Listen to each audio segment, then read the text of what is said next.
我觉得刚开始的话，可能我们赢下出现瑞士人，可能大家会觉得我们是黑马。那我觉得到现在目前为止，我们该证明的也证明了，所以我相信他应该对我们看起来是一支强队。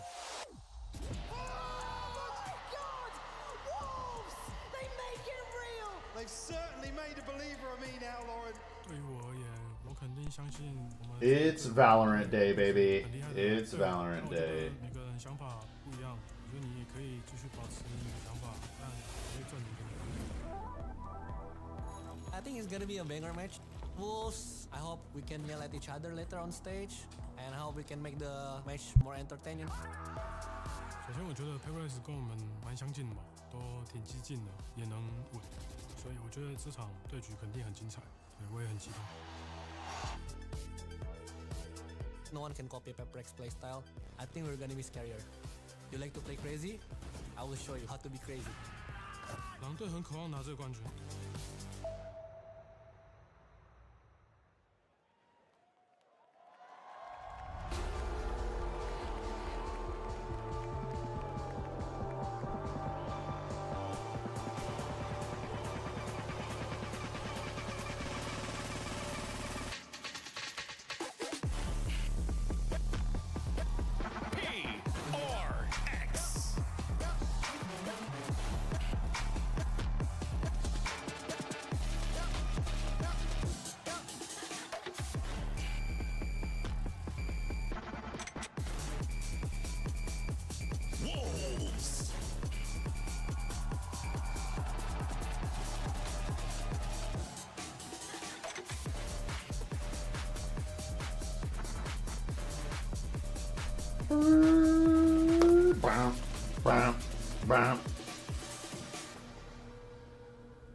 It's one of the greatest underdog stories ever told on a global stage versus the uncrowned kings of Valorant. It's time for the upper bracket final and to decide who is one step closer to a Masters trophy.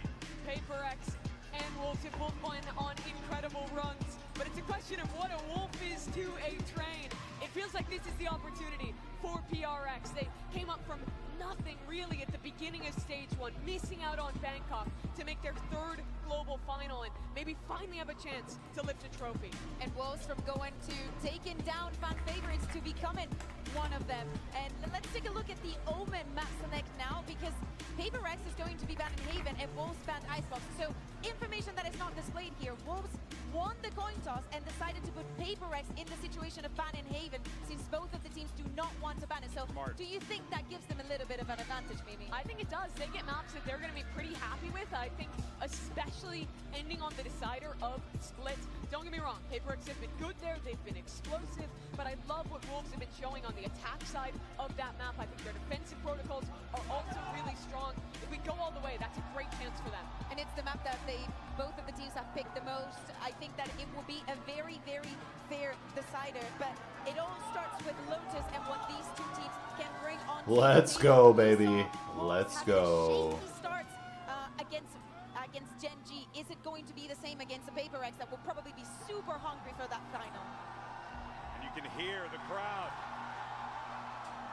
And the moment certainly does not escape that young man right there who's looking to make history, not just for himself, but for VCT China to be another team to punch their ticket to a grand finals that is not EDG. So for SoFat Baby and the rest of the squad, this is a massive moment and a massive achievement for this squad. But across that stage, they know exactly what meets them. It's a freight train that's showing no sign of stopping. And Mimi, they could very well plow through their opponent if they're not careful. I imagine most of the fans here cheering the names of the Wolves players, rooting on that team. A lot of them probably didn't even know who these guys were coming into the tournament. They are a squad of relatively unknown players that have stepped up in Toronto, have made themselves known against a PRX who has always been the sweetheart of this community, have always been a fan favorite, the team that everyone wants to see make it to a final. Very weird territory that we're in. Typically when PRX is on that stage, no matter what, they're the fan favorite. A lot of people still going for the Puka. But there is that energy in the arena where people are thinking Alex is smiling. It's one of those, that's because Lotus still has not started. But yeah, it's going to be definitely one of the most important matches for PRX to the day. Yes, we've seen it in finals before, but after Pacific got their first winner, after it was not them, it's been that we are waiting for you to be back. but PRX has been here before. They've made international finals before. They're comfortable on these kinds of stages under this kind of pressure. This is the first chance to make a Final Four. Wolves, here's your agent select, and it doesn't look like we're getting any surprises. PRX going back to this double duelist comp that's been so successful for them. Yeah, they struggle a lot against Team Liquid during the Swiss stage on their second half, on their attacking half. The retakes and the way that they've controlled the map from this defense has been very, very good for them. If they can replicate what they did in that matchup, it should be a win for them. But the score has been extremely tight for PRX to find a convincing win here on Lotus. Absolutely. This whole series, I'm looking at how PRX deal with Spring. He's arguably the most important player in the server on their attacking sides, with how he's prioritizing, getting into lurk positions, affecting the team's macro in these late rounds. I want to see PRX being proactive at re-clearing space, flushing out these lurks, not letting Spring get away with the shenanigans he's been up to all tournament. Yeah, and at the same time, you have to think of what Wolves have to care about. Something, if he gets on with that operator easily, they're going to have a very good chance of snowballing this defense. That's the scary part, right? If he's able to get that op online, you need to shut him down. Otherwise, he will run roughshod all over you there. He absolutely will. So much pressure for these Wolves players. The style that they play, that slow, structured Valorant. I think it befits staying calm in these situations, but No. Jimmy, this is going to be a big one for them. Oh yeah, Toronto! Are you ready for the upper bracket final? And let's go ahead and send it over to two of the greatest of all time on the mic. It's Pansy and Hot Box. Thank you so much, GB and Des. Yeah, I think we have to touch on what the Des was talking about there. This stylistic head-to-head is something to be excited for. And it is, yeah, it's almost, I mean, talking in the lead up to this, talking about a similar play style, but actually PRX almost have the recipe to break apart what Wolves have kind of made the cornerstone of their playbook, right? This slow creeping default, looking for a gap somewhere. PRX are the team that time and time again are able to come up with ideas on the fly to really disrupt that sort of gameplay. And again, for PRX, I feel like everyone's looking like they're the underdogs in this. Oh, Which is crazy, right? Hey, do you not remember them in Champs Finals? Yeah, they lost it. I mean, the perennial second place team. Oh, man. Are a grand finals quality team. They have to prove it once again today. Up against probably the biggest Cinderella story run we've had in a long time. Poetic, right? Almost matching EG's run.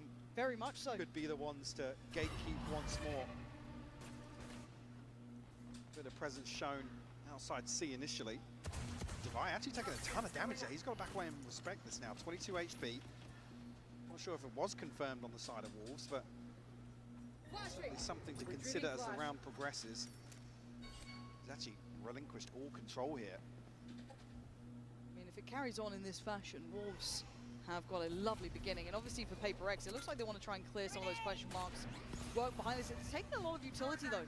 See, the Paranoia went through, the Haunt went through. A lot of their kit got invested to clear that. Big retake tools off the table here. Wolves rightfully so. Must have known that they found a point of weakness here, but why you tucked into a lurk? Does he get dug out? Forsaken. Lazy clearance on the first hit. Jing, next one up. Yeah, look. Oh, huge. One was fine. Why you? Ridiculous. And now they've got a comfortable post plant. Remember all that utility the PRX put to clear out towards rubble. Now, not going to have it. Going to have to go back in, guns in hand. Nice from something, needs some more. A lot of bodies to clear just on the site. Wants to just cycle back up. See if that baby has got to. Oh, it's lovely from Wolves. A dreamy beginning. He's out of his chair. And a statement of intent from Wolves here. Convincing start to kick off Lotus, and these sort of set plays towards rubble, exactly what I'm talking about. When PRX try and find the timing. It's a massive investment. It looks a little clunky, sure, because they don't find anything, but has to dig out players like Spring, potentially Lysor, somebody trying to backfill that space. Actually, even this scenario, why you? Yes. They did try and dig him out, but instead a lazy clearance from Forsaken, and Jing just couldn't stand up to the task. And I do want to kind of highlight something that was discussed earlier in the day, the fact that these at one point have been scrim partners too. Some real awareness between these two sides. So I'd love to see if we continue to see this, these gaps being found, these moments to potentially find ways to pressure each other. Looking at this purchase, plenty coming out for Wolves and a very light reinvestment here from PRX, so just that Sheriff for Devi. Otherwise, all classics. And so far, you're going to be looking at Wolves going through the protocol list. Mike Wright, try and keep this clean. They can afford to lose Spring, but they probably wouldn't want to. Sure. I mean, the riskiest rounds versus PRX are these anti-ecos. Spring. Run. Good for the first It's hit, time to Forsaken push. redeeming himself from round one. Only a Sheriff recovered though, so almost a calculated loss on the side of Wolves. And again, it's huge information. You've seen maybe two, perhaps a couple more players over there. You're going to read that as a stack. And they've already got pretty much the green light and a very aggressive post-plant hold. They want to stake their claim in some area of this. Make it harder work for PRX. Make them invest a little bit more. I don't mind that at all, as long as they play together. It can get risky. Oh, you got to lock in on that one. Easy now, as we're in a 2v2 and Juicy's down low. This is the danger of PRX. You're never quite out of the woods. Now he has a bulldog. Forsaken gonna get a nice little upgrade here too. Juicy's done really well to fight Jing, but Forsaken needs 4 to do this against me. Oh, see you, fat baby. Unreal already. This Oh sort of my explosive goodness. play in We're starting off like that. Starting off like There's that. always a threat in these anti-ecos for PRX. We play up against some smiles on the stage. A sigh of relief. See Fat BB, ever the hero so far in Toronto. Able to bail him out versus Forsaken.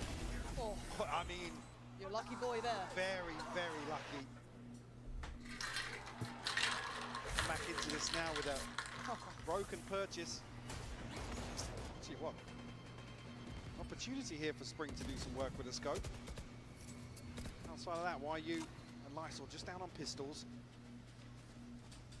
And expect Wolves to maybe try and pick up a kill here on the back of some PRX aggression. I quite I like this. They've shown the rotate to C twice now. Lead through towards C, a little bit of a default straight through middle, but they haven't really tested this A side. So again, if you're PRX, you're maybe starting to get a bit of a read into that as well, something you're going to start reacting to. Again, you look at the spread here so far, depending on just that Omen cycling those smokes. So a lot of pressure, but already re-clear comes in, doesn't quite catch YU towards middle, and Patman wants that information. Alarm bot though from YU posted up pretty deep. They got the back dealing with that. They're reading PRX rotating away, so it might just be a committed B hit here. So Patman will be called upon. Forced away by the utility. Actually, Juicy up close and personal. He's found a tactical smoke there. Oh, but Forsaken gets involved. Nice damage on the first, but a quick trade. The pressure now starting them out. The spike let loose. The PRX clearing out the B site. Fat BB a little too late to the party here with 25 seconds. There's a firing squad around that corner. You got 20 seconds, sir. Go. You got 20 seconds, sir. Go. Difficult situation. And there it is. Comfortable in the end, but PRX handled that well. See if Fat BB positioned as the late round piece here. Was played out of this because I'm sure it was Juicy was caught on the reload here. Down B. Really rough timing for him. Yeah, I mean it's just nobody to comfortably that can swing onto that angle to bail him out. Even there, I mean, see Fat BB another consolation potentially to find. But just didn't find it. Juicy already on the showstopper here, so going to see him fire the stinger into round 4. I'll find you.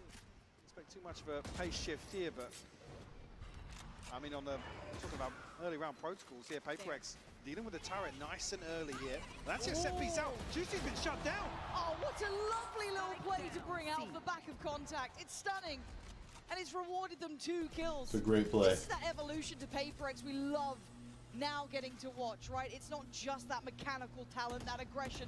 They have these little set pieces they like to run every now and then, and it wasn't overly complex. And that was a mistake. What's that? Catching them asleep at the wheel there, Mike. That's going to haunt them. And an overstep. Unnecessary. This feels like a fumble, Mike. Now, it looks like Patman might be the saving grace to this, though. Lysol's read it. Lysol has read it. Oh, and he's done with him. This is a fumble for PRX and a gutting one because it was a brilliant start. 2 players caught sleeping, and the spike is there as well. All they needed to do was reinforce that hold. But Wolves able to dissect that setup just outside C. 30 seconds left. Actually find themselves a plant here. YU down 15 HP. Get the lockdown off this as well, you're right. I probably burn this here. Util. 1v2 low. Hit it right now. It's Devi. Wading back through towards the site. Problem is there's utility in the way. To find it tricky. Position now given away. And you can They're see not going to Iceberg burn it. should be the checkmate. There's that layer of util from YU. Isolated! Alright, that's why they're pros, and I'm just the guy watching. Mistake there from PRX. Credit to Wolves for re-engaging, but they cannot be dropping the ball like that. Was it the timing on the smoke? I mean, this is exactly the sort of thing I talked about before this map started.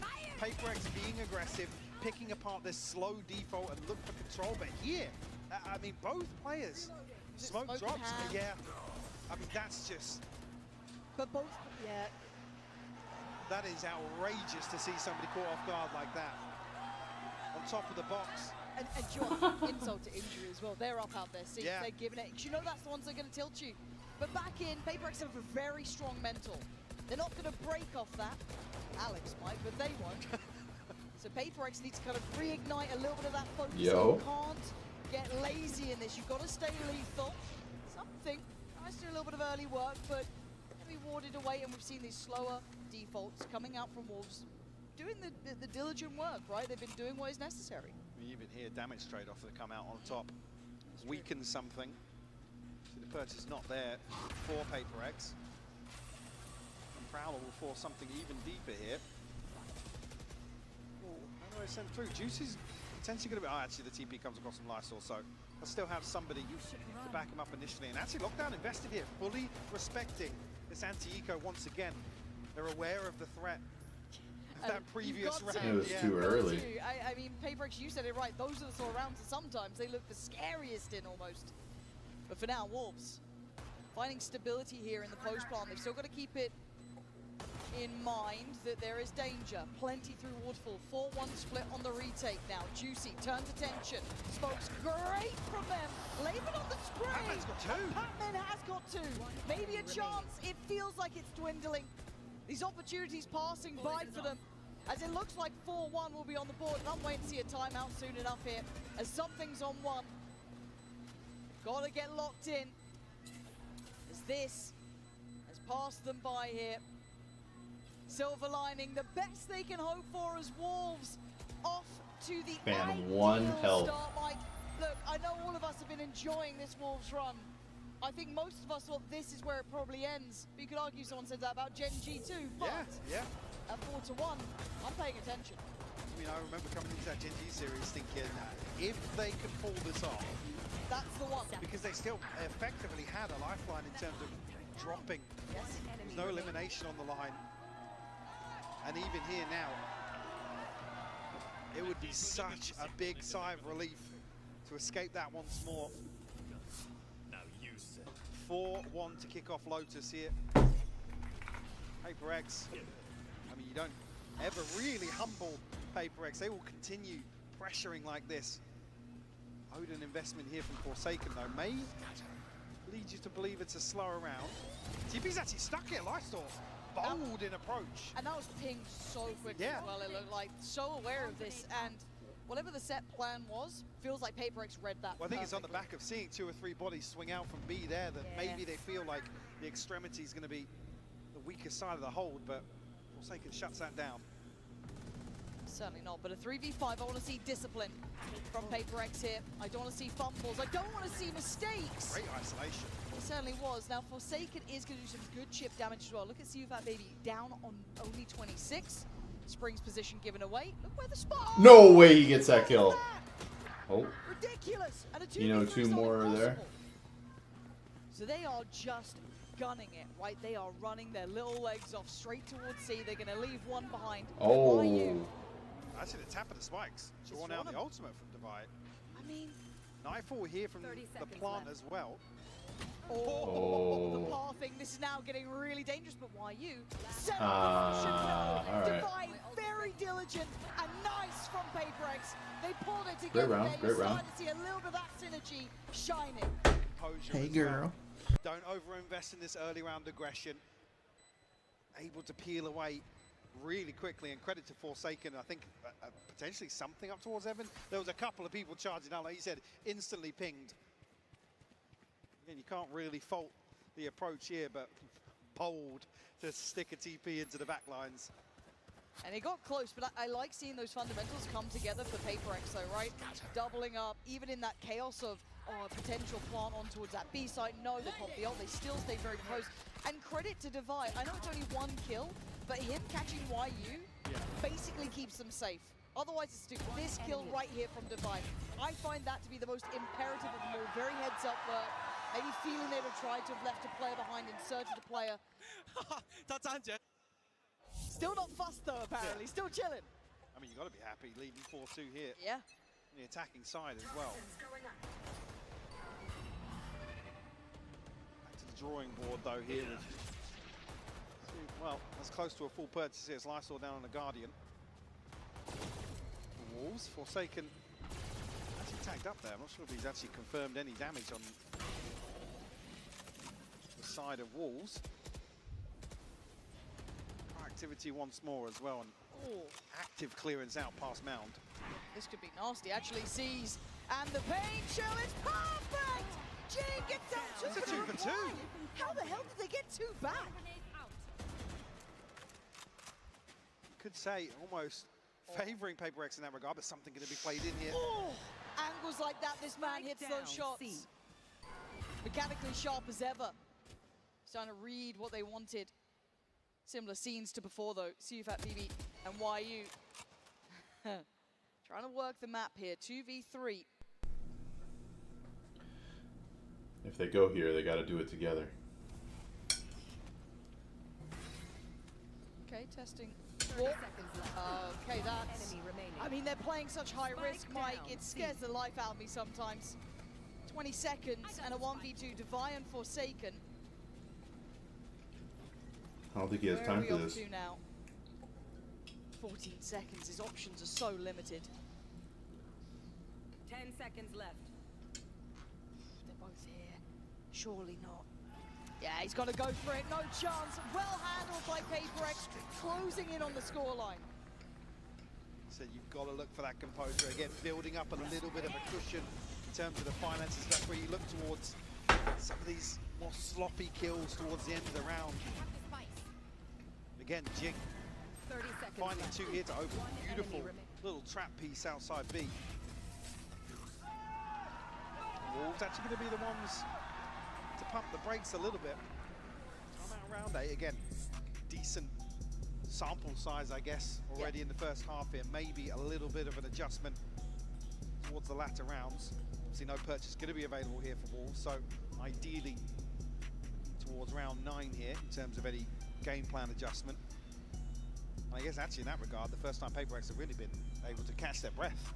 It has been kind of in their face. Credit to PRX for being able to learn on the fly. Again, this kind of like 6th and 7th round obviously have been the ones to give them the stability here. But I do want to see what the reaction is from Wolves. Again, it does feel like that almost no-go zone once you've got that Odin spam coming down.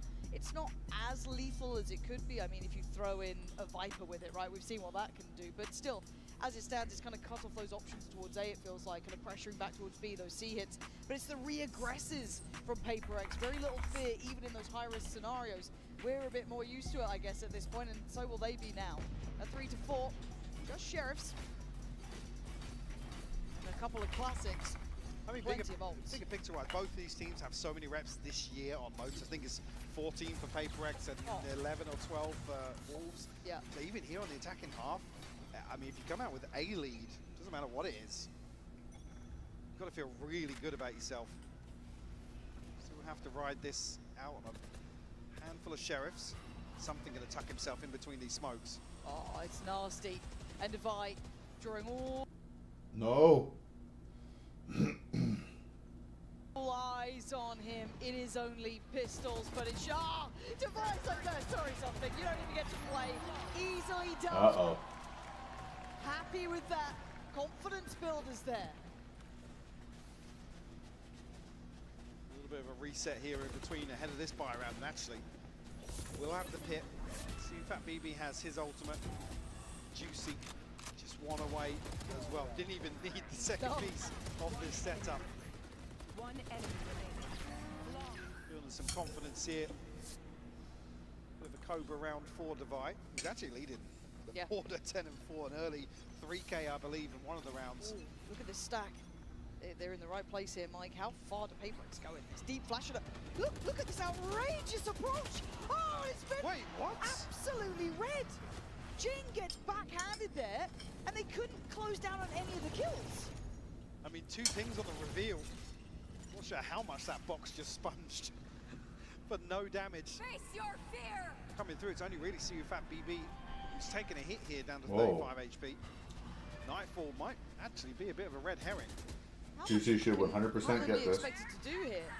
That's a huge ult as well, right? Has to basically hit the And panic Forsaken, button. wait, Forsaken. Oh, they read it so smart. As soon as that Nightfall caught how many? 4 players? Instantly went for it. Now, not to be, Wolves 2 heads up for that. And the dust hasn't even settled really, but the rotations are here. Device back over. He was solid before this nice high-low setup. Be very difficult to break. One not there, Look at Paranoid him. ready, there it is, forces them off. Spring, they seem so prepared for these holds. They've seen Batman as well. Position 30 now given, seconds and left. look at YU. Why he's got so much space to play God, into. his lurk is so nasty. And at this point, they want to pivot. They want to go back towards B. It does put in towards something's hand. Spring. Oh! It's gorgeous from Spring. Lurks on lurks, but something still stands. Caught in between a rock and a hard place. Where do they What go? are they doing? Towards C. Safety on that 10 C seconds site. You don't fancy walking into something like this. So the plant's in, and he's left in a 1v4. Make an honest go of this here. You can see on the X-ray YU already wrapping him. So a turret here to play contact off as well. Might even just be able to pop something in the back of the head. No. We'll get the sound cue regardless. I think now relaying that information. Yeah, that comes through. God, his positioning. Yeah, this is just, again, probably sitting back and watching this, Alex not going to be happy about this spray into the smoke with the audience. It's begging somebody Someone. to walk on it. Yep. And Spring just comes alive. See you, fat baby! In one round, right? Chapter by chapter at this beginning, the box apparently being on Wolves' side, and then you had the TP coming in, you had the Nightfall coming out. This all happened. All of this was in the same round. And again, that Paranoid being just tilted up, it felt like they were so aware. There's the walk on the smoke. Man, the fade was reloading. That's tough. Forsaken fully committed towards that. That's tough. They're both spamming into this. I mean, there's an opportunity to potentially bait into that. One person sprays, but Eggs and bacon, soft eggs and bacon. maybe around 10. Timeout seeming to work well, at least with these early couple of exchanges. I feel that. Something's want of space, him wanting to play towards bound is fine, but you've started to see how Wolves are approaching this. You never see PRX really relent in that No, regard. no. It will continue, and that's where they catch teams off guard, where it's like, yeah, your aggression Surely hasn't now. worked 4 rounds in a row. Now we're coming again, don't worry. That 5th time, it'll work. And now we're seeing a bit of a tempo switch up from Wolves too. Very, very slow. Holding here, waiting for that I mean, this'll tell 'em which there's- is coming. And again, they're so prepared, Mike. They've got the PRX playbook and they understand it well. Still got to handle the players on the other side. Great shot from Batman, but it's traded. And the numbers simply so advantageous. A quick rotate off the back of, once again, YU space. Always the one to backfill these sort of plays. Ooh, tricky. Still not easy on this though, is it? No. It's Whoa! A shot! Oh, come on! How is that fair? But look at once again, if you don't see him on the site, you know where to be looking. Slow and steady, he herds them closer. They need a plant though, 17 seconds, and YU on his walkabout. Divide dead! And now the plant on the line though, Forsaken could speed up here. Punish the plant, but no, can't quite capture! Woo! Wolves! Beautiful mid-rounding here, Mike. This is stunning. Blow for blow, this exchange. I don't is think this beautiful to first just map's gonna watch. end by 10 o'clock. YU threading the needle once more. Oh, wow. That's how he gets found. But again, it's a similar thing. PRX, they lose one, they stack up 3 to actively re-clear that space. And ultimately, again, it feels like it's their demise in this round because of YU. Yeah, Now, YU's Senior lurking is great. leading the board for Wolves. Almost the executioner getting plenty of shots to the back of the head. Oh yeah. And it was impressive. Again, this kind of, it feels like it came out of that timeout as well. They've clearly got a game plan in mind of how they wanted to approach this. But And it's yeah, worked. I mean, because they're reading it perfectly. Again, this scenario, First Blood comes through. They know PRX are going to re-clear. So there's going to be one, potentially two other lanes on the map that are totally open for YU to walk into. It's very impressive to watch because PRX are a really hard to handle team. You only have to look at the names they've taken down to get to this point, right? It makes perfect sense. Liquid, Sen, G2. I mean, they're a dangerous team. You know, if you want to you talk about, you know, all these kind of, you know, intelligent teams, they play that, you know, good quote-unquote Valorant, they've fallen for this, but Wolves have come in very prepared. Maybe just, you know, very, very ready for what PRX like, understanding the tendencies. Prepared, yes, but actually refining some of the things that we've seen them adapt here in Toronto, True. which is actually what's so refreshing to see, again, on a dream run like this, an underdog dark horse, but actually improving game by game. Upsets along the way, sure, but actually showing they've got their heads screwed on. Yeah, it's very impressive. Now for PRX, though, once again, you kind of go into the archives, right? As much as everyone likes to look at these guys as underdogs, they've had to rebuild. That is true. Bringing in Patman was fantastic. It worked. We've all seen the difference in their playstyle as of late. They're starting to look much, much better overall.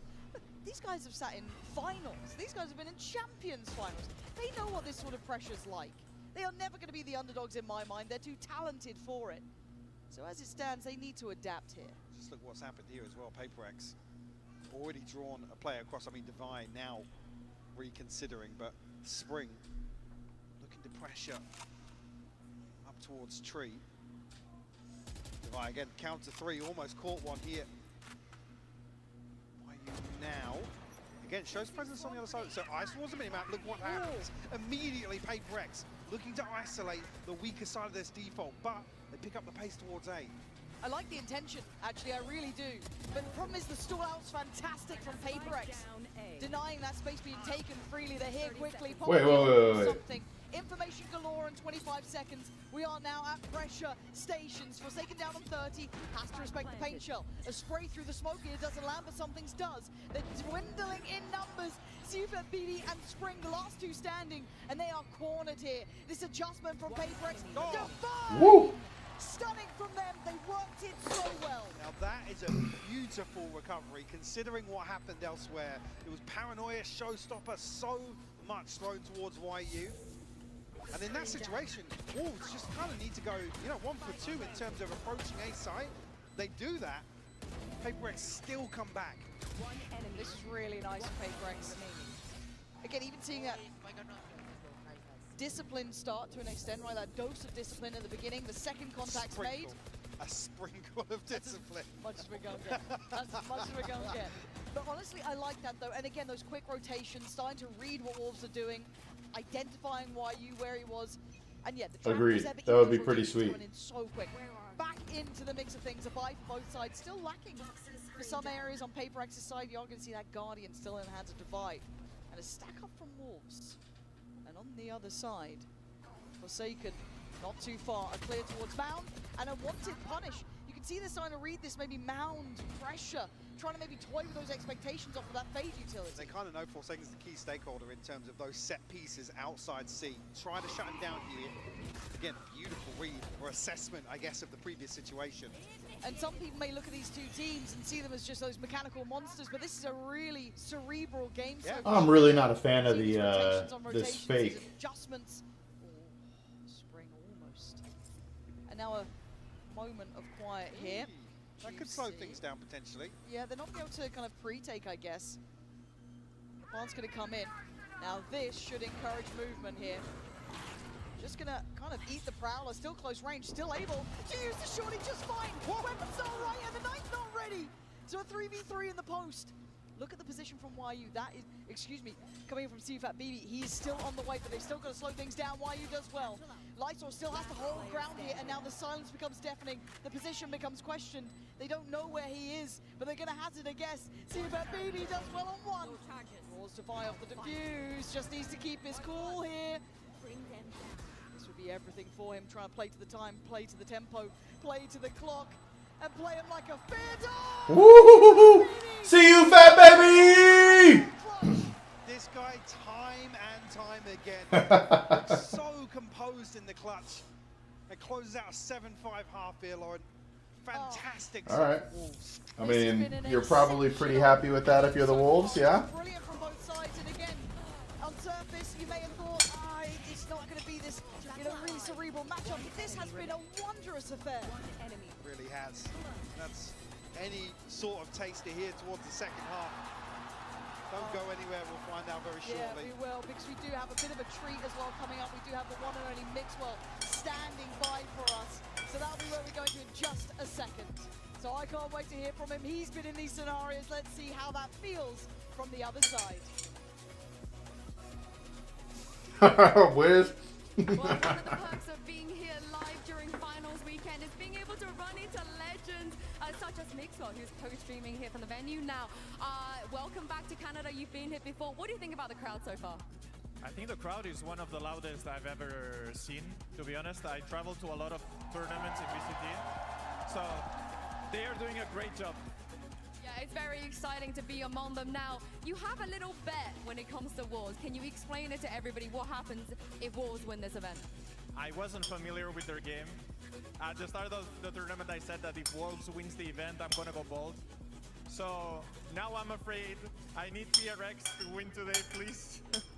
Toronto, what are the chances do you think of him going bold? Come on, are Wolves gonna win this event? Oh, it's not looking good for you, Mixwell. Not looking good. Now, some of the players on stage, we've really seen their personalities. Sufat, BB Forsaken, they're on their feet, they're hyping up the crowd. As a former player who also enjoys that atmosphere, how important is it to have that hype man on your team? I think it's really important, especially when they are down. Some games, Wolves were down and Sufat brought Juicy back, for example. And I think it's crucial. I think that you have to play with the crowd, you have to enjoy the moment, you have to be in the moment. And Wolves, especially, they are enjoying it a lot. And a lot of people want to cheer for them as well because of that energy. And now I like them. Even though I might go bold, I like them. All right, we shall see. I hope you do go bold at the end of this event. Thank you very much, Mixwell, for joining me. And let's see if PRX can maybe save him in the second half. The one thing I will absolutely agree with is this crowd has been amazing. For both teams as well. But the second thing I will say is actually referencing back something we were talking about in the cast the other day. We do see the econ report here from Coinbase. Again, very evenly contested first half here. Why are you the one to really pull ahead here for Wolves, but also Divide on the other side of things. But just to come back to that same point, again, the resilience.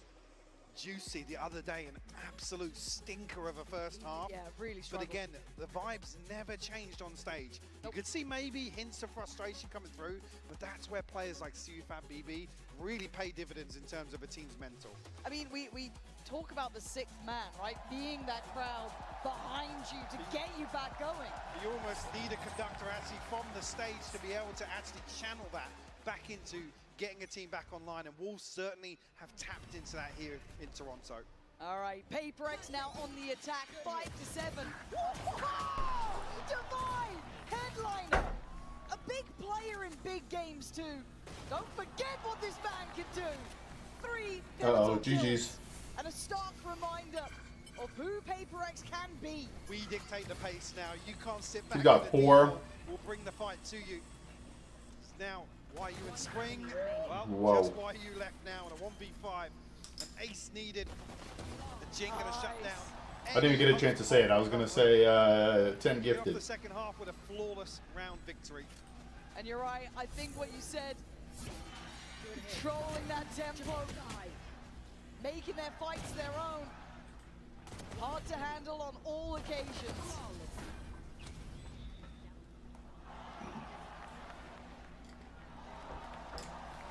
See if PRX are gonna dial into that. And actually really, I guess we've asked this before of Wolves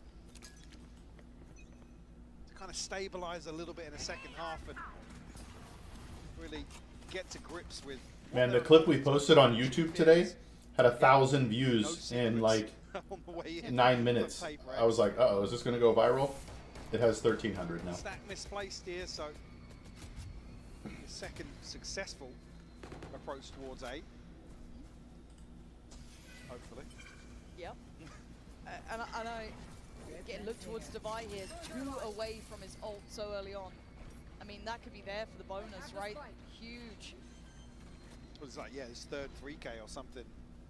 One off map now. so far. That's brilliant. Massive the attacking side. That could be lovely for them to have in the back pocket. Something that Wolves will have to deal with. Coming to your first buy round, to have that ultimate available is brutal. Hey. Wow. Nice. A response found. Easy, Tiger. We shouldn't get more dangerous than this. Stop it. Stop it. Jing and Forsaken keep this in control. Oh! What has gone on? Forsaken left in a 1v2. Come on, Forsaken, surely you keep this safe. Backpedaling away, trying to play the time now. This should never have been this close. See that baby forced to move, but that got way closer. Come down to a Red Bull clutch here. It's going to be pistol versus pistol when he busts his ult. Retained. Device has their ult. You're almost relying on Device ult to be the turning point here. But PRX are able to get the purchase together. Jing down on Judge, but I saw finding so much value here. Oh, Jing. Yeah.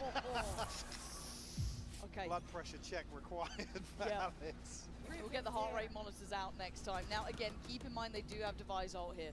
So this is something you've got to see them build around, be aware of. Oh. Quick little pain shot to try and maybe delay. I mean, Wolves adjusted perfectly for this. There's actually nobody here. Yes.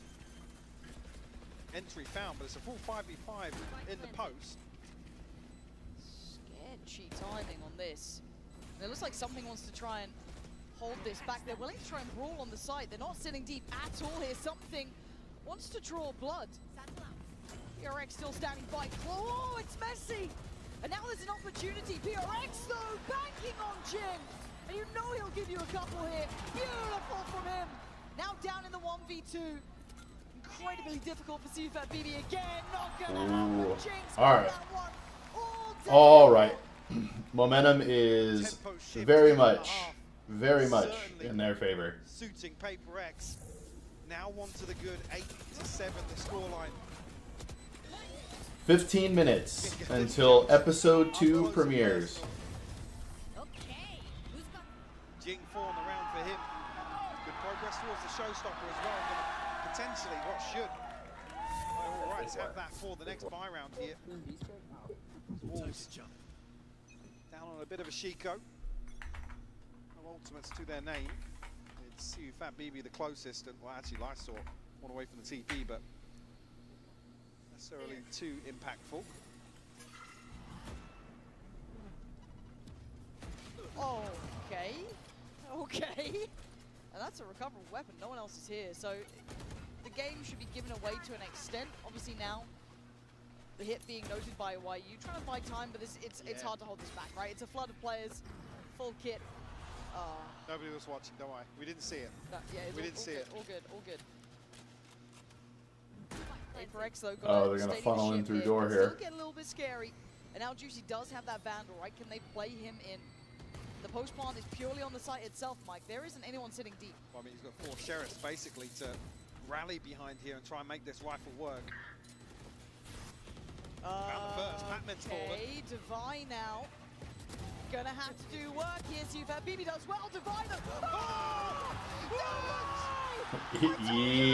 Yo. And he just had a hell of a lot of Yo.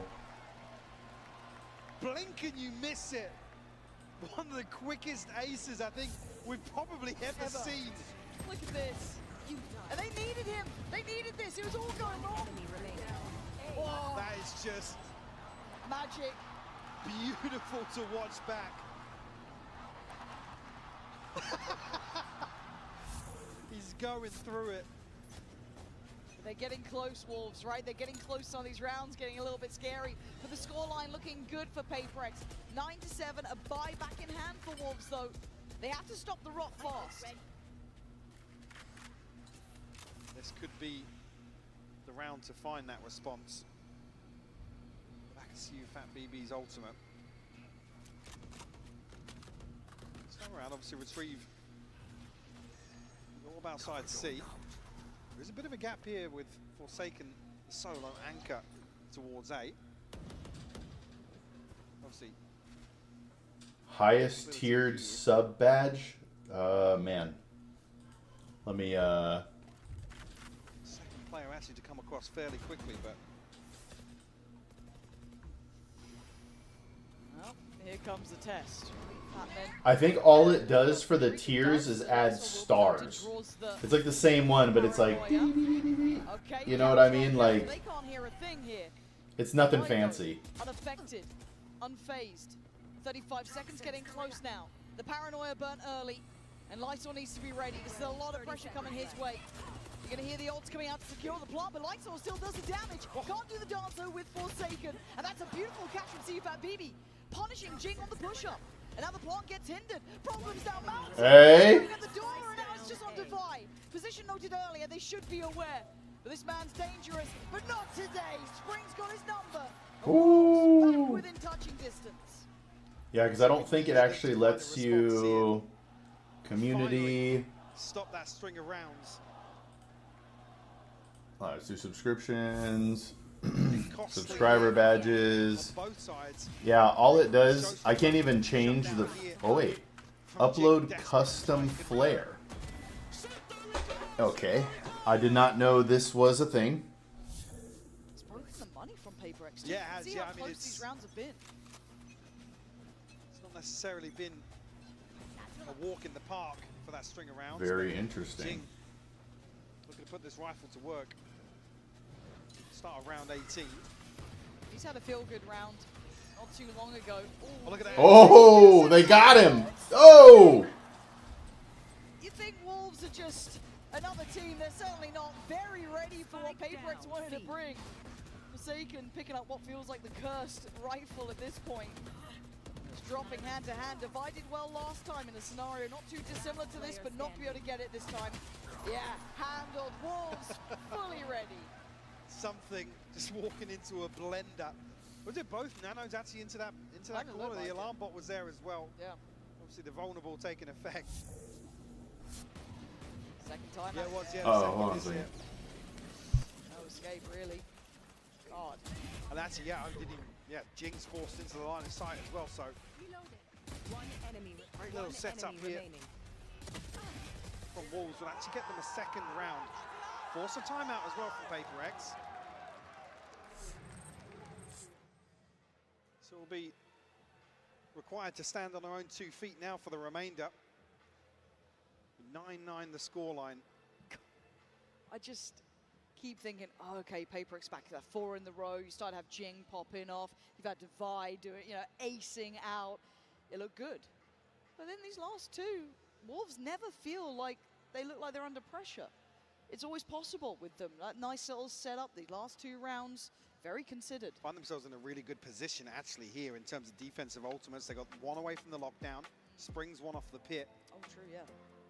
2 more for Juicy to find the showstopper. I mean, yes, options on the side of PRX, but in terms of this defensive ult cycle, got to feel really, really good about themselves. So again, even with that string of rounds now, look at what's in the bank for PRX. What's behind this purchase? Be right back. Broken purchase, if you look at some of the shields.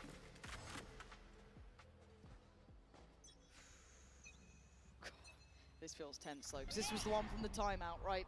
This is the one with the plan in mind for PRX. The last check-in with the coaching staff, unless we get OT. Wolves getting a little active here as well, Hey, actually. off the back of a timeout, why not? A traditional reaction. Is PRX aware? Something. There's 3 players in that smoke. You may think there's 1, but will he expect all 3? Quick enough to find 1. Great paranoia from Forsaken as well. Do they try and go on the hunt from this? Oh, the TP's lovely. Big investment on that, but I like the idea behind it, taking a lot of space. But look at towards the site. It's, yeah, Juicy still standing here, pops the ult, plays it well. Oh, catching Jing mid-air! He can't get away from him. Brought back to life before from CUBB, and now he's standing on his own 2 feet. Divide left.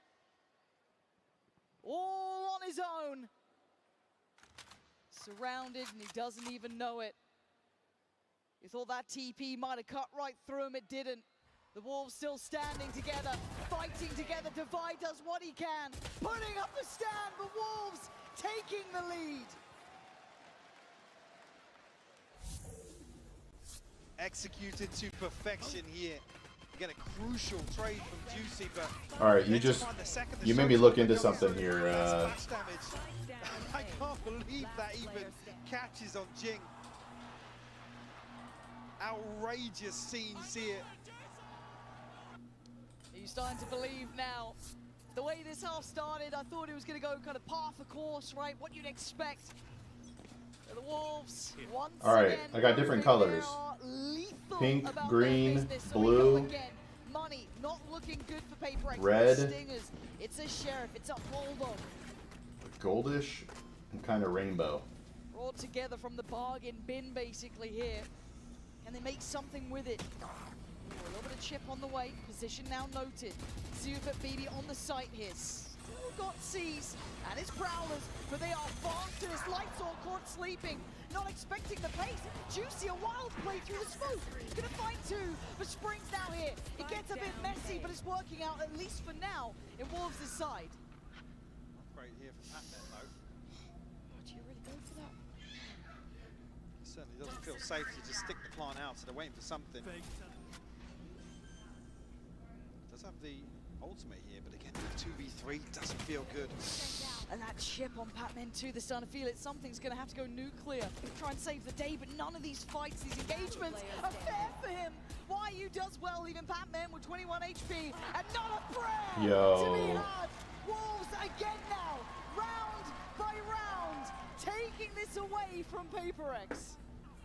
Hit 11 here.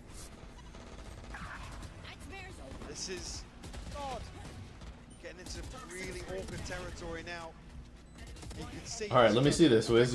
I'm actually gonna do this now because you said something. That's crazy. Ultimates aplenty. Talking about some of those defensive ultimates here for Wolves. See how it's too big. it lies here for PRX. This is going to take up the lion's share. Obviously, the round loss bonus is going to be a consideration, but could potentially face Wolves here on map point. Okay, it's a gigantic beard that would cover up the face, Yeah. Wiz. What do you think of that? Yeah.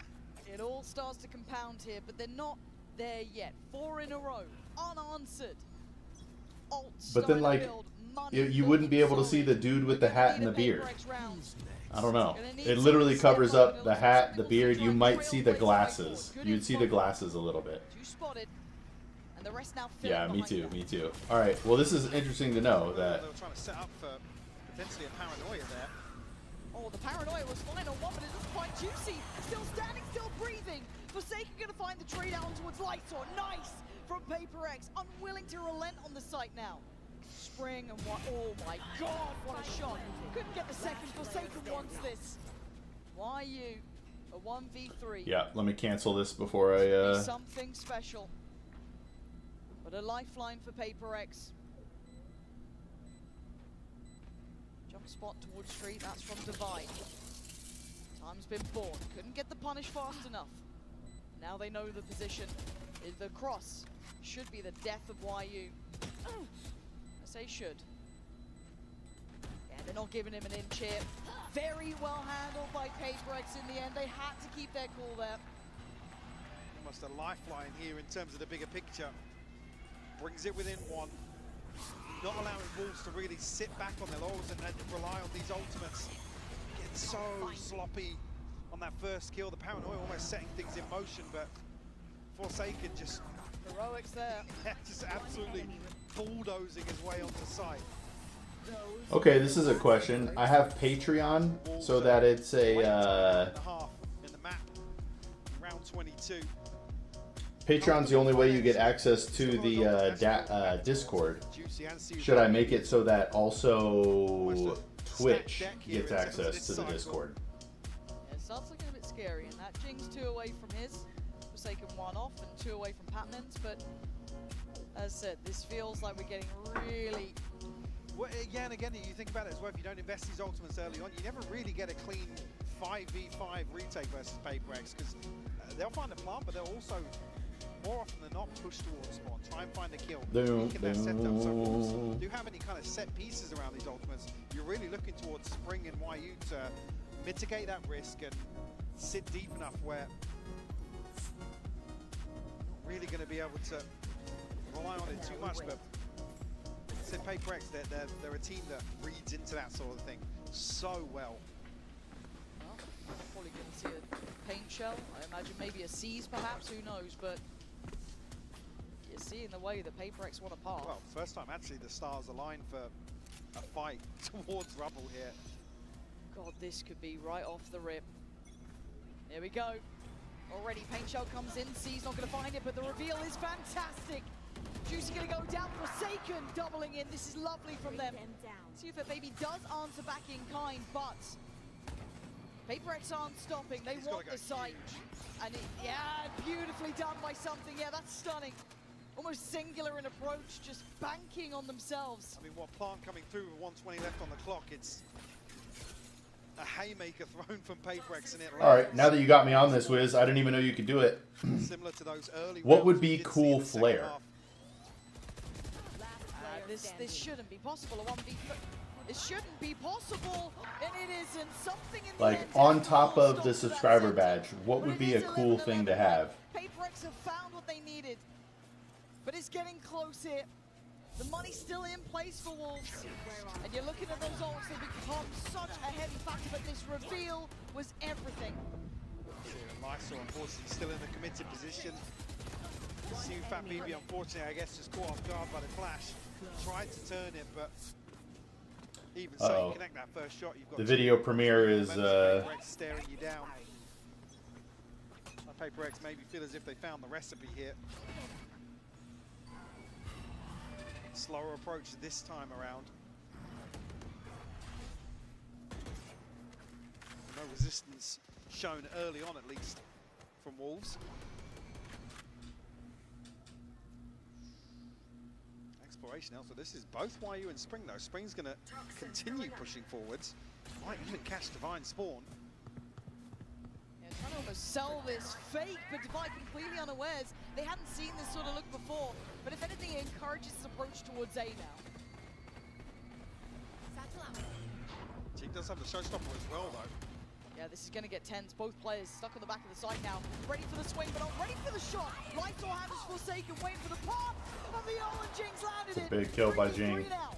Tension rising. Something holding the push through the door on the other side now. Rewarded. Nice from him. Man advantage and Plant next on the cards. See the lockdown invested here. It's a 2v3. The response comes through from Patmen, but PRX going to find this. YU's found one. Yeah, beautiful from him. They've got to react to it now. Something, it wasn't Go. enough. Jing is in trouble. He's caught. What do you do? They can just stick it. Yeah. I can't believe it. YU just has to hold guard. And for Jing, he just has to stand back and watch as the 12th gets taken away in the final hour of regulation. Wolves take the lead. Oh, man. See here, the purchase going to be rough for Wolves, but they find that response, finally finding the opportunity to invest the lockdown. Oh, it's another situation where you just see Forsaken again, just digging so deep. Jing hitting the drive-by as well. That killed Rob with a follow-up here onto something. This is one ultimately that can bail Jing out in that situation. They're coming into this though. Wolves still have a pit, still have a showstopper. Big tools to work with here in round 24.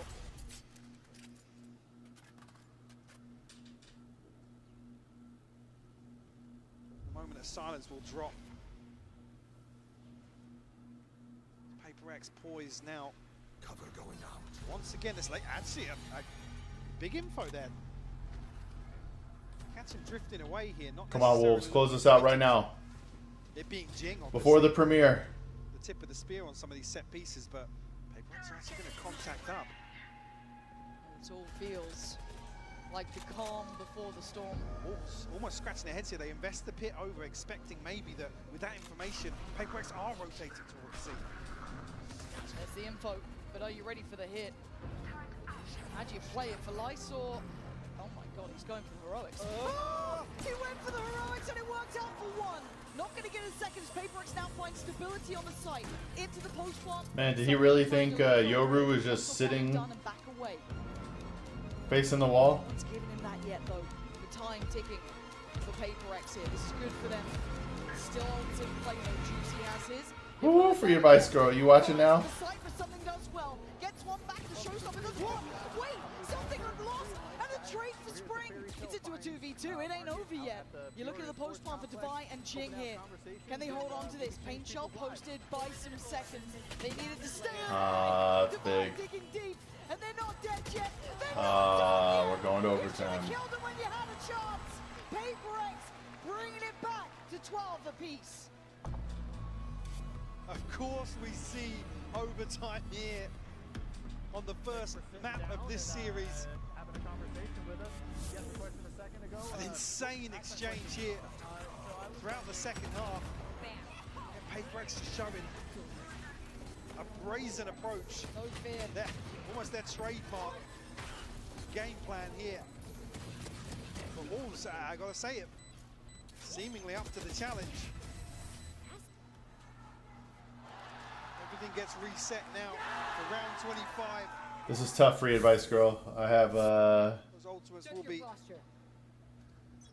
the games are reset still as well. going. I mean, the Wolves, perfect position to close out now, but back onto the attacking side. Timing's going to be critical on this. They've read it. They've read it really well here. Same piece we've seen previously. And it worked out well for a 2-for-2 trade in the end, but this time, Jing, something in unison. They're not going to let him even have a chance into this. That's tough. Denied from the very word go. And Wolves want back in. They're taking the fight. And you can't do that. PRX locked in on this. A 4v2. They should find stability, Mike. But Wolves look, they're unwilling to back away. They don't want to go elsewhere. They're expecting PRX to rotate away from this and give up the space, but PRX reading this perfectly. Still got both extremities controlled as well, so It's so difficult. They need a freebie. They need something, and it ain't happening. PRX looking sharp here. Right read, right place, right shots.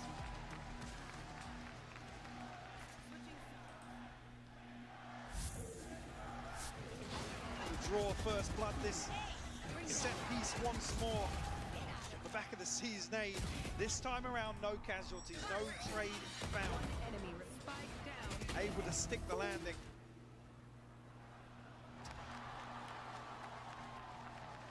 Wolves want to call a timeout here. Ahead of the second round in overtime.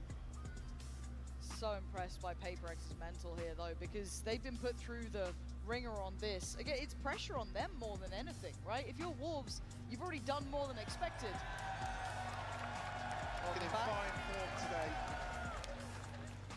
But yeah, again, usually with Wolves you'd be talking about, you know, this unknown quantity and, you know, hard to read and stuff like that. The fact that we're talking about actually there is some familiarity between these two teams, it makes it a little bit more interesting because we've seen kind of counters to both approaches. Yeah. PRX showing they're able to dismantle those defaults, and Wolves also looking as if they're very adept at dealing with early round aggression. And It's a kilometer. I'm with you on that one. Again, you look at PRX, they are a legacy team here, right? And they have that one destination in mind, that final stop. The Wolves standing in their way of that grand final. And it's down to the wire between these two. So we go again. Similar scenes, it looks like, right? It almost looks like rinse and repeat, but Jing this time is fast. Oh, and he does get it! Sure. Lysor has gone down. It looked a little labored, but YU swings in. Oh, he gets a second! Okay. Hold on, PRX, held back here now. Drop the wall so you can see the spike. Spike just behind the wall as well. Not necessarily a comfortable push out here. That's for both Wolves players. to control. Yeah, Devi and Forsaken. I have the spike. Given an opportunity to reset a little bit here, but find themselves in a 2v3. Oh, I thought they were leaving Devi there. God. Shadows traveling. So no paranoia. Going to be a little gap on a follow-up smoke here. Spark comes through. Juicy still got satchels. Spring still with a snake bite, so a couple of tools here at WOL's disposal. So tense now. You're going to need someone to over-deliver, and they do! PRX take it down! Oh! PRX, it took so long to get there! Alright, let's go to the video.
Ooh, what's up, Archangel?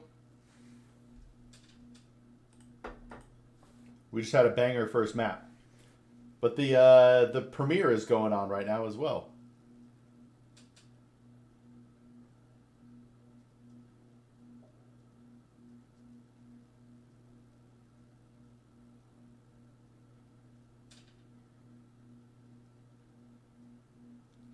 Hey, okay.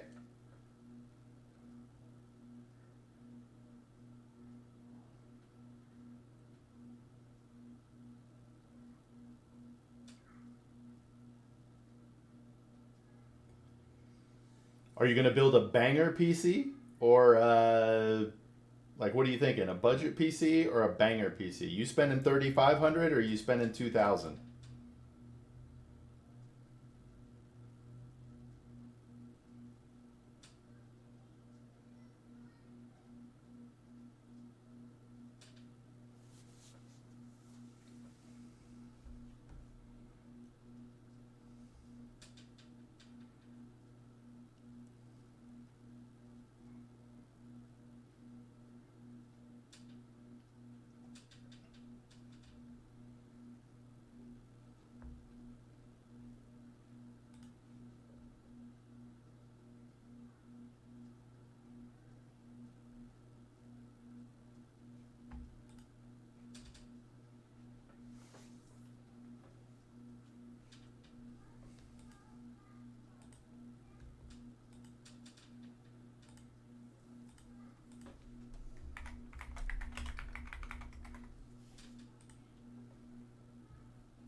This video is a little bit shorter.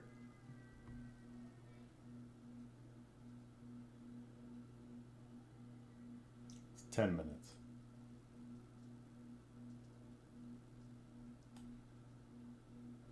GPU is going to be like 700, probably going to be 2K in the hole for this build. This is the year I spent way too much money on me. Hey, sometimes you got to do it, man. You've been budgeting.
Hey. I'm not 100% sure yet. I'm going to TwitchCon. It pretty much will rely on if I have been selected to present or not.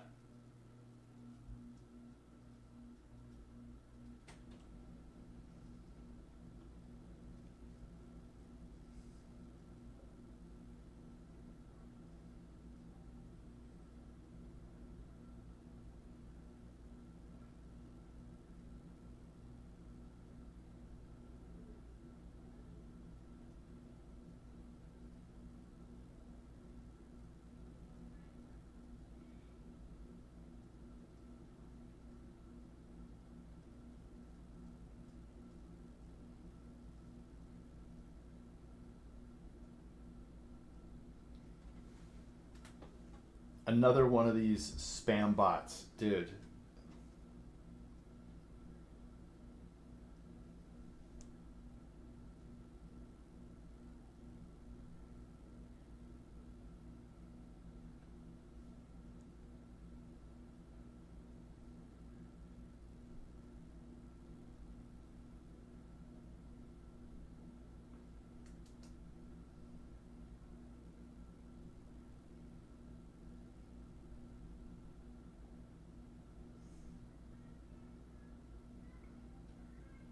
Hold on, I need a second. We have to get a rental car for this weekend because our car's in the shop and we're getting a repair from the warranty. Hang on one sec.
All right.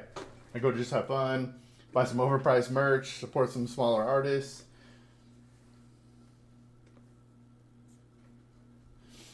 I dig that. I dig that. I couldn't get my friends to lock in to go.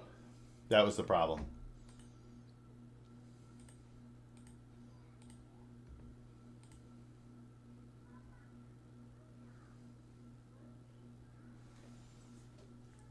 I could get my camera guy to go and maybe one buddy. That was it.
All right.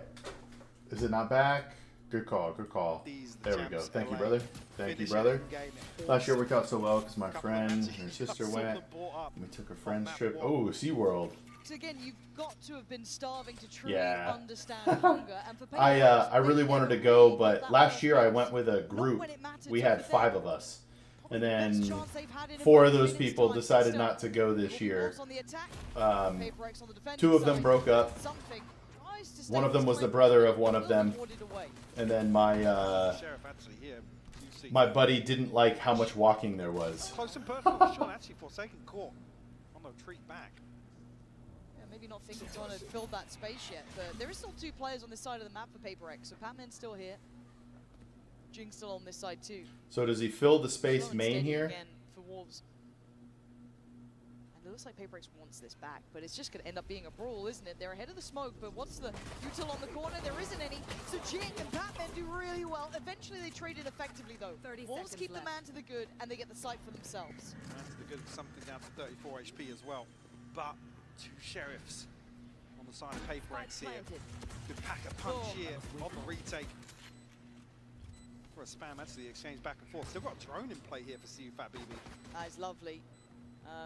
Gonna have to keep themselves tucked in on this. I think both potentially spotted yet, and that was huge for this. Something can't get the all right. CUFAT BB. Yes, it was crazy. It was crazy.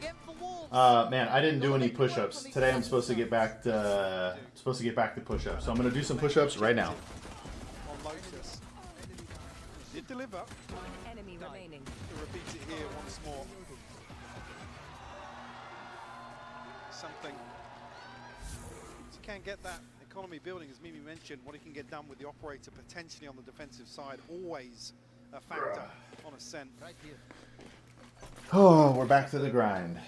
We prep for July. Archangel, did we talk about the July physical challenge?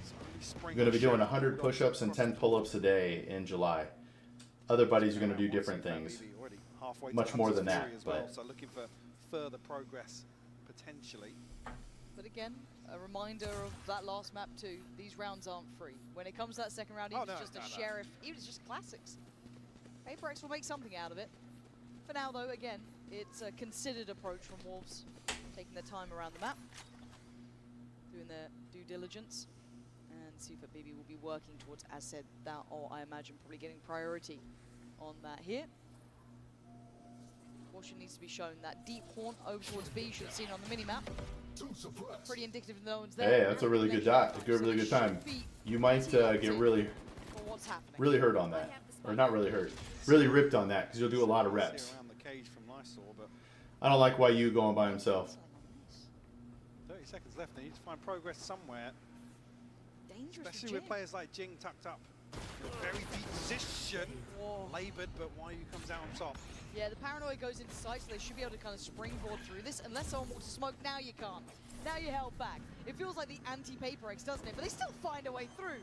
Divide up and over the top, but at this point the plant's going to be in. So very difficult to find much surprise, even ahead of maybe that deadlock util. You've got to be cautious. Why is YU pushing this with one player, that being Spring? The rest you don't want to lose, and YU took a risk, but he should be fine here. Yes, stability looking good. So you've had BB going to be building very close. All right. And a lovely All right. in the end from Wolves there, Mike. I was supposed to be doing push-ups on every timeout Did have the spike, but and in between games. aren't coming through elsewhere. Still, fantastic progress made. I got scared here though. Very, very worried, yeah. And the Bulldogs sometimes can be a little hard to tame. See if maybe not having that issue in that apparently not. regard. Sticking the spray. Them keeping all their guns is pretty big. Purchase. Especially with Spring upgrading as well. This is a nice spot. Makes this round 3 doable here for Wolves. I see 2 light shields on the side of PaperX as well for something. And Forsaken. They're fighting on every front though, PaperX here. Pressure down B main, pressure down cap, pressure on towards A main. It's a really risky ploy. I guess it does burn some of that early util for Wolves though, so there is that, and they're really committing the paranoia on that too. Cover going out. Spring, the opposite side here. If Spring even comes out positive in any of this, it would be incredible for him. Because in the meantime, look at where the spike's going, Mike. I think if he can show presence, or something actually. Forsaken's walked all the way up as well. They don't know about Forsaken. Oh, it's a quick beheading. Couldn't get the follow-up on Lysor, and it might be the green light to go towards B. Still a player to hold his divider down low, but still standing and still breathing on 35. He takes YU out of the equation. Now starting to flounder a bit. But if I could get a couple of friends to go Archangel, you know, rent a place together and all that stuff, I would definitely be there. That's going to be dealt with. You look at that middler coming into effect too, but that's not going to find the value they want.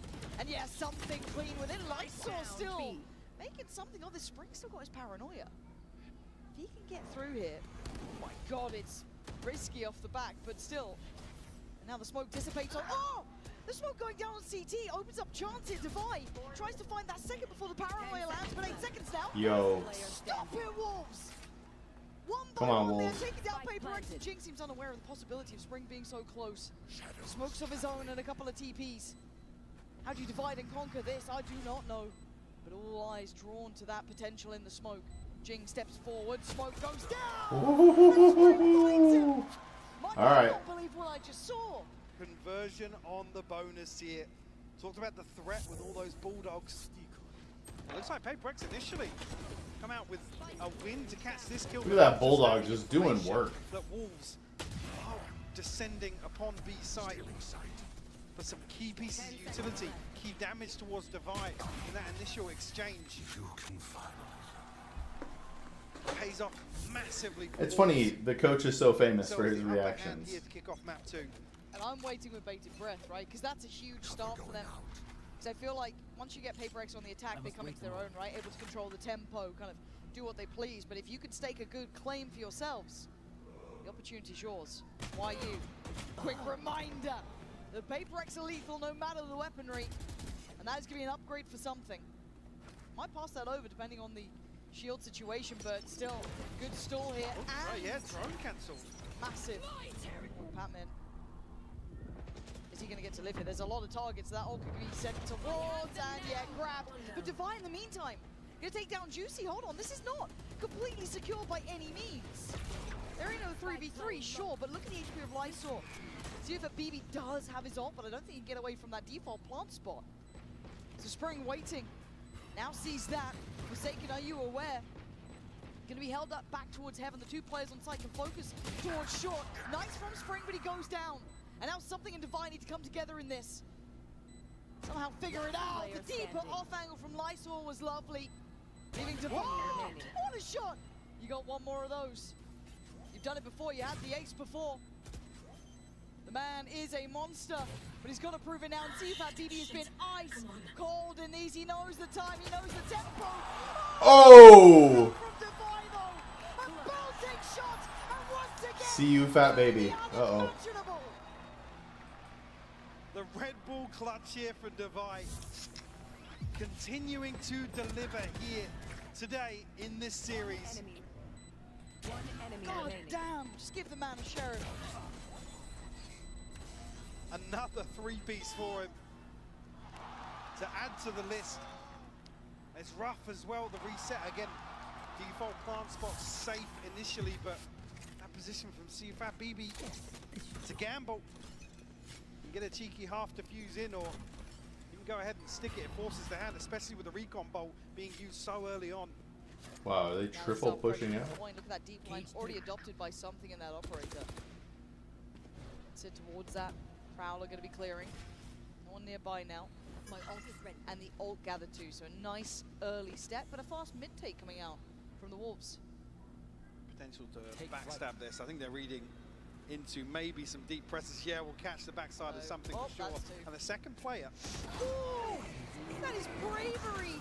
Why are you swinging that? Forsaken doubling down. It's a mistake and a punish is why you will lap that up. And now that B-side looks so vulnerable. Flash. Guaranteed across. Juicy's going to find Devi as well. And actually, yeah, that Like, wait, time for save. The white flag put up from PRX here to hold on. Shock dart. No point feeding into this potentially with Juicy. Close to that ultimate. Spring's actually already on the hunt. He wants to prevent any semblance of safety here. The remaining PRX players. Pick up a deep position in spawn though. There's still maybe a question mark if they're in towards market or in towards spawn. Well, they will progress any further, but yeah, I usually talk about discipline and that was a lack of respect to something.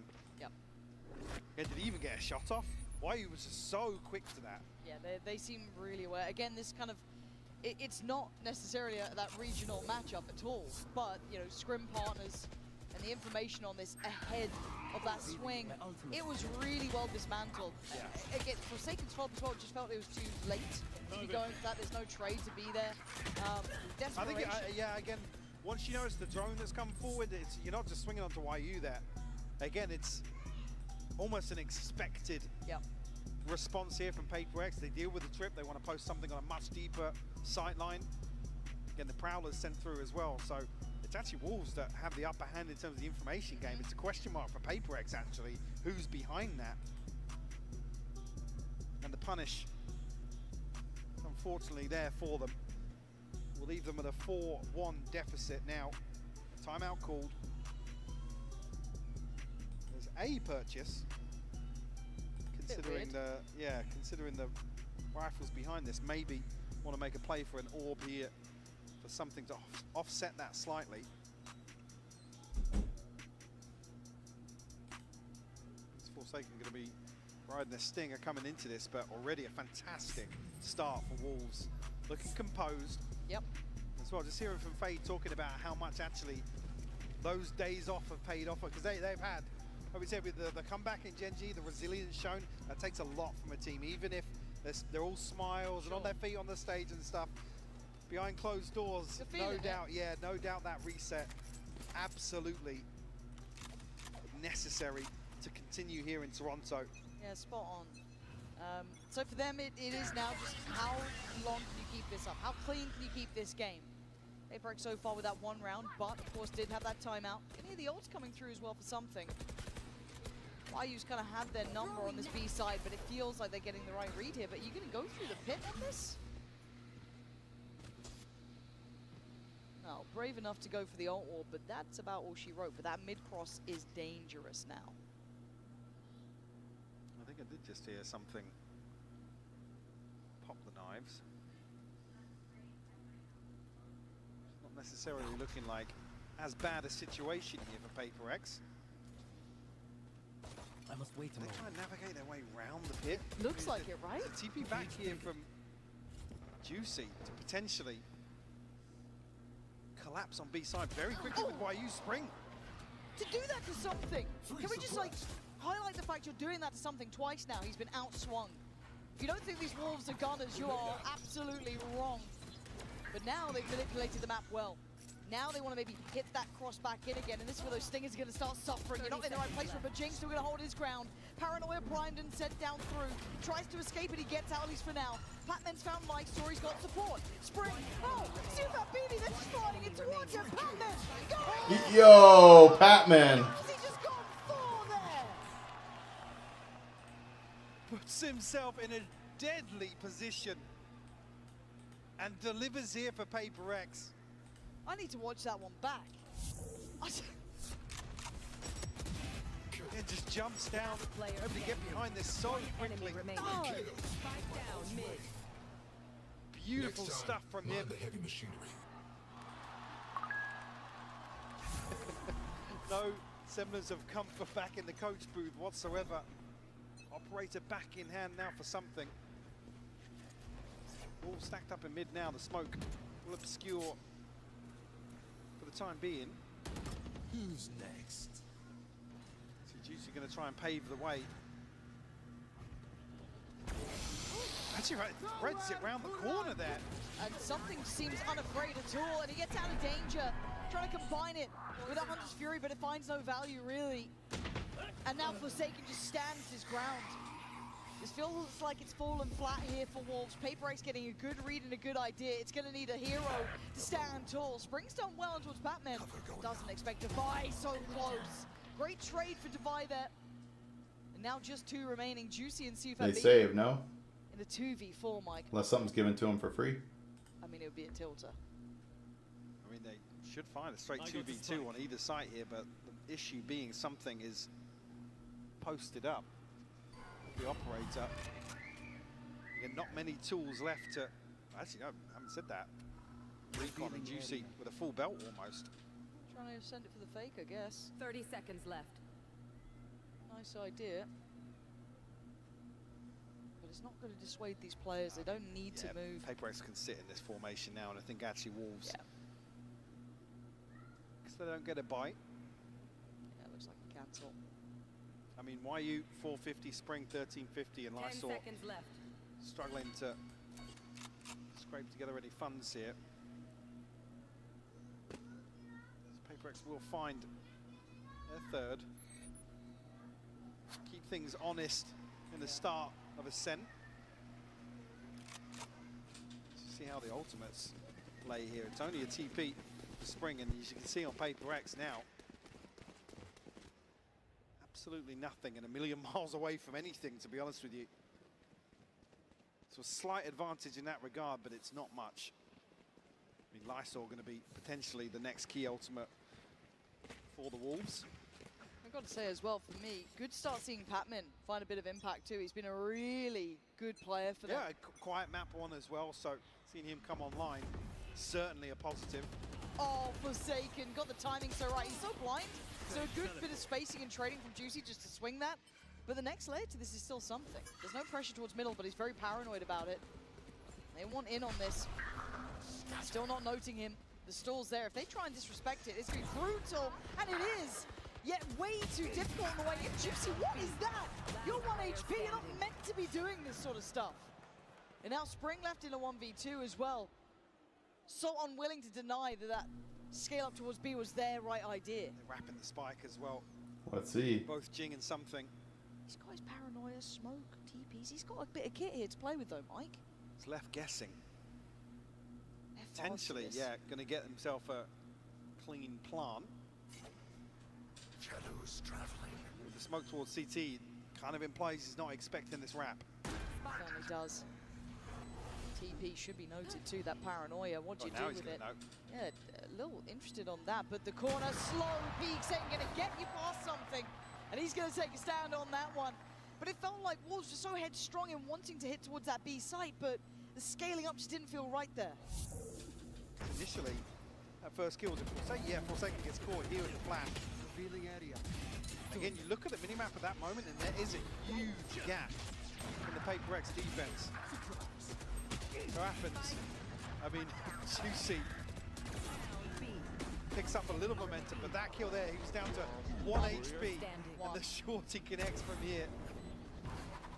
Just as the door is about to close. Potentially stealing that post plant for Wolves, to be honest with you. Yeah, don't like it. And now Wolves starting to run dry, it looks like. Again, when we're talking about these sort of big stage games, it is that level of comfort on here when you're under the gun, because yes, they did lose out to, what was it, Sen early on, but beyond that, they've not really dropped a map for Wolves. They've been on that kind of momentum run. So now they're starting to hit that brick wall, right? You kind of expect it in towards these sort of games. The caliber just keeps increasing. I want to see how well they do in this. Obviously, they did great against Gen G. That, to me, was the tick in the box of authenticity. Yeah, almost a turning point. Yeah. Like everything else, I'd be like, okay, maybe people underestimated them. Maybe they... Yeah, because you have that step up again for playoffs where it's like, obviously, the stakes get raised. And we're not talking about elimination for Wolves, but certainly the caliber increases, the pressure... Hey, what's up, Hyper Casual? ...correlates with that. Casual gaming. And then you step into a series... You like the portrait mode? Oh. ...versus PRX. Talk about Gen G being an international titan, but... PRX, I mean, God, I'd said it need no introduction when it comes to the international stage. Truly not, and again, I think that because of their lack of, you know, let's say international trophy, that there has been that worry about them, how well they do, their expectations, but they are still a grand finalist team, right? Oh, absolutely, yeah. That's just something that doesn't even need to be said half the time, but at this point, they've course corrected well, they've got everything back to where they like it, and for something, he's going hunting. He knows where the man is. Yeah, Cam dealt with quickly. You see on the minimap as well, the situation developing outside A site. Then the knife's going to have given that info across. Really juicy with a rifle here, and all of that if you may.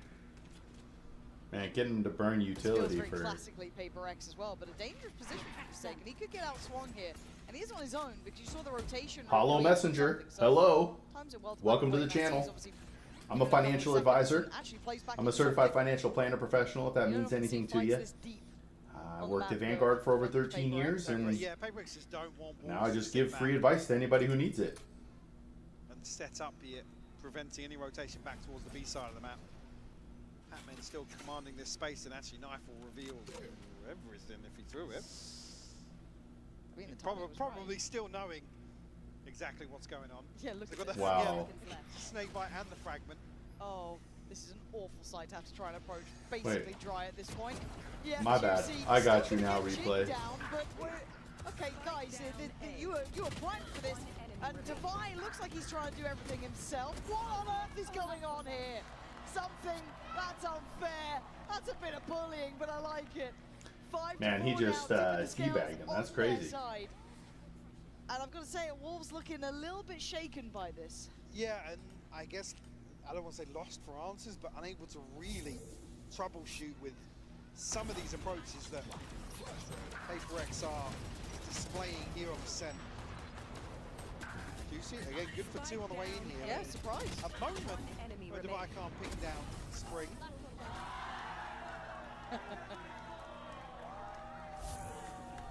PRX watch party loving that one, but 5 to 4 we go back through. Buyback in play.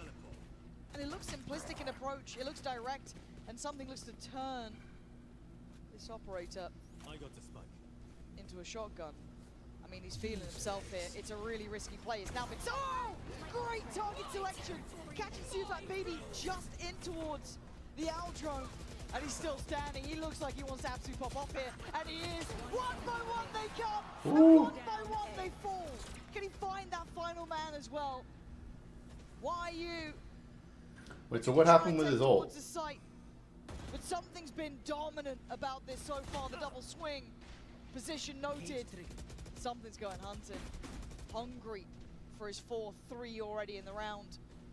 There's not much to be done for YU here, Mike. Especially on now. What a solid idea of where he's at. PRX just want to decisively close out round 10 here. No escape. He's like, well, I'm trapped. I'm I'm trapped. Gets his fourth, and he is just getting scarier and scarier as the game goes on. Like they're channeling into that 6th gear. Putting up now 5 rounds unanswered for PRX. Oh, Did start a 4-1 scoreline here. The tides certainly have turned. We'll actually draw out a 2nd timeout here from Wolves. And the opening stretch of Ascent. Desperate, I guess, from Fade to try and recover things here. Hope for a 6-6. That's to see Fat BB who want to really lead this dialogue. yeah, it's not Fade. This is the captain checking in with the boys. See that pressure starting to mount. Because I guess this is the uncharted territory for this team, right? Is being on international stage and, you know, coming up against opponents that you just can't crack through that first sort of line of defense. Again, this is where these guys really earn their money, to be honest. Oh yeah. It's coming up with the goods here. It's all good and well to have those Cinderella runs, right? And it's why we love them. They're such fun to witness. But the reality is normally that fairy tale falls short. There's been very few occasions where it's gone the whole distance. You could argue EG at Champs was probably one of the only ones that ever made it. The outlier, yeah. That is it. PRX have been that fairy tale run in the past, but they never quite made it themselves. For Wolves, they have to face that reality now. How bad do you want it? Do you have really what it takes to push someone like PRX away from something they are singularly It won't be long. At grand final is what they want. Jing! Oh. Gonna draw blood. It's beautiful and juicy. Not getting what he needs there. And a tag or two, but Forsaken happy with that. Something will follow up here. YU will fall. Now, actually, regress here, but PRX will correct. Yeah, Just see Fat Phoebe now. They're making it hurt, Mike. And this is when it's rough to play against PRX. They know when to keep Do we think their defense will allow you any say in the round? When you say in the half as well. That's 6 now. With no response. Beautiful. Didn't even look like that was going to land as well. Simply lovely from PRX. And as I said, the pressure starts weighing on the chest for Wolves. It's still a manageable scoreline. Absolutely, still smiles. But we can see these rounds, and they're feeling these rounds, and there's aggression again. Something wants that deeper line, and he's got it for starters. This is why it's so rough to play against PRX, though. When they get themselves ahead, they know to not let up. Wolves can potentially find a 7-5 here. It will be. Yeah. Big tick in the box. Oh, bang on. But that wherewithal, that discipline, that capability in the high pressure games now is the biggest test for them. Looking a little fraught here so far. Last couple of rounds just not quite been in the wheelhouse. And again, the timing on these knives, rather good. Fragment to prevent anybody slipping the smoke, even though Devi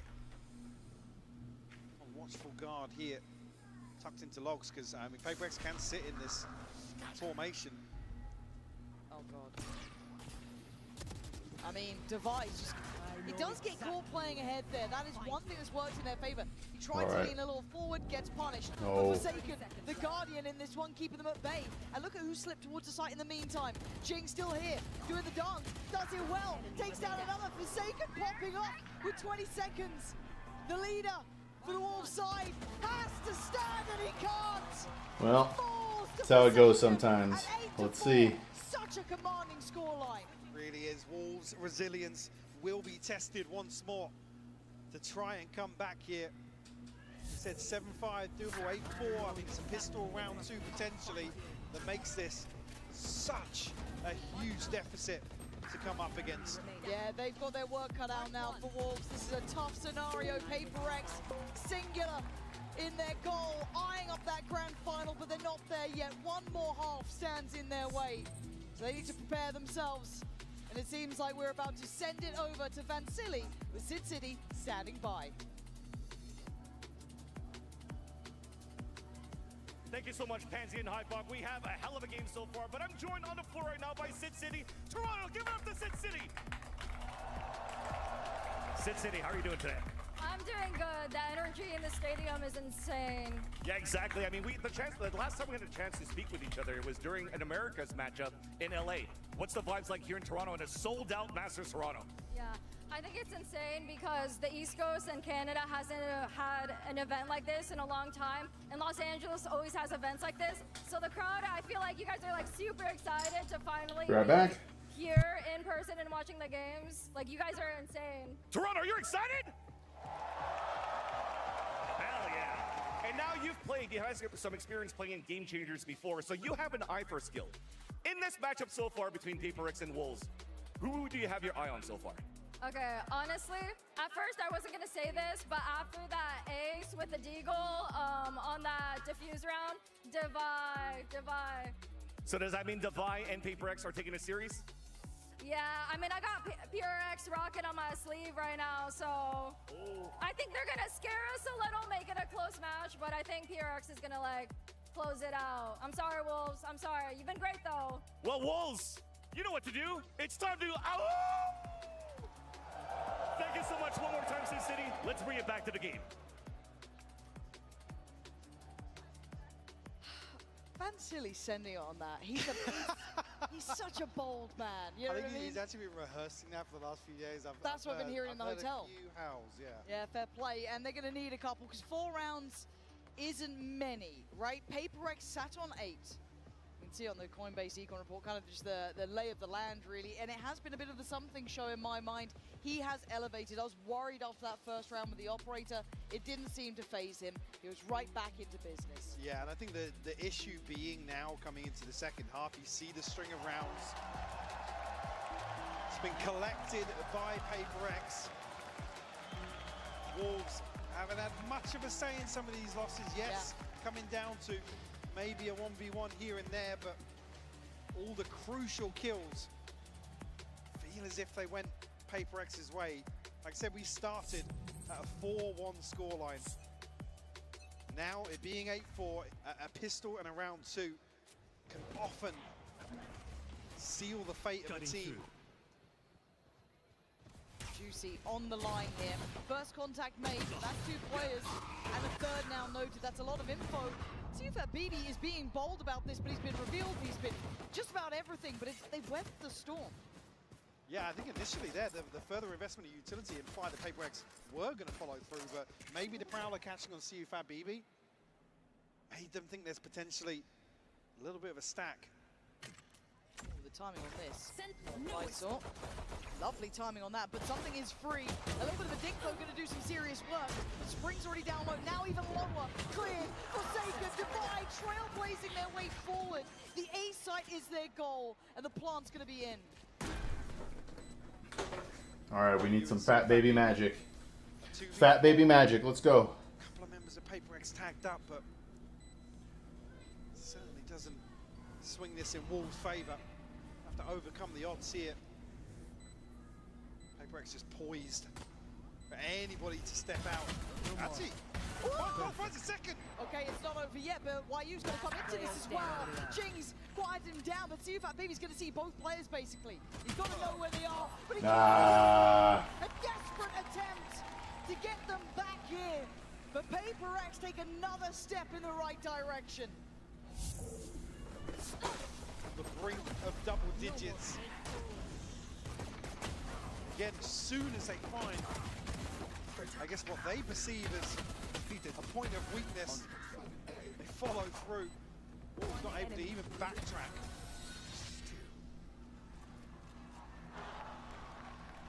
Well invested here for round 2 as well. Don't want to leave anything up to chance. Rifles except for Patman and Forsaken. Actually, Wolves set up in a little bit of a stack here. Flash in's only going to slow down the inevitable, it feels. Maybe toying with the idea of contesting that orb, but doesn't happen. I think PRX probably smell something. There's a trap around that corner, guys, I'm pretty sure. Feels weird over there. something looking to farm. If he falls, it would be a prize possession garnered. I was curious there if Forsaken was going to show some utility on the other side of the map, because it's just Lysor, but Man, they've given it up. he's calling a cancel on that. Hello. That's one. There's more, and it's cleared systematically, one by one. The flash through smoke is nice. See that BB is already noted as well. Can't really fall away from the stairs. Jing already takes the angle. PRX looking locked in here, Mike. They are pulling no punches. Oh man, Again, showing diligence. it was looking so good for That's Wolves when it early.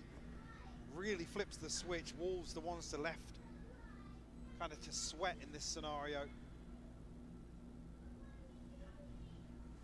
Almost a second gets themselves, but Jing, a third found and a 10th on the board for PRX. This buy round, that's it. is huge for Kind of Wolves, it. and this bonus even bigger for PRX if they can find it. Only the one casualty. You're gonna cry, bro. So they come into You're round gonna cry, 3. bro. Flushed out in terms of the inventory. And Pac-Man actually just going to ride a Sheriff through here. It's Forsaken and Jing closest in terms of this ult cycle. Cover going up. Nothing of note for Wolves, but potentially a pace change. Just initially, Forsaken going to retrieve one orb. Trying to retrieve one orb. Yeah, couple times of asking. All good. But don't have control over towards A main, so A little bit cagey as a start, isn't it? You can see the... I mean, it's a huge ultimate to have in the bonus, so you know they're going to want to come for this orb. Oh, here it is. They've taken the taunt. Actually, Lysor and Spring do peel away. Now they've cleared B main. If you're looking at Wolves' side, they cleared B main. So they might leave YU here, but you can already see that rotation coming in from Juicy. He's going to try and pop himself over towards A. PRX aren't dead set just yet. I think maybe going to prioritize towards short here to catch somebody out. They don't want to walk into this choke point. No, and that's going to encourage the play forward, but denied for Satan. Why was he with the stunned? first blow. And it could be a lethal one at that. Juicy. It's labored, but job done, and Lysor does well. Tucked into hell, he drags down another with him. The Wolves aren't done yet, but Forsaken captured and held in place. The spike now left loose. With 20 seconds, he's got to make a miracle out of this. 3 players, Forsaken. Not gonna get it. A All right, lifeline all right. falls. Little fight. 3 left standing as well. Just an armor or shield to repurchase here for Juicy. Again, that was the bonus, so PRX is going to come back in, and because Pac-Man only brought a Sheriff to the party, Spike down A. Spike down it's almost rinse and repeat here. Not out of the woods just yet. Cannot get the ball rolling in terms of the comeback. But again, though, this was something that was said about BD was building up his players, right? Keeping them confident, trying to keep them in the game. He's going to have to keep doing that because PRX don't stop. Even in their losses, they will still play confident games. Something taking space. Solo Endeavor. 2 players on the other side. CFAT, BB, and Lysor playing top mid off the back of that trip placed in as well. So they've got a lot to play off of here. Very difficult scenario. Pac-Man on that depot line in case someone does swing. And it's got to be those early protocols being cleared. I mean, it is a duelist's nightmare to play into this composition. But Lysor bouncing with death here. Still have that trip, so they can still have confidence behind that. They've read it wrong to an extent, right? They're kind of falling for this fade pressure on towards B main, but we know where it's heading. PRX are once again eyeing up this A site. This is brutal. You got Juicy still here, you got Spring still here, but PRX are right at the door now. And away they go. Something looks the wrong way and gets punished. Spring does well. Great paranoia too. Tries to slow the roll here, buy time for these rotations. Pressure from main held back by the smoke, but Divide gonna lean forward. Lurch closer. Juicy play in the corner. Gets denied. Looks for the follow-up. No. Spring barely alive on 2, but he's still breathing until then. Down to a 3v2. Man to the good for PRX, and now Plant on their side. We're going to be coming from heaven here. CFAT BB a little ahead of YU. Nobody from PRX overstepping They're tucked in right now. Got to see discipline. Oh. That's a shoulder shown. Some damage made. So they could know 2 players off of this. That Forsaken on third the X-ray, though. is a problem. That third being Forsaken, but they're losing out on the site. Couldn't quite get the follow-up. And PRX striding closer. Oh, now. no. 11 rounds to their name.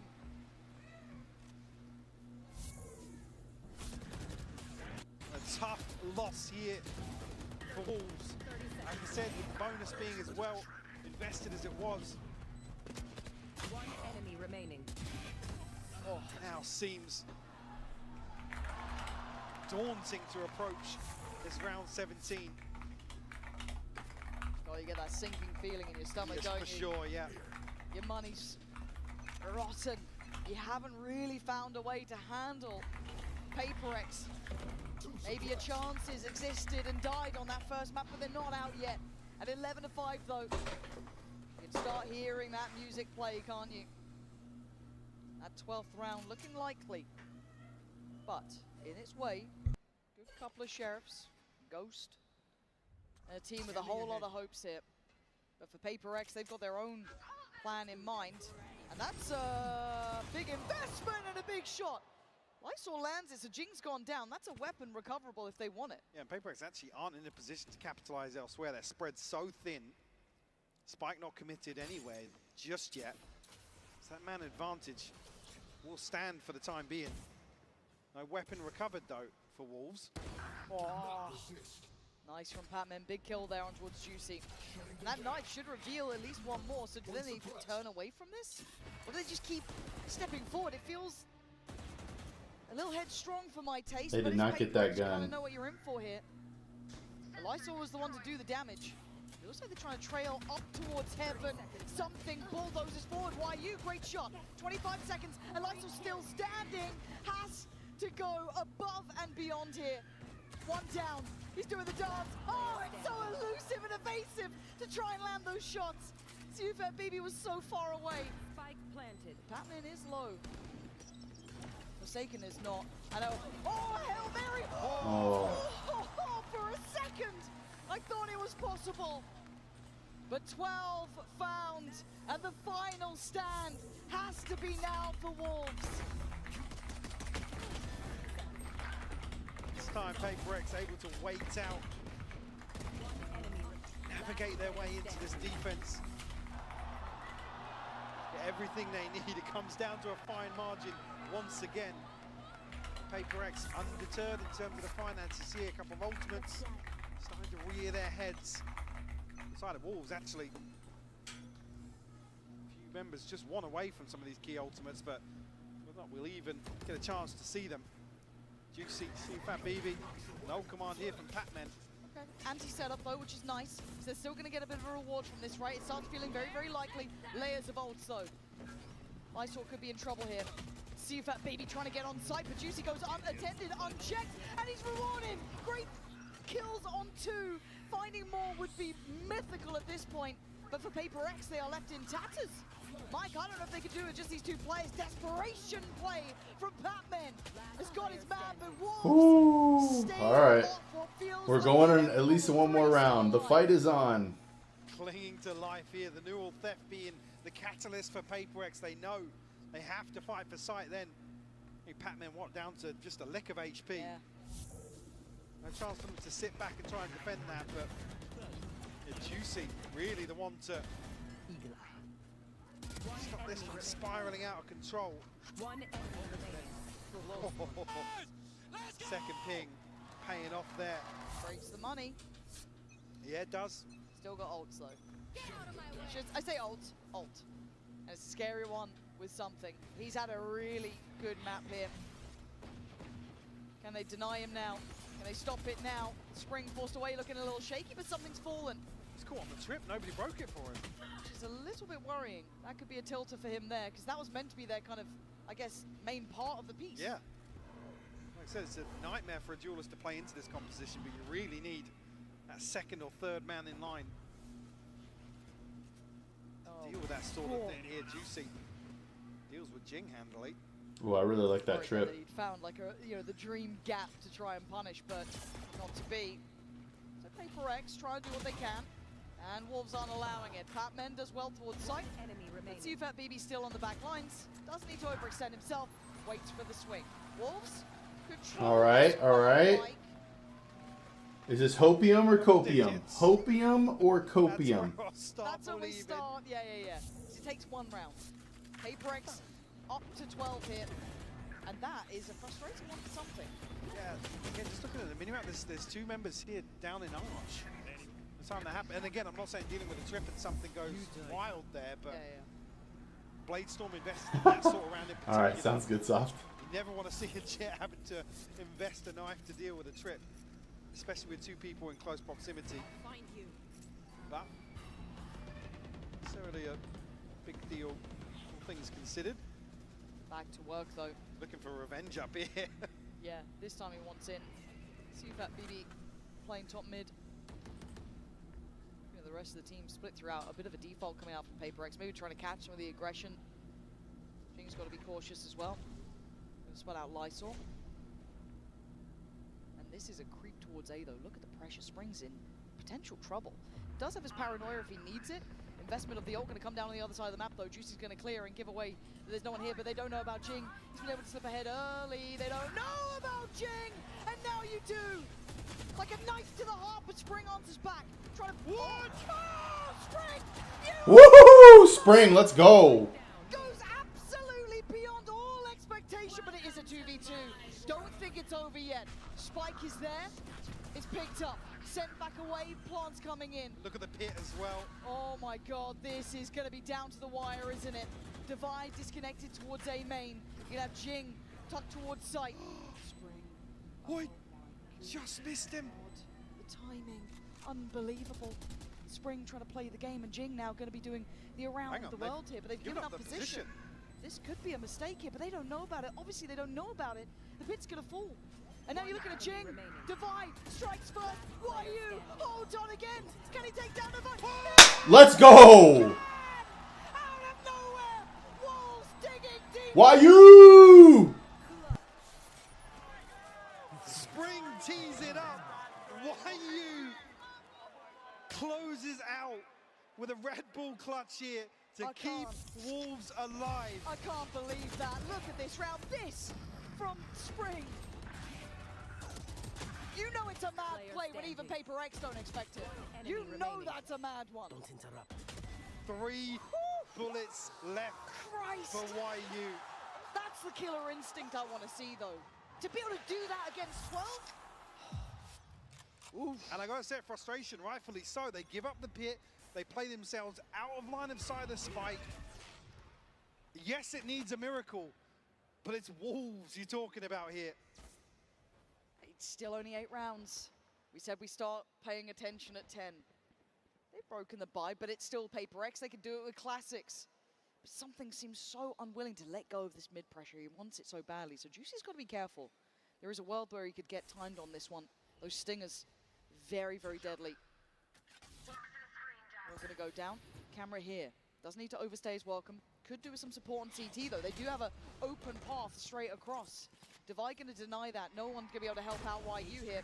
Does get to at least evade the siege, but they are right knocking at the door. PRX have a way forward. No damage done just yet towards the side, but actually now YU going to have his hands full. Oh, outdone. PRX making something out of nothing, and maybe a mistake made by the Wolves. Plan's looking like it's coming in.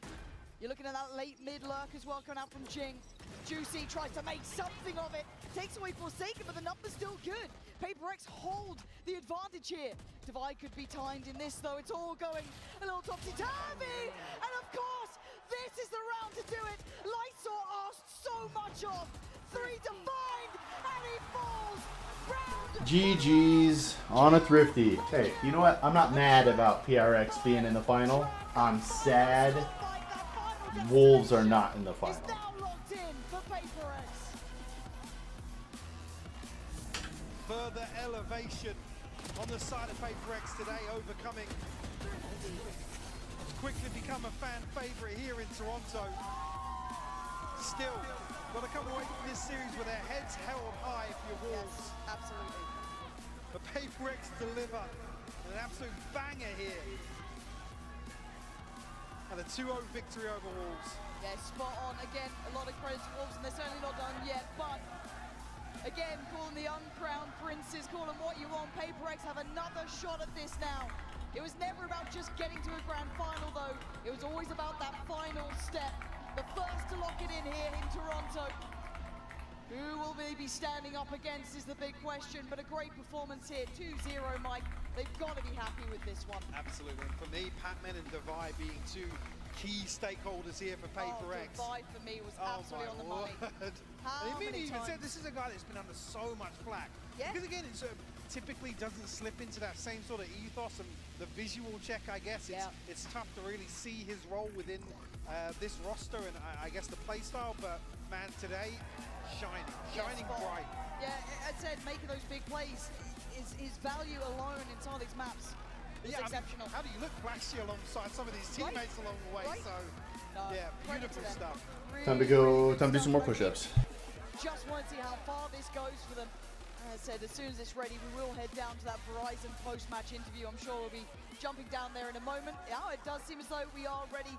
So let's hear from the players themselves. Down with Yinsu.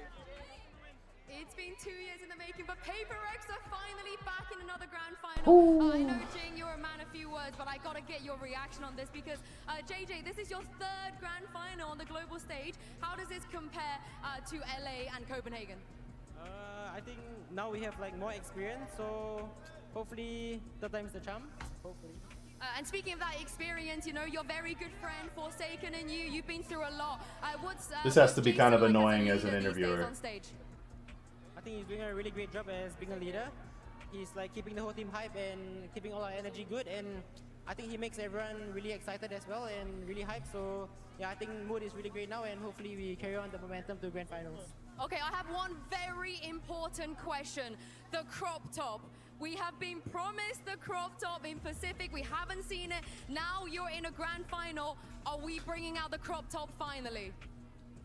I mean, like I said in the press con, if we win grand finals and my team wears the crop top with me, I'll do it. All right, okay, we need to get PRX behind this crop top. I know one person that might be down for this, of course. I'm gonna get told off if I don't get David here on your thoughts. First of all, Divide, your first ace on the global stage. Was that fun? To be fair, I just want to win the round. So, but now I got an ace. I mean, thanks to you guys, and very happy. Anyone you want to dedicate that ace to? You know, it's your first one. It's a special one. I mean, I gotta dedicate to my bro Pujan. I think he's here now, right? I'm glad you mentioned him because I think, of course, you have a lot of fans. You know, they're all here very keen to get your pictures and signatures. But I do think you can probably flex a little bit about just your fan base because it's not just these guys out here. It's FNC. I saw Tens and Kaide wearing a PRX jersey as well. So how grateful are you that all these people in the community want you to win? Yeah, I mean, we are very thankful that we have so many fans across the world, and even yesterday, Tens and Kaide and Mel came to our place, so it's nice meeting them. Probably it's Tens buff, you know. So yeah, hopefully we do well in grand final, and hopefully not second place again. Oh, I hope so for you as well. Everyone in Toronto, as I let him sign a few more things one more time for your first grand finalist, PRX.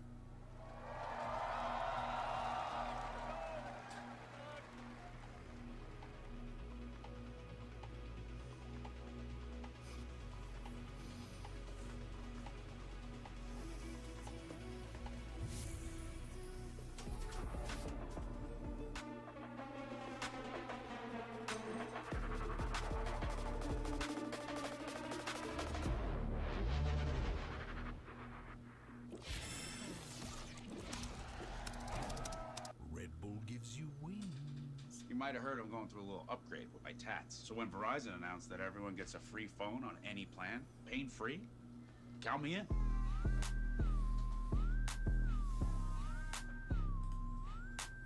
Try and beat it. I'll give you a sec.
singular posture for 12 hours a day. It's time your chair evolved. This is Secret Lab Titan Evo. Ergonomically engineered for you, gamers, hybrid workers, artists, backing your every move. An update is required. Financial system updating.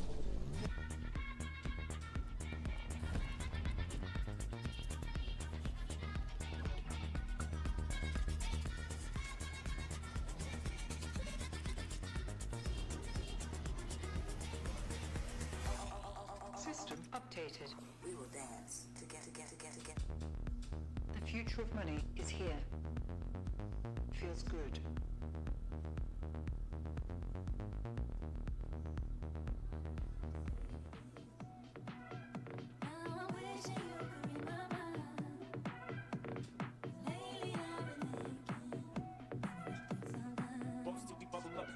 They don't know.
It was Maniac. I'm sorry I missed your message until now. The first game was an absolute banger.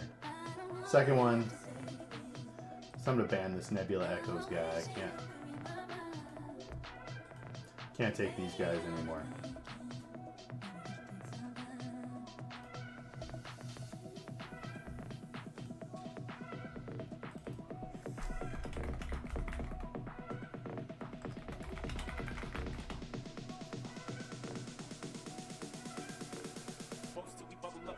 They don't know.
Welcome back to Masters Toronto and our lower bracket semi-final. We already locked one team in the grand final. Shout out to PRX, but now we set our eyes on G2 versus Fnatic. NA and EMEA are fighting to stay alive in this competition, but only one region will make it to tomorrow's best of 5 lower final. Of course, I'm Golden. We're here alongside Mimi and Kukuka as we look to break everything down. And Kukuka, for both of us, this is a stressful moment here, right? Your boys in Fnatic, Yes. my boys in G2. Oh my word, what's gonna happen? I mean, it definitely is a very exciting one. I think that both of these first seeds have a very good chance of winning today. I think that they both have shown the growth, that was expected from them coming into this tournament. And it's especially interesting given the history. This is going to be an opportunity for revenge if you're the boys in orange and black. They lost to G2 at Champions, got eliminated in the lower rounds there, went out way earlier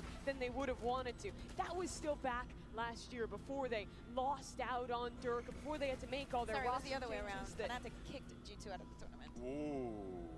Yeah. Yeah. Yeah, you are right. So how about I think you need to go over your history a little bit more, because I understand that this is Mimi, that this is EMEA versus Americas, but I will I'm not just give you that rewriting win. a fan fiction in my head, and it's lived out there. No, but you are right. I misspoke there. But there you can see the journeys that both of these teams have taken. Back when this core was the guard, you have this Fnatic squad. That core is stuck together for quite some time as well here. I mean, no matter how you slice it though, Bea, you're looking at an incredible matchup between two masterclass teams. Yeah, absolutely, especially with the new names, the new additions that we're seeing.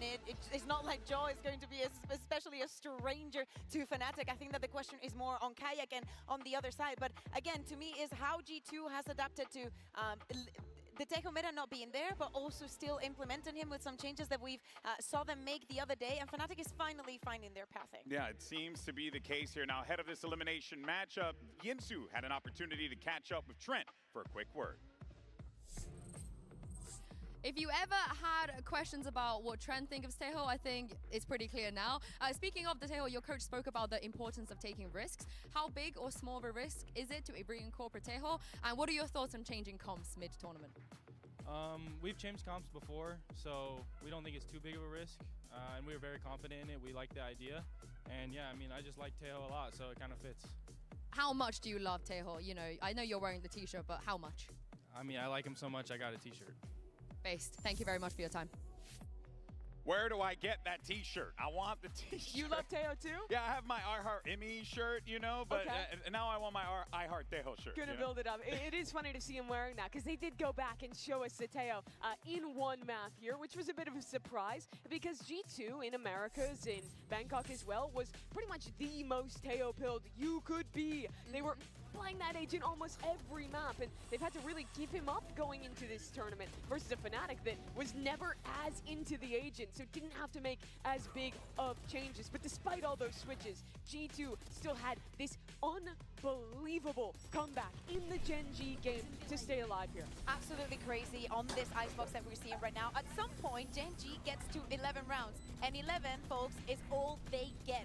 G2 starts getting round after round, going back into the matchup, and we could see it in the energy, in the celebrations as it was getting closer and closer, and they ended up removing Gen G from the competition. And Gen G is that team who came out of Swiss stage. Everyone was talking about them as the strongest team from Swiss, one of the favorites to win the tournament, but they go out in that comeback fashion, and look at them all with their I Heart Tejo. Yo, they have a lot. Together. I bet they have one for you, Alex. I'm gonna try and get you one for the second. You know what? I gotta hit my boys up. I gotta get them my shirt. It's crazy because I think that Trent beat the Tejo one-trick allegations this tournament, and they're just reinventing the narrative. They're bringing it back. It's just nice to see, though, how this G2 team, despite the changes, they're still finding ways to innovate, but more importantly, and I like using this term for them, Kukuka, because this squad is the definition of resilience after what we saw in that Icebox game to come back and win it. Yeah, and many times we speak about the form in which teams get into a match, and I think the G2 right now, with them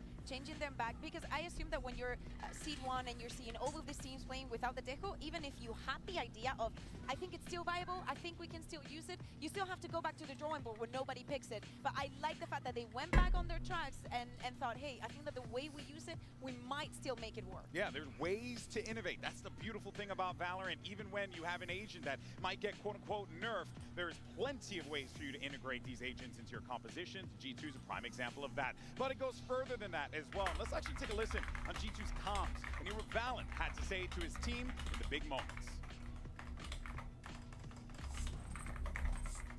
Today's game, I want us to just be high energy, okay, and always optimistic and focus forward, right?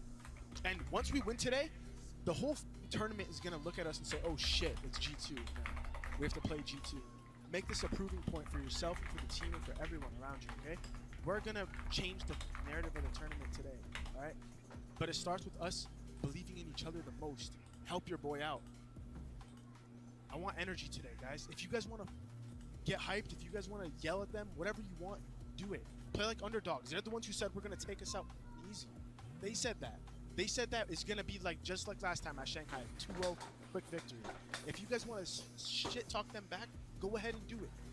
This is your playground today. There's no pressure on us, okay? All the pressure's on them. VALORANT in an interview said when he was a younger IGL, when he was coming up from Tier 2, he used to watch a lot of Boaster's games on Fnatic, look up to him when he was winning very early on in this game's history. But now, VALORANT saying he wants to be his own IGL. He's not here to emulate any other leader, and he's shown how good of a leader he's become in such a short amount of time, having the year they did last year, pulling off that comeback against Gen G, and now going into another big match here. But he's not the only leader on this team. Leaf as well, behind the scenes, adds so much into this roster to help out with ideas and to help VALORANT with that leadership. Yeah, and even behind the scenes, but also we can see it in the server, because clutch after clutch, Leaf will be on your screens. And today, he will be on Fnatic's screens, because the performance that we've been seeing from him all tournament long, but especially since they fell onto this lower bracket, which was pretty early on, he has been delivering. It doesn't matter the map, the agent that he's playing, you can always count on Leaf. And if you're on the other side, you must count your blessings, because if he's alive, you're not getting it. For my money, this guy's top 3 in the world, right? Yeah, and really, the amount of confidence you have to have to take 1v2s the way that this guy does in those clutch situations is really something that is astounding me. But there's a player across the stage from him that is also very much up there, and that's Alpha here. You look back at Fnatic through all the tournaments they've had where things have gotten close. There's a common thread. Alpha, when they eliminated G2 like we were talking about, he was dominant, plus 21 in kills in that game, and he's having those kind of performances again. He is such a monster on the international stage, and it feels like every time he comes back, he only gets stronger, he only gets more comfortable in these big games. The head-to-head between these two players is definitely the treat of the day, especially if we get to see that Ascent, if we get to see that Chamber. I think that for Alpha's confidence has been very important, because then in other maps, like for example Haven, where he on the ISO was sometimes the different, well, most of the times, the difference maker, he hasn't been showing up, and I feel like he needs this kind of push for him to perform the way that we know he can perform. Hey, and what helps him is that he's going to have some vets in the back line helping him out there. You got Chronicle standing by with Yinsu to get his thoughts ahead of the matchup. We have a pretty exciting rematch coming up. Now, the last time, Kron, you faced G2, roster was a little bit different. You didn't have Kayak or Crashies. Tell me, what kind of impact have they brought to this roster, and maybe to you individually as well? I think the biggest difference in terms of our roster right now is that Kayak and Crashes brought very positive vibes in our team. Also, like, not talking about the skill and other stuff because it's quite different, but the positive impact on our vibes in the team really helped a lot.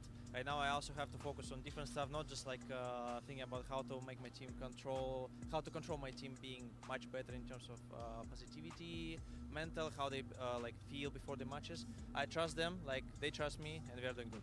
Oh, that's great news to hear. Good luck today, Kron. A lot on the shoulders of that veteran Chronicle to keep this squad pretty much in line. One of those individuals in particular is Kayak, who's coming into this one. Wait, it was a 1v5? And well, we're seeing what this young was man that with Riz or with us? It is unbelievable, and it seems like he ain't stopping. yeah, keeping them alive in many situations, doing exactly what is expected from him when he's in roles like the Neon and whatnot. I still feel that we have not seen his full potential, because in EMEA he's been treating us to a lot of operator rounds, and even though he's been showing it a little bit more in their last encounter, I feel like it could be a different beast if we get Kaya with the operator and just completely saturating their opponent. Every other player on the stage today has a history at global events, at coming to big moments, being part of history in Valorant before. But Kayak, it hasn't even been a year since he won Ascension, made it into the EMEA League, then chose to leave his team, take this opportunity with Fnatic to replace one of the game's greatest duelist players, and somehow he has filled that role. He has filled those massive shoes perfectly and kept that up in these higher and higher pressure games. And now for him today, this is going to be the biggest game he has ever played, but he showed no signs of slowing down. Yeah, and really on the other side with G2 as well, right? They have also showed no signs of slowing down after that comeback win that they've had. Can they feed off of that momentum here? Because it's going to be really difficult to stop Kayak. On his counterpart, with Jogimo being back in the Euro, being back also in the roles that he's been practicing the most throughout the year and shining the most, I think that we get the most evened out ground for both of the teams in the involvement that we've seen in the tournament. Yeah, there's history even there too. For Jojimo, having lost to this Fnatic team back in Masters Tokyo, having that rivalry with them when he was on Evil Geniuses, now on a new roster this year with this G2 team, trying to reach those heights again, but against this very familiar foe. Let's actually take a look at the talent predictions one more time so we can get a read on the field, because there were only two that diverted from G2, and that of course is our lovely EMEA amigos. We got Kakuka as well as Yinsu. Also, this has to be the first time that we all predict one team and they win. Yeah, you know what? You're right. It's a rarity. We did it, guys. We did it. Oh, man, but this is going to be awesome. I'm so excited for this one, Mimi. Yeah, it's just two of the greatest teams in this game coming to a head again in an even deeper part of the tournament than they were before. Either of these teams could win a trophy, but only one gets to stay alive. You can see the players getting ready in the back over there. So the question for everyone here in Toronto, are you ready? Let's try it again. I asked you, are you ready for the lower finals? Yeah, you love to hear it, folks. Let's go ahead and send it down to the stage and bring up the #1 teams from Americas and EMEA.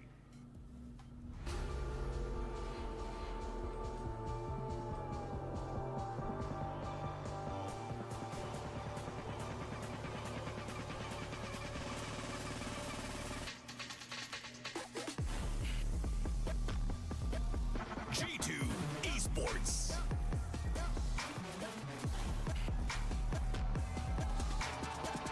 We're about to be in a banger. Oh man. I never really think about who I'm watching. I'm just clicking through to find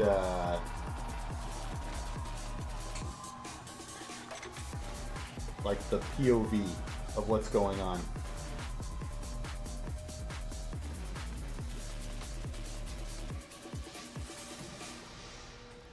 For G2 Esports, it's an opportunity to lift a trophy one step closer. But for Fnatic, it's an opportunity to reclaim glory. Both squads know that there's so much on the line here. Both teams manufactured and created to win championships. But unfortunately, Mimi, one squad has to go home today. Every #1 seed in this tournament lost in the first round of playoffs. They have been on a trajectory straight at each other through this lower bracket, but now only one gets to continue. We have the Omen map select up here, and these teams, they have a lot of crossover in their map pool, Bea. Yeah, I'm very surprised because G2, as you can see, they banned Ascent, but throughout this entire tournament, the 3 times that they played, they banned the Sunset, but they identified that it's not a map that Fnatic has ever been comfortable in, and we have seen it throughout this tournament, how they've been struggling, so they have decided to go against something they do not want to see from Fnatic, and it's probably Alpha. 16 points, absolutely.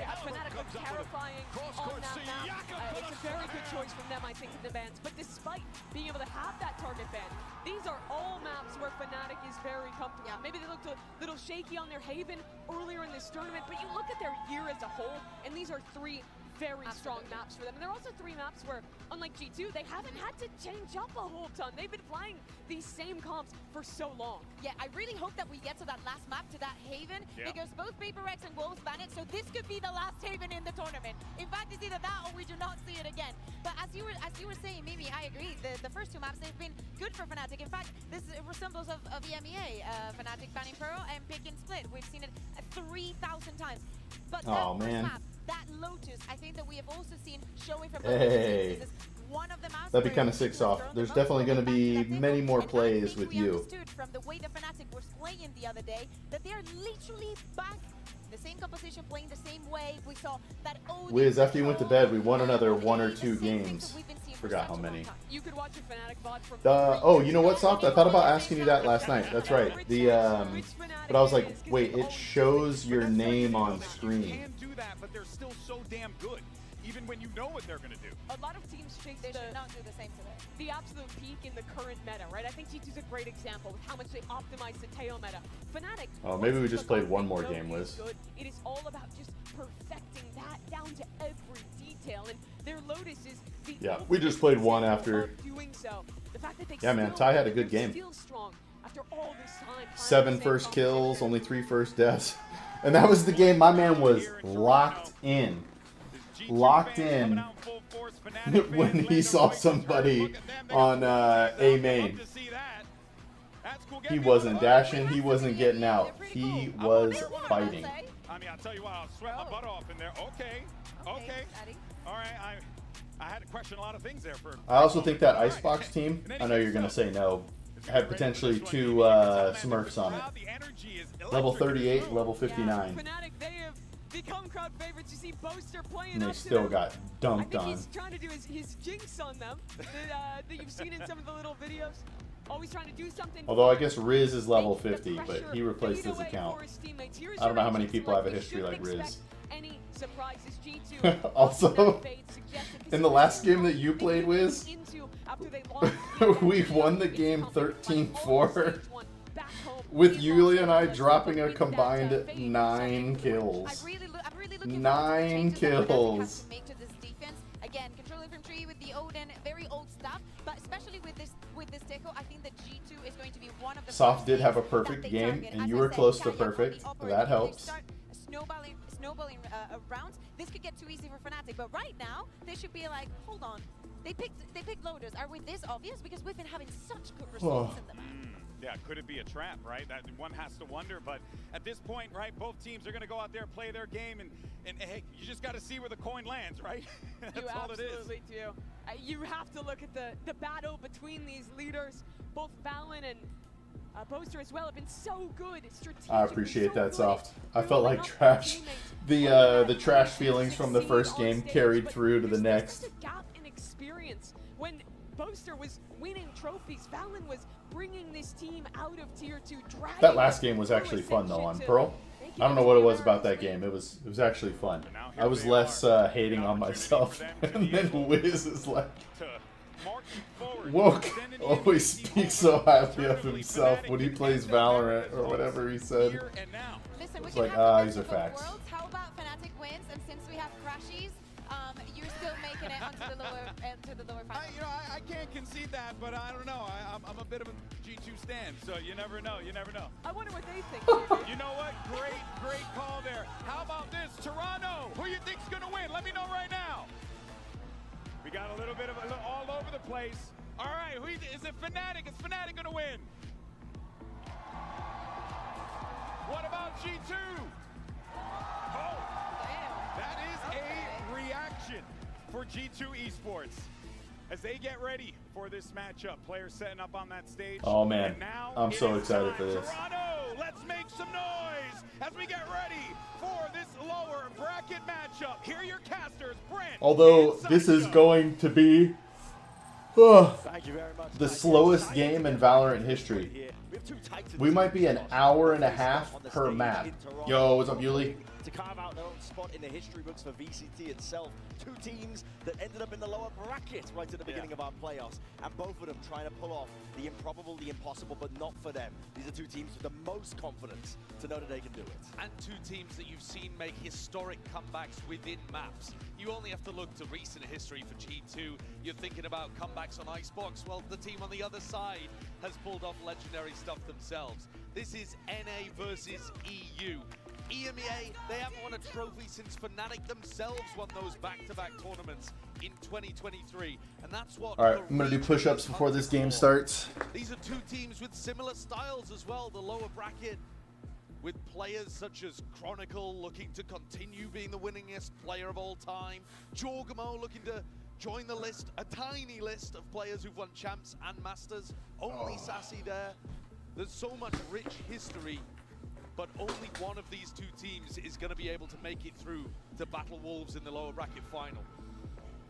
Oh, we're going to be getting into it surely here for our opening pistol round between these two juggernaut teams. Toronto, make some noise. Let's get loud. And what a bold pick this is for G2 to be going into Lotus, which I would consider to be essentially home ground territory for Fnatic. It's home ground though for both squads.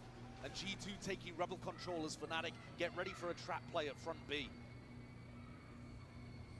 Slow is going to be the name of the game for both of these squads on their attack side. Yeah, you call it out. Slow is the name. They're both pretty happy to play retake trap styles, and Boaster is in fact the opening kill. Blood's going to be drawn out as G2 bodies are dropping. Not relenting though, G2 looking eager to try and take site control, but they've got a crossfire center to try and contend with. Oh, yeah, that's big. How the hell are you doing that? Jonah P, drive by, swings by. And just like that, in a blink of an eye, it's Fnatic now that are on the back foot. What a plant as well. They're planting so that they can take heaven control. They know that at least one of these players is on the flank. Alpha is going to try and deliver shoulder to shoulder. Him and the IGL. Boaster himself, what a shot to connect. Not anticipating it. Boaster delivering an Alpha Okay. from the side. It looked like Fnatic easy, Fnatic throw, Fnatic win. G2 almost there, turning around a 3v5 situation, but they just couldn't quite get it done. 6 shots towards the end, a bit of a freebie there as well. That's a rough one for Jorgamo. But these shots towards the end, Alpha hitting a beauty onto Jonah P, untradeable, and then cleans things up towards the end as well. He's cooking. He's ever the show, man. I think having the fans so close at this event has just spurred him on to greater and greater showmanship heights. Absolutely. He does love it. He's talked in interviews as well, Boaster, about trying to just get the best possible results before he thinks about retirement. Which is mad, but he has been in the scene for such a long time. And his teams have been I wonder how much money. successful. I feel like Fnatic plays 5 on 4v5 with Boaster.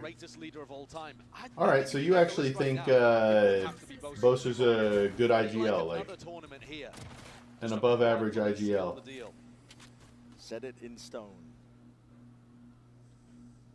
We're expecting a slow and methodical game for both of these teams. Going to be taking their time with it. Might feel like a bit of a whiplash after you've come off PRX versus Wolves. Yeah, it definitely will. But both of these teams, they do have similar styles. Fnatic, wow. G2, they're going to be playing That's high praise. allow their opponents to plant quite a lot and make them bleed as they get into the sites. Head not popped over towards the ledge as Chronicle holding close. Catches the contact, going for the re-swing. He's going to be traded, but Alpha towards the back. The ghost in hand, and he's going to be buying time for the rest of the team to start to get in and get active. Kayak tearing them apart. Leafs is going to try and do whatever damage he possibly can from this spot. Has the spike in his back pocket, but no time really to work with. And Fnatic, ever the disciplined team, happy to wait it out. Kayak would go down in one shot here. Leafs seeing if he can bait somebody out. Ends up falling to the Outlaw of Crash. He's posted up towards spawn.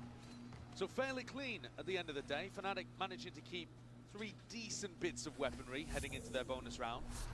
And I think a lot of it's about figuring out what these setups look like. You can see little bait and switch setups. On the pistol round we saw that B trap play, where if a lurker starts walking towards B, they get hit with a paranoia and pounced upon. G2 are just going to be trying to feel this out. Figure out what kind of game Fnatic are playing. Where does Boaster want to give a little bit of space? Where does Boaster want to tell his team to fight? And this round, potential for a bit of a collapse onto Leaf if he does take that aggressive lurk timing. Chilling for now, though. Pressure from G2 up towards B. Door's going to be opened up. That should be a bit of fear into the back of your minds. Jorgenman has a bullet to the back of the brain. Alpha, swift dismissal. Leaf needs to be careful. He's getting tagged up. Bullet tagged. Oh. Still alive, though, and now reinforcements arriving. G2 looking to clear this all the way out entirely. Crashy's been dropped. Jonah P, even a watchful eye. I don't even know who I'm rooting for. Punished here. Yeah, that's a bit of a weird push actually from Kayak. I think both players that died towards B there, Kayak and Jorgamo, probably could have played that situation better. But G2 end up slowing down the pace, hitting the brakes in a 4v3. And this allows Valen to just test out the map again. Trent still has both of these salvos to work with too. So they could play a really powerful post plan. They are set up, though, to split into B, and that's exactly where Boaster's waiting with the Stinger. They don't realize A is empty. Boaster, close quarters here with a Stinger in hand. He's got the util out. Unfortunate with the timing. 30 seconds. Now they're going to run all over these players here. Fnatic. It's a nice in the hands of Chronicle. It's not exactly set up for success. It's a nice use there from Trent of just a solo salvo into that B connector, the waterfall, in order to push back the players, and he's still got a salvo to play afterwards. G2 want to keep this clean. Toxins going up. All signs pointing towards it. Alpha, he's tepid, just tiptoeing in. Chronicle will be able to trade, but it's answered back in kind. Easy peasy. So a round on the board now for G2. A couple of players getting fairly close to some ultimates. Jonah P and Trent winding their way up to double initiator ults. It won't probably be online here, or if they are, it'll be in the post plant. But we've got a pretty important eco swing round coming up in round 4. Fnatic are going to go for an Odin purchase as well. Crashy's picking that one up to play it from tree. Aiming to do chip damage early on to these G2 players contesting Rubble. It's going to be a hail of bullets and lead. Sways him for a moment. Leaf is still propped up onto Rubble. I like it though. All of these sound cues are making it feel like Fnatic need to defend Rubble, and instead G2 are creeping up towards B, and Kayak, he's got to defend. Salvos pop up into doors. The door there, you blinds it as a back. Still G2. Oh boy! You can't stand up to it. Chronicle obliterates 3. G2 win this game, but I don't want either of these teams to win the whole thing. Yeah, now I'm rooting for PRX. I'm a PRX fan for sure. If he did, it would open up the A site and make a 2v4 possible. Just the timing on it. Backs away anyway. It's going to be very difficult for Valen and Leaf to dig themselves out of this spot. Fnatic giving them room though, giving them respect, allowing them even to get a plant off.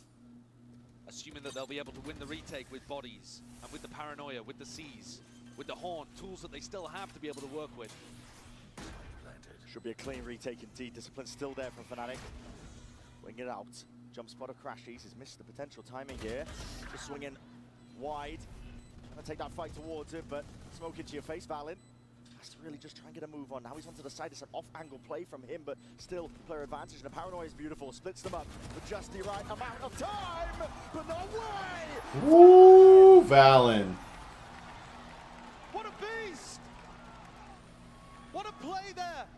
But what a fumble! Too cautious from Fnatic, I think.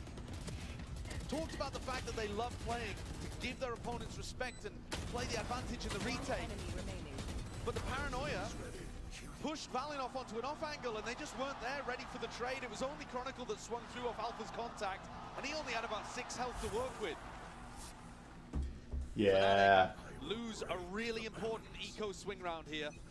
I think you should be an IGL soft. I know you're our duelist and carry on that, but if you were ever a part of the team, duelist would be, oh, I'm sorry, initiator would be an amazing role for you. Two of our greatest minds. And imagine if your teams actually listen to you. Everybody go A. Everybody go A. No lurks. No lurks. Bit of a new kid on the Soft lurking, or Ty's lurking B. Oh, Boaster.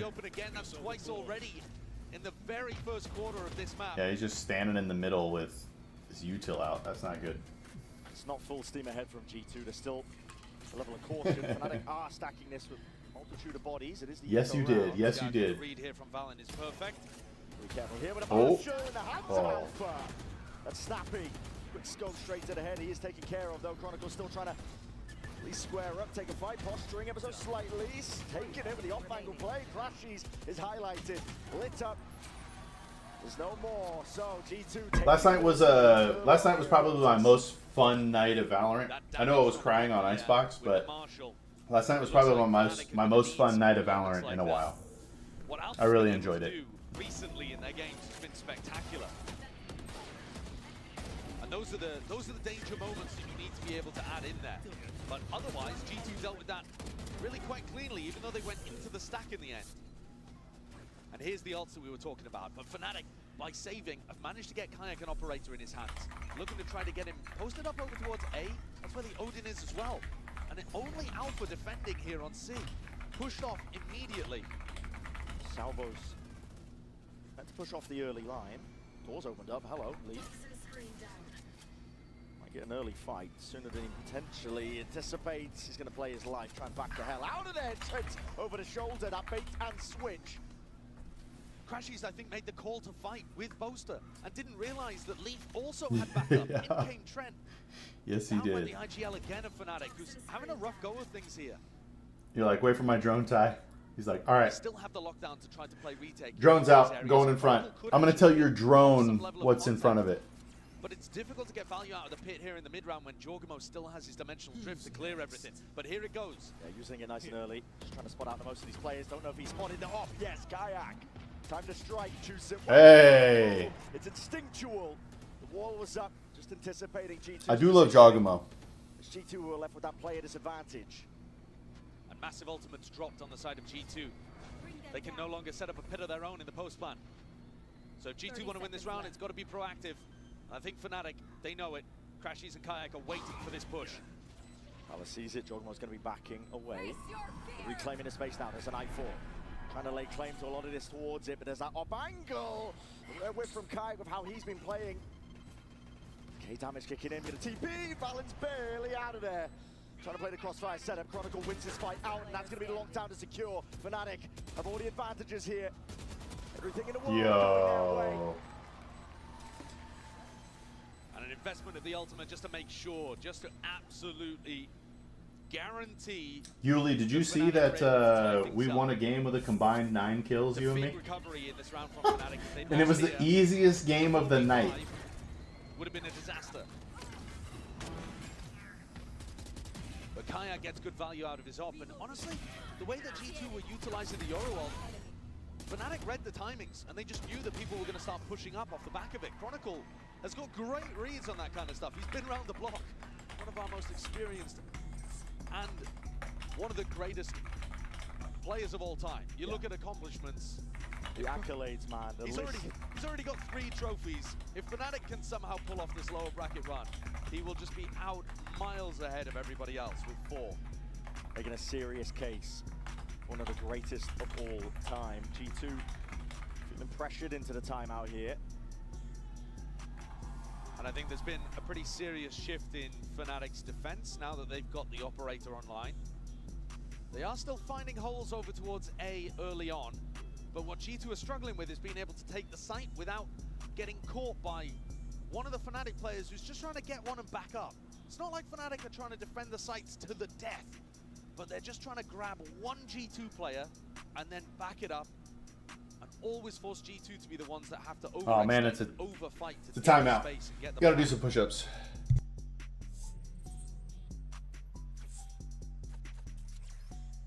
Take a look and see what the adjustments are coming out of this TAC timeout. Kayak earned his showstopper in the previous, so he can take more aggressive positions with the op, because if you get caught, pull out the ult, and you can often stop yourself from getting punished. So he's actually going to go maybe for a solo peek over towards B, which is looks like it. Properly aggressive. Oh no, backs it up early on. Just listening for audio cues. lot of presence though from G2. Prowler and a flash. Through the front of B, and that's triggered. At least the ult, and it's a bait and switch setup. Jorgamo at the gate crash could exit. That's beautiful. Great way to bait out that ult. Perfect value there coming from the Yoru. And now Valen's got an opportunity to reset the troops and figure out in which direction G2 would like to end. Another single salvo to try to push Alpha away. They know that Alpha loves to play this angle. We've seen people even pick up attack side ops to try to punish that. Alpha feeling the heat, and he might be tested soon, but instead G2 go in a different direction. Doors opened up. He is caught for. There's lots of ults to try and help supplement this one here. We'll see how to get used to the util. Sees is excellent. Crashes. He's locked G2 down. Jorg teleported into it. TP past. Boaster is here, laying in wait with the Odin up through the high ground.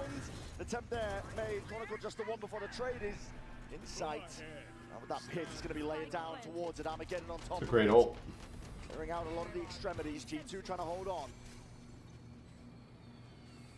Alpha on the flank could be pivotal here. Trent, he knows that he's going to try to take the timing, calls for backup, and now realizes Alpha hasn't committed.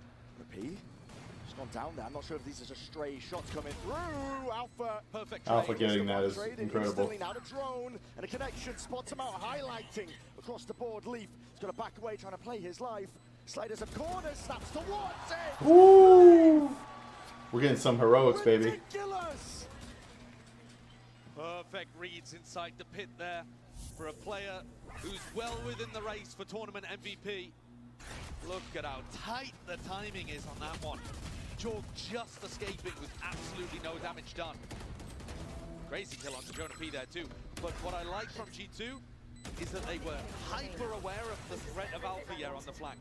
Alpha is going to be playing C aggressively, and when he opens that door, Trent and Valen doubled up to deal with him. You've got to put two guys on Alpha at all times, and even then, Finesse will tell you it doesn't always work. Yeah. Alpha perfectly capable of taking over. We've seen it, especially in their prior game. Risky setup here, but necessary. It's a half-by round for them. That is sharp. Over towards the mound, though. This is about to be a bloodbath that's occurring. And it's all going away. Surely a Fnatic it's evened out into a 2v2. Leaf, though, he caught the perfect kill on Boaster on the other side of things, and now it's all on Kayak with only a Bucky. I mean, he's just begging Valen to walk into him. If he doesn't, how is he going to take the kill? Scurry of the footsteps. Valen is hyper. Wow, he knew. And at that kind of range, Kayak, unfortunately, my IGL senses were tingling. Have a chance. We were talking about how dangerous Alpha can be, and that setup over towards Mound almost found Fnatic a turn of the fates. The shots were good, but the weaponry, I don't think was quite up to scratch. And once again, actually, this kill, where Leaf is able to pick up Boaster, and Boaster's kind of, you know, inside his smoke again, getting caught. Boaster's throwing a smoke in the middle. Yeah, and I think that is actually a bit of a recurring problem that we're seeing here, is that Boaster's frequently getting caught out. He's 2-6 right now, but it's not necessarily about the scoreboard. He could be playing, you know, those kind of numbers and be playing a great game, frankly. But at the moment, he's trying to hold important positions on defense and getting caught out by unexpected timings. And I think that's going to have to tighten up if Fnatic want a chance of being able to win the rest of these rounds. Man, it's another timeout that quick. A timeout taken for Fnatic to recoup. See if they can dig deep. It's only a 2-round lead so far for G2. It's well within the realms of being able to recover, but when you say it's a 2-round lead, Fnatic also won the pistol here. Yeah. You know, out of the other 6 rounds that we've seen, when rifles have started getting on board, G2 have been very consistent.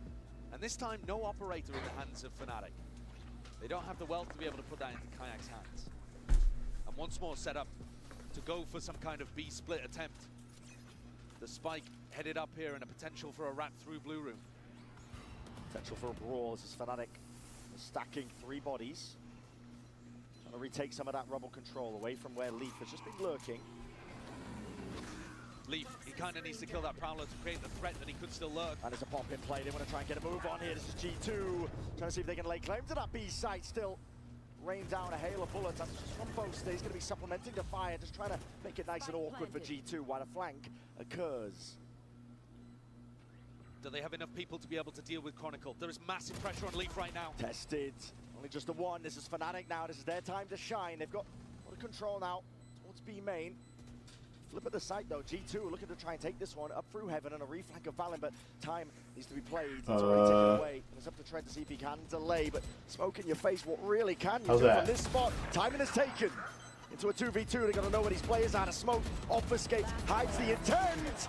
And Kayak, he's there, swinging through, seals it up nice and pretty for Fnatic.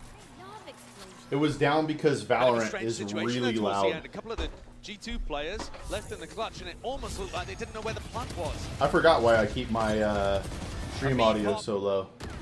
Alpha swings through, but it's this flank play that makes But it should be better now, no? In previous rounds, Leaf has been escorted into rubble at the start of this round. He got pushed out immediately. He got caught by a Horn, Prowler, and that gave Fnatic the confidence to be able to double push fully out through A and get the rat play working. The more they can get the read on that, the more they can actually figure out exactly where Leaf is on the map, the better their defense half is going to look. And they've knocked G2 down onto a light buy, but this squad is diabolical with the Stingers. Certainly are. Alpha. He's so far up. Well, really far up. There's going to be a Paranoid blinded up, and there's already players just on your tail, just trying to hunt you down, Jorgamo. This goes quantity. Bro. Carnage of what's occurring. Alpha decayed. Caught up into the corner from the seas, and Valen was very quick. Able to take up most of that space. The pit has to be vacated. It's a wasted off from Chronicle. Snakebite easily could have claimed a couple of lives there, though everybody on G2 was weak, but that was chaos. Alpha, with the wrong read of what was happening, they thought it was going to be an A-side default again, and G2 have found an opportunity to pick up a couple of weapons and slow things down a little. It's looking more even now. Low smoke from G2.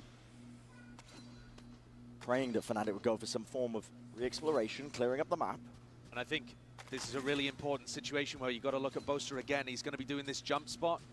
He's been caught out in positions like this, throwing smokes a couple of times. He's got to make sure that he maintains this information. 30 seconds left. He's gone forwards. Trust the advantage. He's got a read, and it is a good one. A solo player Okay, trying to great condition play. with that drone. There's the punish. What a flick! Towards the back, alongside Chronicle's a stalwart defense. The lock and key here. There's only one left to stand against the Jonah P. It's messy, it's scrappy, but Yo, Fnatic pick up a gun. even. And I think it deserved pop-off there from Boaster because it's something that There's he's like struggled nothing with a more little bit annoying so to me far in this when defense pro half, players but he don't played pick that up gun situation upgrades. beautifully, didn't he? Had the read that it was going to be a fake, stepped forwards rather than backwards, managed to get the timing on the drone, and catches Trent as well. So not only does he get the kill, he feeds full info to the rest of his team. Guys, this is going to be a C re-hit. 100% this A pressure is fake. And this is now an even half, 5-5. With arguably better ultimates here for Fnatic to close out on defense.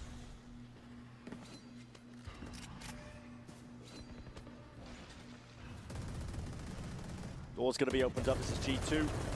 Attempting a bit of that slow siege. That is so much damage onto Jorgamo there as well. Down to 61. I think he would have been aiming to pick up an orb in this round, see if he could get the ultimate online. 4 players from Fnatic over here doing a re-clear, full re-clear of rubble. A lot of utility. You see that Paranoid, you see the Haunt. Could be the timing to try to activate somebody like Leaf on the other side of the map, but Alpha's waiting, and his... Just as the turret gets broken, Kayak is looking for more. He stopped Oh. up and misses it. Oh. Just cleans him up. That's amazing from Jorg and Trent. All on Boaster now, though. Feeling the heat. It's a Paranoid in your face, near-sighted. Plenty of bodies about to be coming towards you. Nightfall avoided. Chronicle. Again, the spam over the shoulder. Curtain raised up. Wall of his own, just trying to stunt it. G2 though. Trying to do too Not to much. be dismayed, trying to get a bit of a move on, trying to claim that A site. Moving forwards, that game of time, it's Chronicle. It's the better of the adversary. He's been really good so far, Chronicle, a pillar for his team Yo, to rely on. 2 going top. G2, they feel like they have to be the ones making the play. Health disadvantage Oh, is so this is huge, big. but look at the wrap. This Look at is Alpha, big. they're already aware of the possibility. Yeah, this lockdown, drop down should be sealing all of this one up, except Alpha oversteps himself, and the lockdown's going to be brought down regardless. Chronicle. Go defuse, go defuse. The timing to be taken. Fnatic getting a run on, getting a scurry on. It's being stuck to half, heads are popped. Chronicle. Oh, you gotta get off there. Dismissed entirely. Another round for Valen where he comes through in the clutch, and my God, what a call as well. Dismantling Kayak's ult. Oh, it landed on the pillar too. Tragic the way that splash worked, but it's the final call. This double wrap up through heaven and around behind onto Alpha. Alpha decides to swing aggro on a timing, thinking that it'll catch them off guard, and maybe doesn't account for the fact that they're both going for the flank. And the fact it was planted for heaven as well, it's a really nice way to play that situation. One last chance in this half, though, for Fnatic to try and draw it level. Jorgamo sending it flying forwards here with a dimensional drift. I make this feel like a lot of A pressure, and there are bodies behind it. G2 are looking to at least take this space. Doors are open wide. Paranoia already expended. Most is going to be using it. This is Anarchy. Crashes to leave from behind. What a good work put in, though, and now it's up to Boaster. Hey, let's go, Boaster. Odin in hand. The Odin is Boaster's gun, for sure. If you can't aim, just spray, baby. From Jorgamo. Forwards, no committal. Also just looking for that information, and the timing potentially is here for Trent. Alpha, yeah, worried that he's getting flanked from B main, even though the turret is actually watching it. So I think Alpha probably could have just stayed over here. But Chronicle is tightening the net at all times. Toxins going up. Putting a squeeze on him now. Already revealed to the side there. Have you ever seen my man Soft on an Odin? A strong recovery in this half from Fnatic after it looked like G2 were running away with things. Big round from Crashies as well in round 12, as Jorg was hunting him down from behind. I think this implies that we've got a great game on our hands with how even things have started here on Lotus. Yeah, competitive between these two juggernaut teams. All the way through, 6-2-6. Could not ask for a better start to the series overall. Pretty good. Give us 6 though. Unreal stuff. We're going to send it down to the floor. Vansili is standing by with G2 Hammy. Thank you so much, Brent. I'm joined back on the floor by G2's own Arabian Stallion, Hammy. Hammy, how has Toronto been treating you so far? All right, time for some halftime push-ups. The people here are amazing, and just like, yeah, overall great. What about the event? You were telling me you were walking Frost, around are you the joining? whole time, checking out the Yuli, I think activations you and said you everything. were, How's but the Frost, are you experience joining right here in the Manchester? July physical Experience challenge? is amazing. I mean, like I Banana said, woot. the people here in general, they're just like lovely to meet and all that. But yeah, That's us, man. That's Canadian. We just love hugs. Yeah, I do. Let's get back in the game, though, and talk about G2, because you're basically the honorary 6th man for G2. Talk me through the Teo from Trent. Why is he bringing it back? Okay, I mean, I feel like Trent gets too much disrespect. He doesn't need Teo. It doesn't matter who he's playing. He's the best initiator I've ever seen play the game. But yeah. That's what I'm saying. I just wanted to hear it from your words as well. And also tell me why G2's in the golden era and why they're going to win this series against Fnatic. Yes, we'll be winning this series. Not only this series, but we'll be winning the entirety of Masters, I think. Oh, the whole Masters. We will be winning Masters, yes. Okay, and so WOL's coming up next. You think they're going to have this easy against Sufat Baby and crew? Yeah. Okay, and last but not least, I want you to give encouraging words to the G2 players playing up there and also to your fans around the world. Okay, honestly, G2 doesn't even need it. They're going to win. What's going to be your I hope physical everyone's doing challenge, good. Frost? I mean, that's I don't know what else to say. But yeah, I love you guys. You got it all. Hammy, thank you so much for your time. Let's toss it back to the game. I watched Soft last night spam like 3 rounds in a row or 4 rounds in a row. He hit people for 130 or more with a body shot and a headshot with the Odin, which doesn't make sense because the Odin's bullets are gigantic. It would literally blow your head off. But and he wasn't getting kills, and then from like after that round on, it was over. Both teams' map pools, and I think you really get the clash between both of the callers. Opposite sides of the spectrum, actually, in terms of results. You can see reflected in the Coinbase Econ report. Chronicle having an amazing half. Boaster struggling a little bit. Valen's at the top of the scoreboard, actually, if you're just looking at kills as well. But I think more than productivity, it's going to be the game plans that are going to make the difference here in half number 2. I mean, when I've been looking at these teams, G2, they play for retake a ton. They're on their defense half. They've been winning almost 40% of them.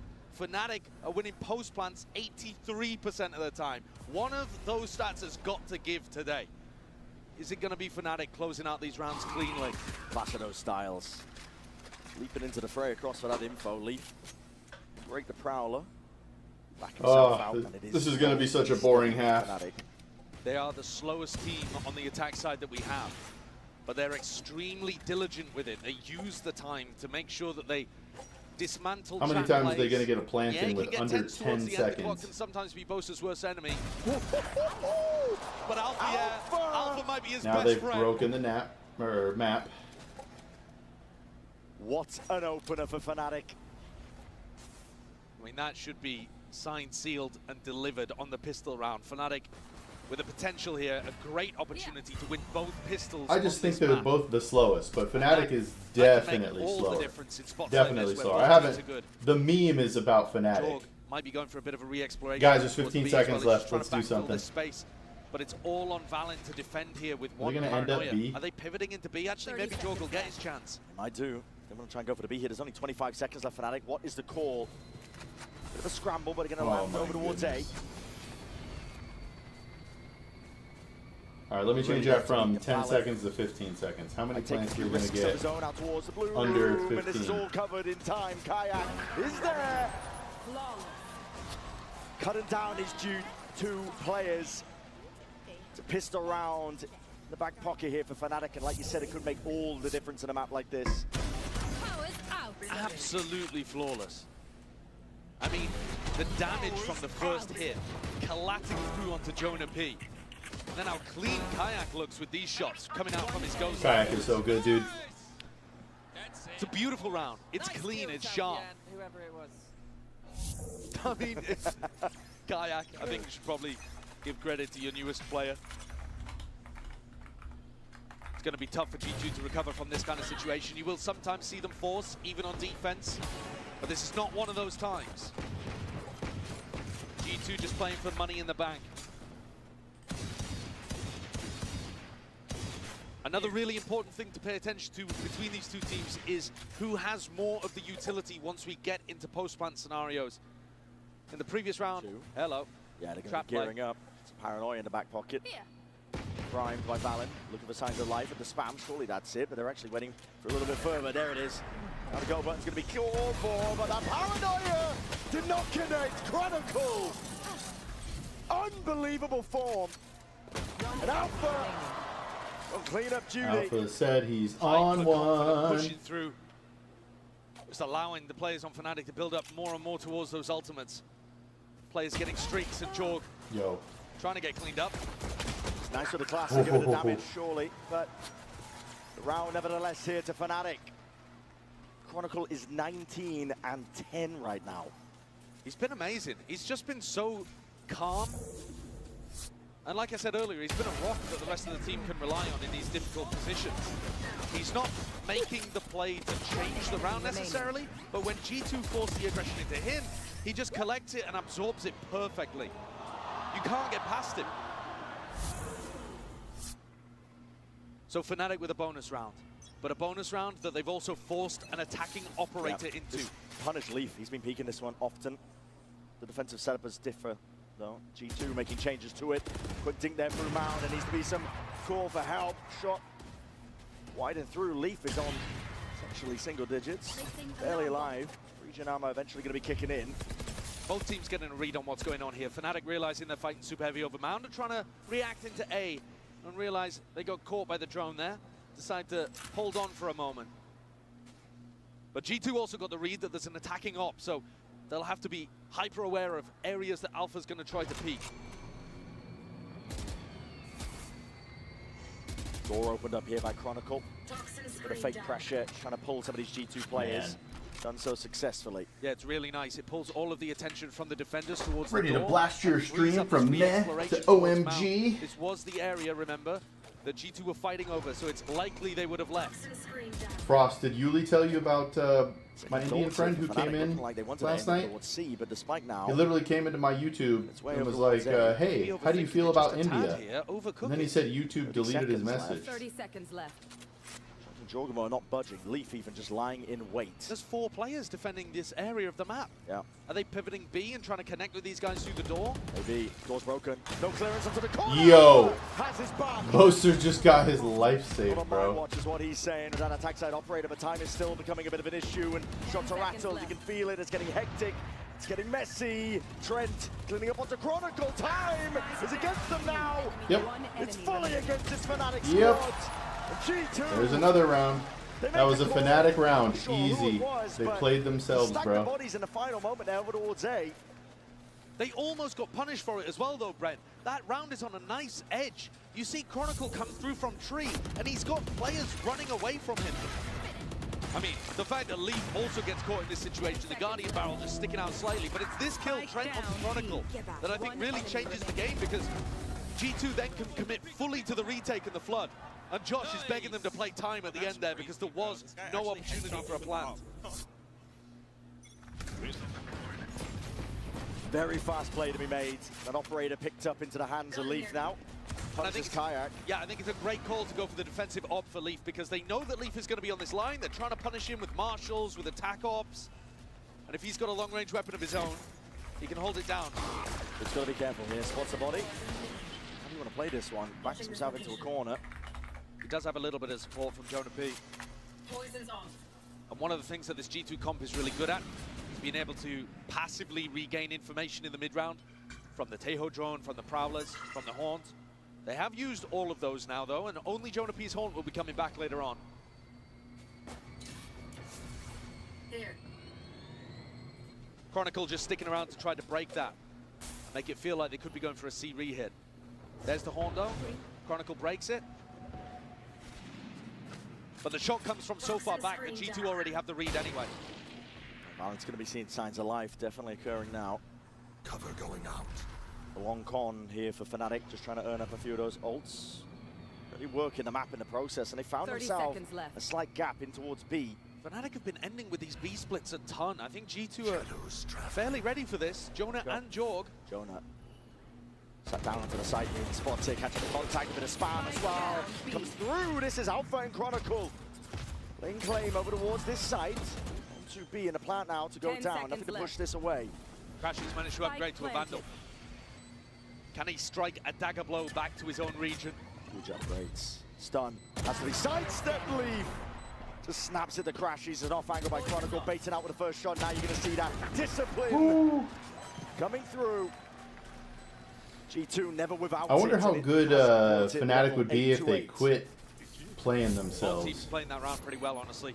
Just at the end of the day, a weapon difference. That's a sick kill, though, from Leaf. You can see that Kayak, he knows exactly how Leaf wants to play it, and Leaf is still just daring him to come and challenge.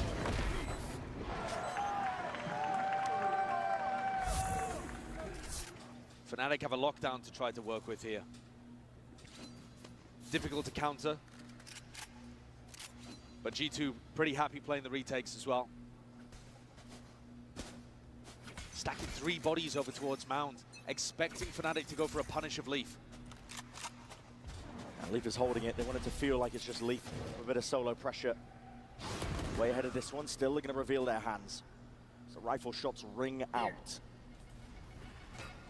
Even trying to see if he can punish somebody going for that jump spot, but Haunt out into the open. Counter spam. It's Kayak trying to get the punish online, but he was believing in the Haunt maybe a little bit too much, just stood into that Omen one way, got caught. Feels like G2 have been winning a lot of these opening duels. Toxins going up. Drone's going to be expended for the re-clearing walls on walls. And because Fnatic keep losing this fight over towards Mount, G2 can stack 2 bodies B, 2 bodies A, and be pretty happy no matter where Boaster calls the team to end. Tight to the corner, Jorgamo has the escape policy. Alpha detected over here by the Haunt.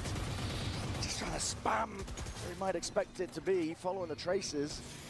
Well, still going to be alive for now, 41 health.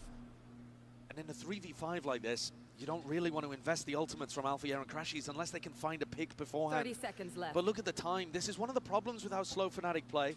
You get into spots like this where you're down and you're not really in a position where you can even make a play to turn the round. This is just going to be a save that waiting out the clock, and it's not a high energy way to end a round. No. It feels, I've got to 10 imagine, a seconds bit left. brutal to have to give up in spots like this, especially because it allows G2 to then put pedal to the metal and try to punish. And that is such a punish. That's a big kill. It looked like That Leaf is was a just running the big operator kill. in to its doom. To his demise, though. 2 rifles intact for Fnatic, and that was the goal of it. But you're right, it's a low energy way to end the round, to think about what's coming next. Yeah, there's that moment one-way finding value. George just spots Kayak, who's trying to get value from the horn. Like, you can see what Kayak's going for, but it's difficult amount. And Fnatic are going to take attack timeout here. I think it's desperately needed. They've won both pistols in this map. G2 didn't respond with a force at all, and yet they're still behind 8-9. And they did do a good job of getting back into the map in their defense half. Here on the attack side, though, I think one of the largest problems is they're never actually pushing G2 away from Mount. Yeah. And if you don't have Mount control, if Leaf is always getting information over there, why would they ever want more than one person on C? And that makes it way harder for Boaster to call.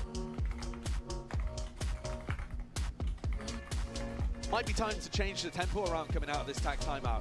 Yes, it is, Wiz. Yes, it is. Fast rounds in the bank. They're not a team Bro. that do it very often. I really don't want to. But running something a little quicker. They have cost themselves, Fnatic's cost themselves 2 rounds by trying to rush the plant with less than 15 seconds left. 2 or 3 rounds ago, they ran into B, were planting, and the guy just came out and boop, killed him with 6 seconds left in the round. Got me push-ups for that timeout. Could be what they ordered. Doesn't look like it though, does it? I mean, looks like they're going to try to play for a little bit of rubble control. I mean, maybe the coach is telling them to take the shift into fighting for A control instead of Mound at the start of the round. Trying to take this one, overwhelming with the bodies in the util. Setting Valen up onto Rubble. He is revealed towards the tail end there by their own horn, so Fnatic get the information. And I do like this smoke that Boaster goes for over towards Rubble, but it's just been cleared immediately by the salvo, and G2 weren't really worried about it. Exchange of the stray shots. Leaf has actually been pushed back this time though. Yeah. Not too much contestation, and a nice smoke from Boaster just right on top of Leaf's face. And suddenly, G2 don't have the same level of information over towards C, but they're still playing C soft for retake and stacking bodies on A, expecting this re-clear, and they are so right. Who's catching the play though? Strength, jump spotting, potentially sees it, Valen unaware. Trying to get a move on, trying to get a runaway. Ooh! Oh! That's crazy. He was ready for it and then didn't do it. See if he can make a little bit more from it. It's going to be fainting. Getting a bit of a run on. It's no way. Timing. There's no way. There's no way at all. Oh. It's shut down by Alpha. Safe pair of hands. Jorgamo. Spike planted. In his hands. Trying to go for it. Flick of the wrist does not connect. A way to exit other than having his ult, but committing it in this spot in a 2v4. Man, Alpha doesn't have to use his ult either.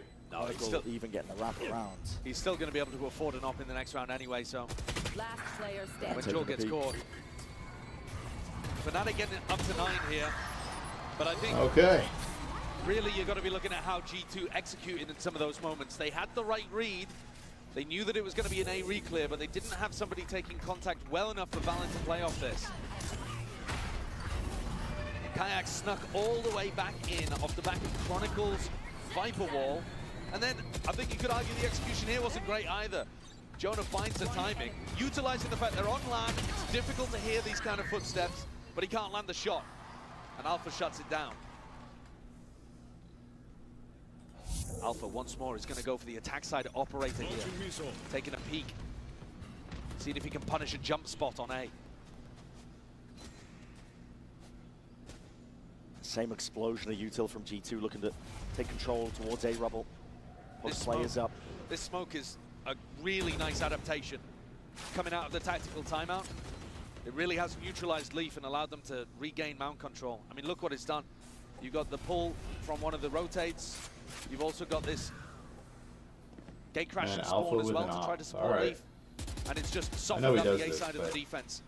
Really good macro adjustments from Fnatic's coaches. All grouped up now from Fnatic though.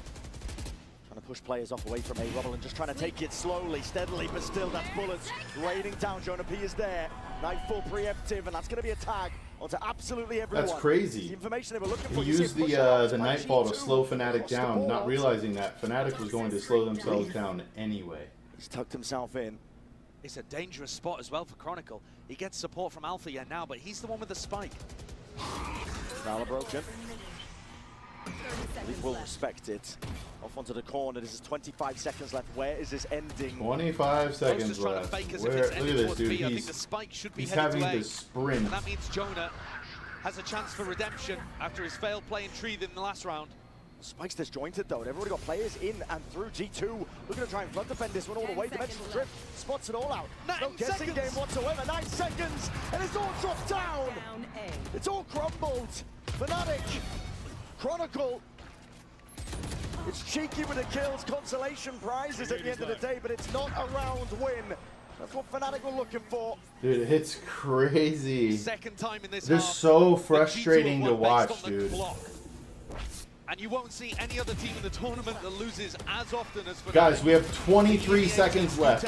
Let's sprint from C all the way to A, giving ourselves 1 second extra to plant. Let's do it. Not taking the right risks at the right time to try to push things forwards. And G2 have knocked the economy down at Fnatic. No, they decide to go for the force buy. They've got everything up here. Fnatic's eco still doing all right. But 3 of the players are on light armor. Investing into it. Salvage towards the back of Rumble. Fnatic are grouped up though. Flash overhead. No signs of life from what G2 can see. Yeah, passive kind of setup. Not looking to go for the reclear, the refight G2. But why would they need to? I mean, Leaf has still got pretty good information over towards There were multiple times last night. Like, after this round, I stopped moving with Riz. A or B finish. Understandable, Yuli. Alright, so when I got mad at him, if you want to say mad, I don't know, but we go to look at A. And like we know where the guy is. He's trapped back left on Sunset. Back left. We know he's there. We can hold him unless he uses util or somebody smokes him off. He decides he's like, let's go B. I'm like, okay. Or maybe that was A and the other one's B. I don't know. So I hang out for like one more. I'm like, no, Riz, fight this. And he's like, nah. And he leaves. Like, okay. So then we. So then he runs mid. So I'm like, wait, no, wait, Riz, let's fight. He's like, he doesn't. He goes mid. So I run. He starts getting into a fight mid. So like I run to join the fight. He dies and then I die. Like, bro. That should have just been like a free kill on somebody, but nope. Riz was not having that. So at least 3 guns are going to be maintained here. G2 never really committed to that one. Definitely felt like there was more opportunities for G2 to go for spam, to try to get inside the pit and make something of it. Oh, dude. He just, it's not just about in the main. It's that the round started and he said, "Whip, I'm going." At 10 to 10. Like, we don't need you for info there. We don't need you. It's actually a rough buy here for G2. This is his normal self. And it's funny, too, because it's not like he won't have good plays. He'll definitely do things you're like, wow, great play. And then he does use Phoenix ult. Jorg's TP just not in time to save him there. Kayak, a wonderful opener. We've seen that previously, too. Jorg, he tried to go for the teleport in the moment, but I'm okay, because he uses a lot of time as like a get-out-of-jail-free card. I think they've really struggled with the Or you're right, he'll just get a kill and then decide, all right, I'm pushing with this. I can sort of be okay with that. There's a paranoia, even expending it, but this But that is one was, being held all the way further back. Crossfire setups. I think good for them, and G2 realized that would be an overextension. I think all of that pressure, though, that was on the flank, as G2 pressured forwards, it actually pulled the defenders back, and it allowed Leaf to get set up on C properly. Jonath's still staying around. There's going to be smokes on smokes. Hiding the intent of Fnatic. Let me guess, B? The horn's not going to be broken. He's still going to be sticking around here with 40 seconds left. Trent has salvos, and he has the ult to be able to work with. Boaster needs to call for them to accelerate at some point here. Tempo needs to be increased. He's trying to bait out the salvo or the ult, but this spike is miles away still. 25 seconds left. Surely this isn't going to be another man. round lost to the clock. You're only just making a move over towards it. G2 still have bodies over towards you. Jonah B's going to be hearing most of this, and that's the Armageddon. this The ult. doors opened up, the slightest of pockets to play inside. And all the way forwards, Jonah B has to be that line of defense. Moving now, 8 seconds remaining, but G2 reinforcing the site. Still time left. Alfie is going to try and defend this one. Defend it, he will. Plant is down. 1v1. Recon potentially there. No way. Alpha with the hero play, bro. In his hands. What a ridiculous round from Fnatic. I don't think they should have ever been able to get that one across the line, but it's individuals that power their way through. With I the can't clock believe that. all against them. Yes, they got the early kill and set themselves up in a decent spot, but they were just barreling towards the site, desperate to try to get something going. And again, the superstar, I think, is Alpha, yeah. Defending crashes. Leaf a little too slow to be able to deny. Yeah, he was Then lurking on Alpha, Phoenix last night on He Sunset. wins that 1v1 towards the end, even with Leaf holding for it. Josh is not happy about that. G2 have taken attack timeout instantly afterwards. 3 situations where the clock has been bad for Boaster, and 1 recovered. Chronicle and Alpha, yeah, the players that have been by Boaster's side through thick and thin, winning multiple tournaments with him. 26 and 13 for Chronicle, 23 and 14 for Alpha, yeah. Everybody else on Fnatic, negative. I mean, Chron and Alpha are trying to deadlift Fnatic. Man, I forgot to do in my this game. push-ups. Backbone. Yeah, the do you have brain cells thing was epic, Yuli. Epic. I gotta do Has been push-ups. on a knife's edge all the way through. Fnatic go the ones finding it. Potentially the straw that breaks the camel's back if you are G2. Yeah, I think that could be the round that you look back on that really made the difference. Josh is expending his timeout, maybe expecting not to get a chance for another one, frankly, because G2. And then It was what's a really bold funny, pick, taking Fnatic he just to left Lotus, us to go but play they with may a have been girl. punished. Or his friend, he said. Losing both pistols and not being And able we to got stop them on the dubs. clock there. Valen steps up with the stinger to try to see if they can win a miracle round and draw things level again. Gonna make this out. Leaf indeed catches the Prowler. Leaves Valen inserted. Tiptoeing around the map though from Fnatic. They're going to be looking to see if they can re-clear out towards C-Mount. Satchel across. But the rifles here, ooh, Valen barely able there to escape and exit. Drone used for a bit more information. G2 just trying to clear up most of the map. Fnatic, slow game of theirs. It was. Definitely applies the pressure evenly here to G2. And 2 players posted up towards rubble. I'm not sure whether Alpha's calling for them to Yeah, go we back towards Fnatic that B. round for sure. No, it looks like the spike's going to make its way towards this setup from Jorg and from Jonah. There's a seize. All broken. Jorgamo respects it. Okay, Gatecrash is probably running out. Placing swamp grenade. I mean, at this point, G2 are just trying to play the clock again. 30 seconds. And that's crazy, because that You have was seize, you when have Yuli and flashes. I pooped the bed. Delay. Seconds left. It's up to Fnatic to try and get a move on here. There's a round you cannot afford to lose. Not against the weaker weaponry. G2. Sidestep. Nightfall. Going to be avoided, at least for now. Util flying forward. Sees. Not quite a connection. Paranoia. Sweeps forwards. Boasters there. Ready to take the What fight. was Jonah They P doing close right this there? site. They need some help when he's at it. Kayak drifting into it. Trying to take the fight straight to them. Kayak, It's a close to bloodbath an ult. towards heaven. One away from the ult. Kayak's Yeah, I'm gonna not be really happy sure with either. and the That last one game spotted was out, so bad. Rooted out. If we just look to do some damage here, and Kayak's been set up perfectly. Showstopper for round 23. How did we win that game? Oh yeah, That that's shows right. you that the composure is still Soft there with a for Fnatic. perfect game, Not Wiz getting with a rattled close to towards the end, perfect still game. trying And even to though we were optimize ripping Riz, he even went the 15 and smallest 7. bits. And that could be an ultimate that's a game changer and stops G2 from being able to pull off a comeback. Both of these teams have got good mentals. But G2 are going to need 2 really clean rounds here, even against the ult coming out from Kayak. Jorg and Trent have been really good at denying value from Kayak's ultimate. when the sides were swapped.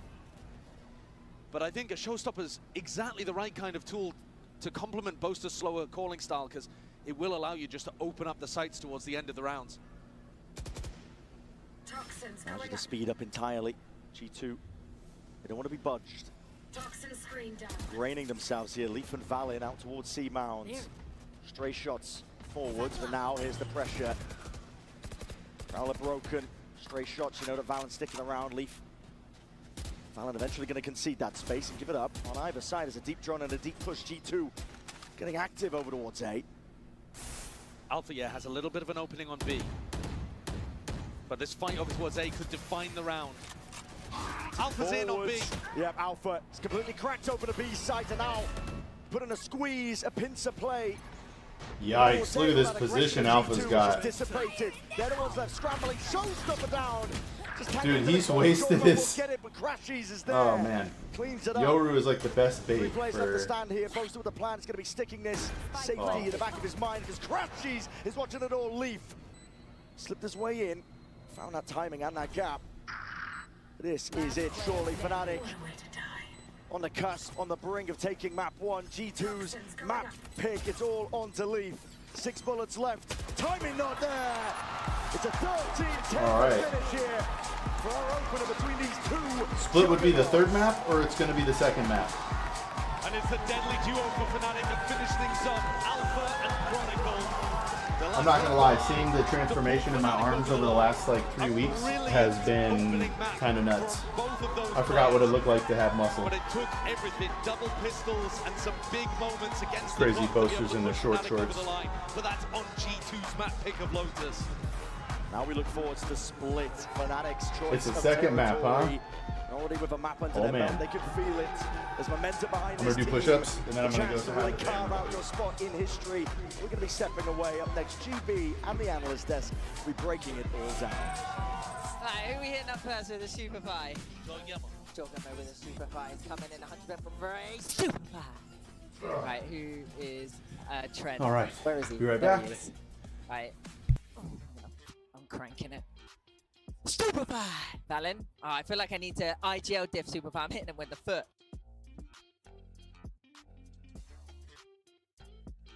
Superfly!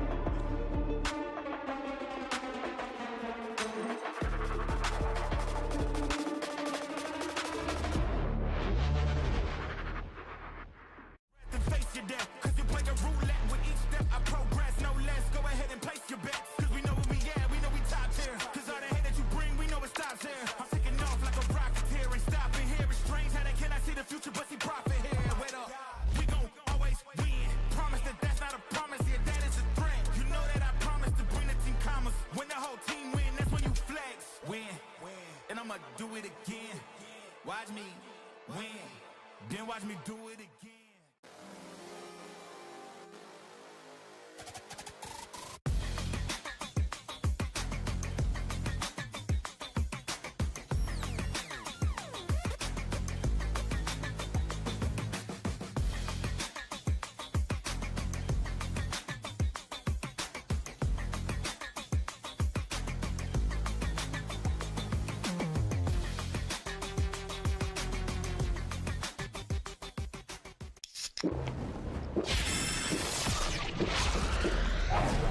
Red Bull gives you wings.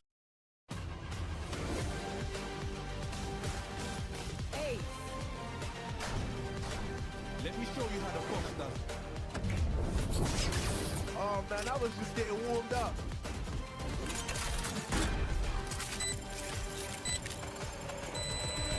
Spike defused.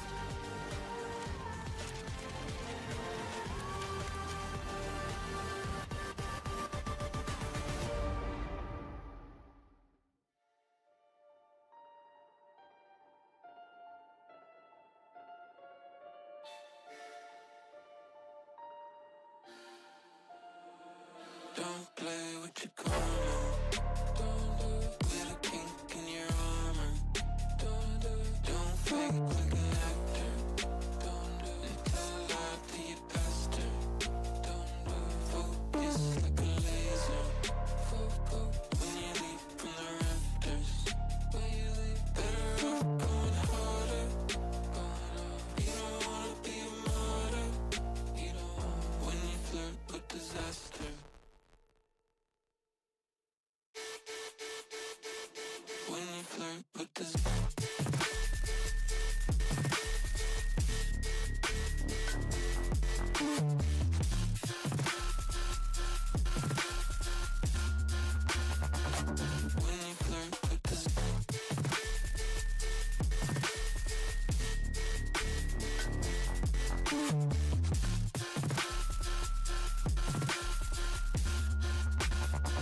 When we flirt with disaster.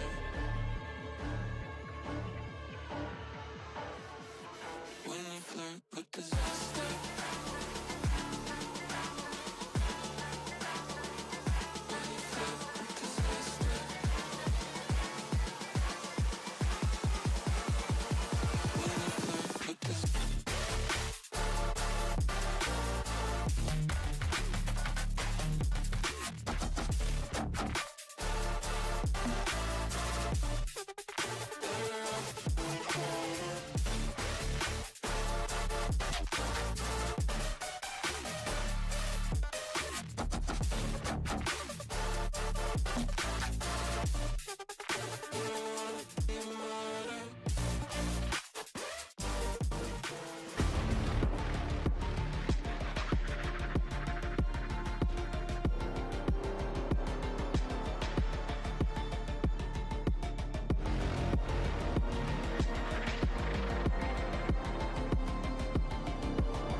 What a start that was for Fnatic. I'm now joined by their coach, Milan. Now, both of you had to make a lot of adaptations on the fly. What, in your opinion, was the most effective adjustment that you made that gave you that win?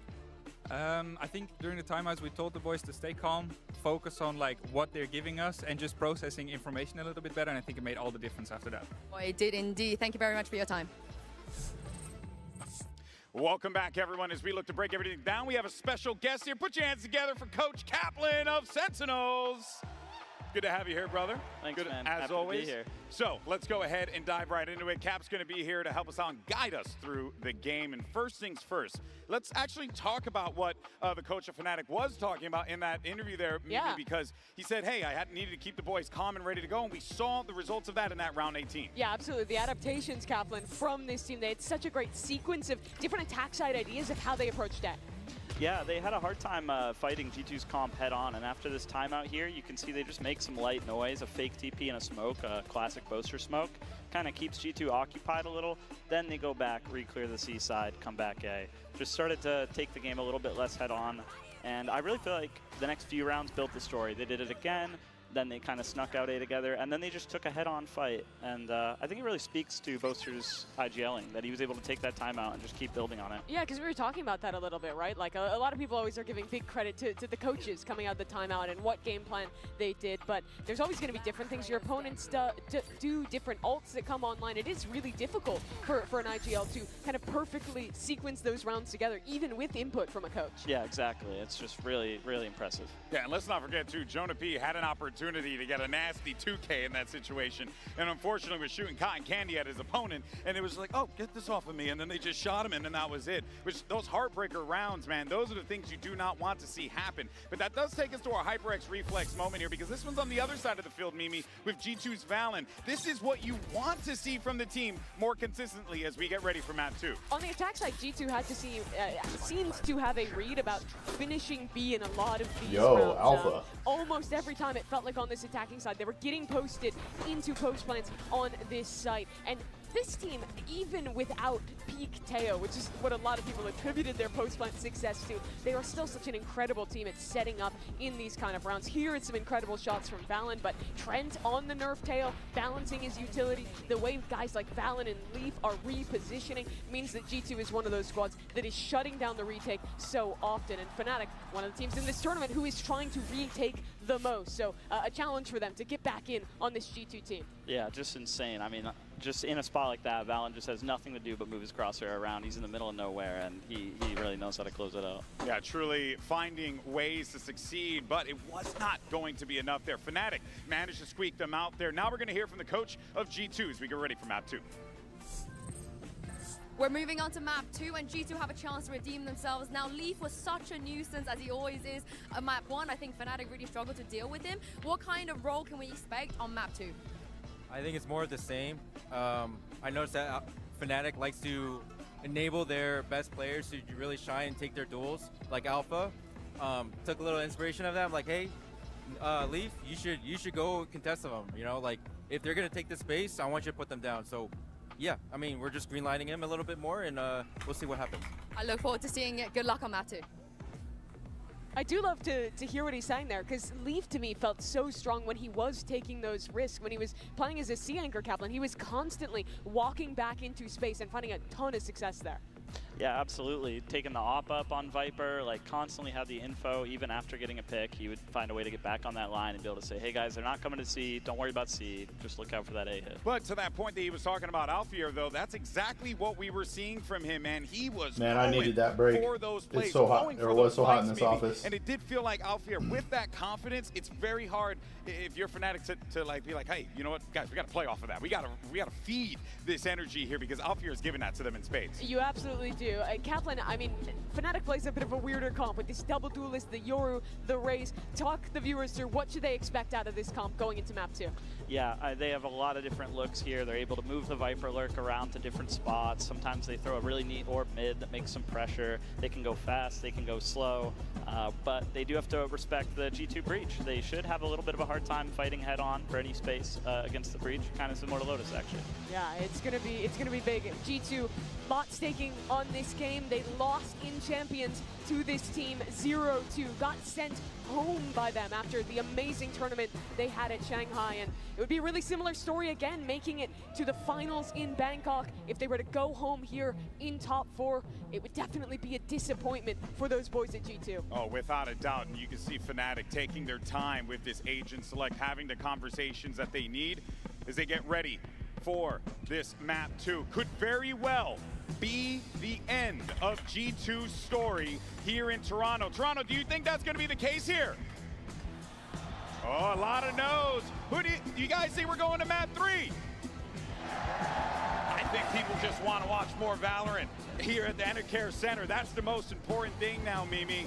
But G2 need to dig deep if they want to unseat this Fnatic team. They absolutely do. They pulled off that incredible comeback the other day against Gen G. Had to dig deep to stay in this tournament. But Fnatic, a great team, going into another map where they are comfortable on. They are on a 5-map win streak here on Split. So it is going to be a challenge, even for a team with the tenacity that G2 has. Coach Kaplan, now obviously you're coach of the Sentinels in this situation. What Well, are let's say UGC you're coach reels? of G2 in this scenario. What are you telling the boys? What are you thinking about as you get ready for this game?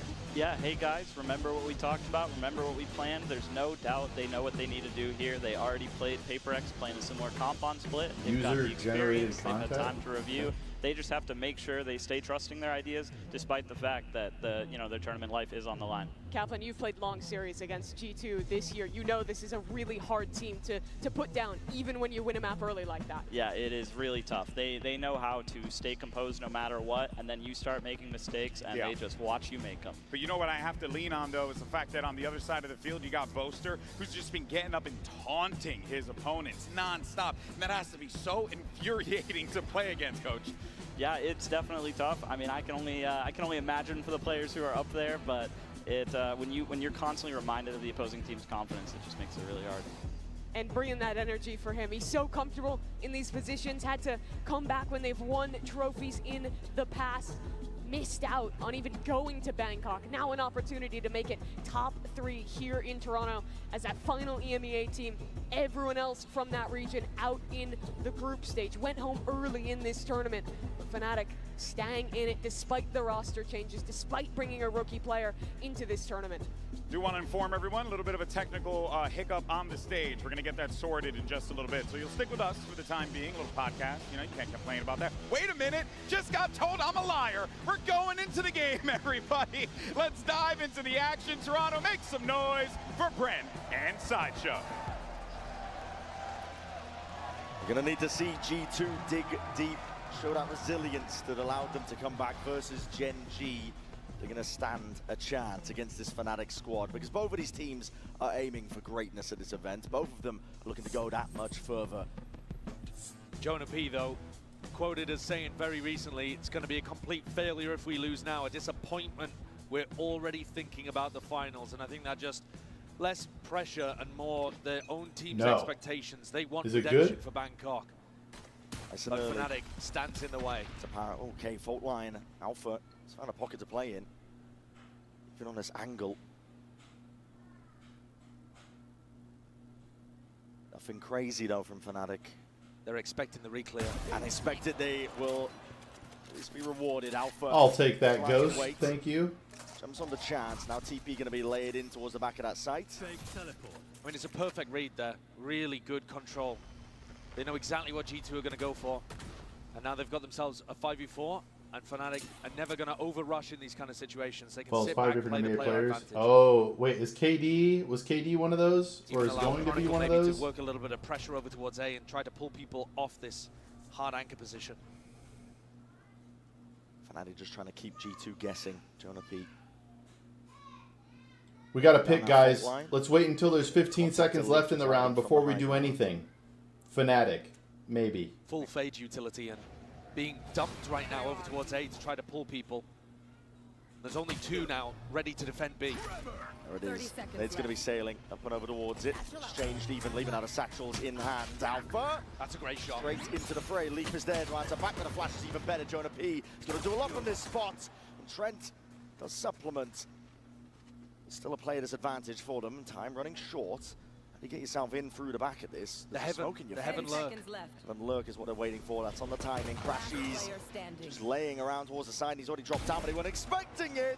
Trent, if he stays alive, he's won the round. Trent! There is no way Fnatic lose that round. Ridiculous!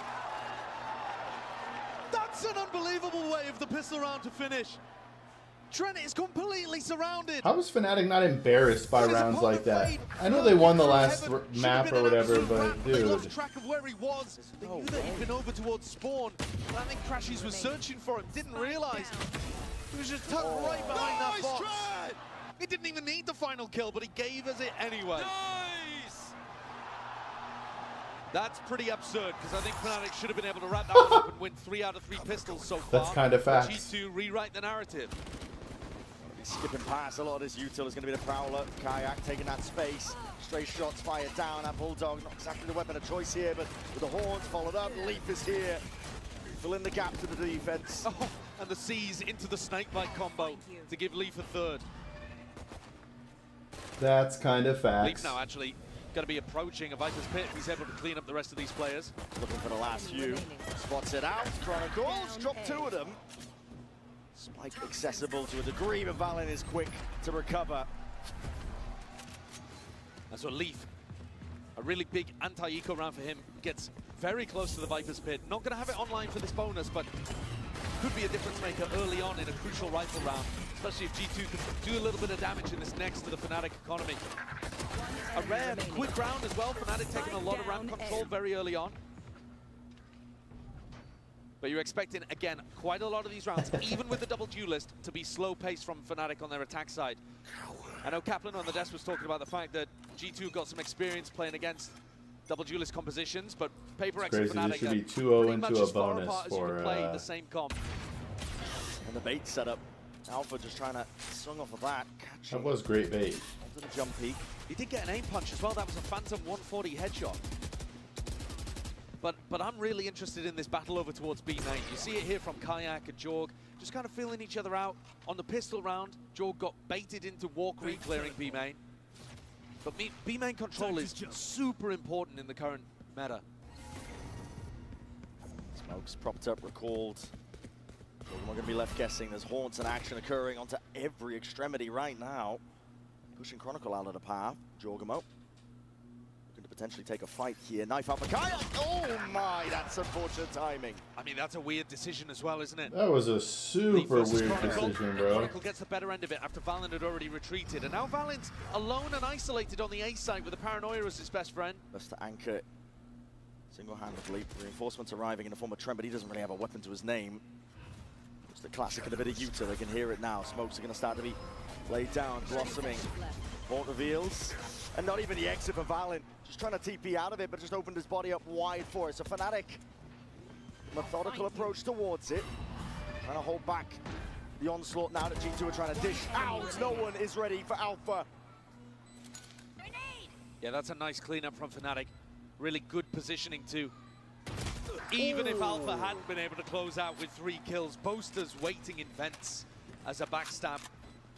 They've set up that round really nicely here. Fnatic are so good their attack side macro. I know we're watching a little bit of a mistake here from Kayak, but he has some B main information. Chronicle controls the other side of the map.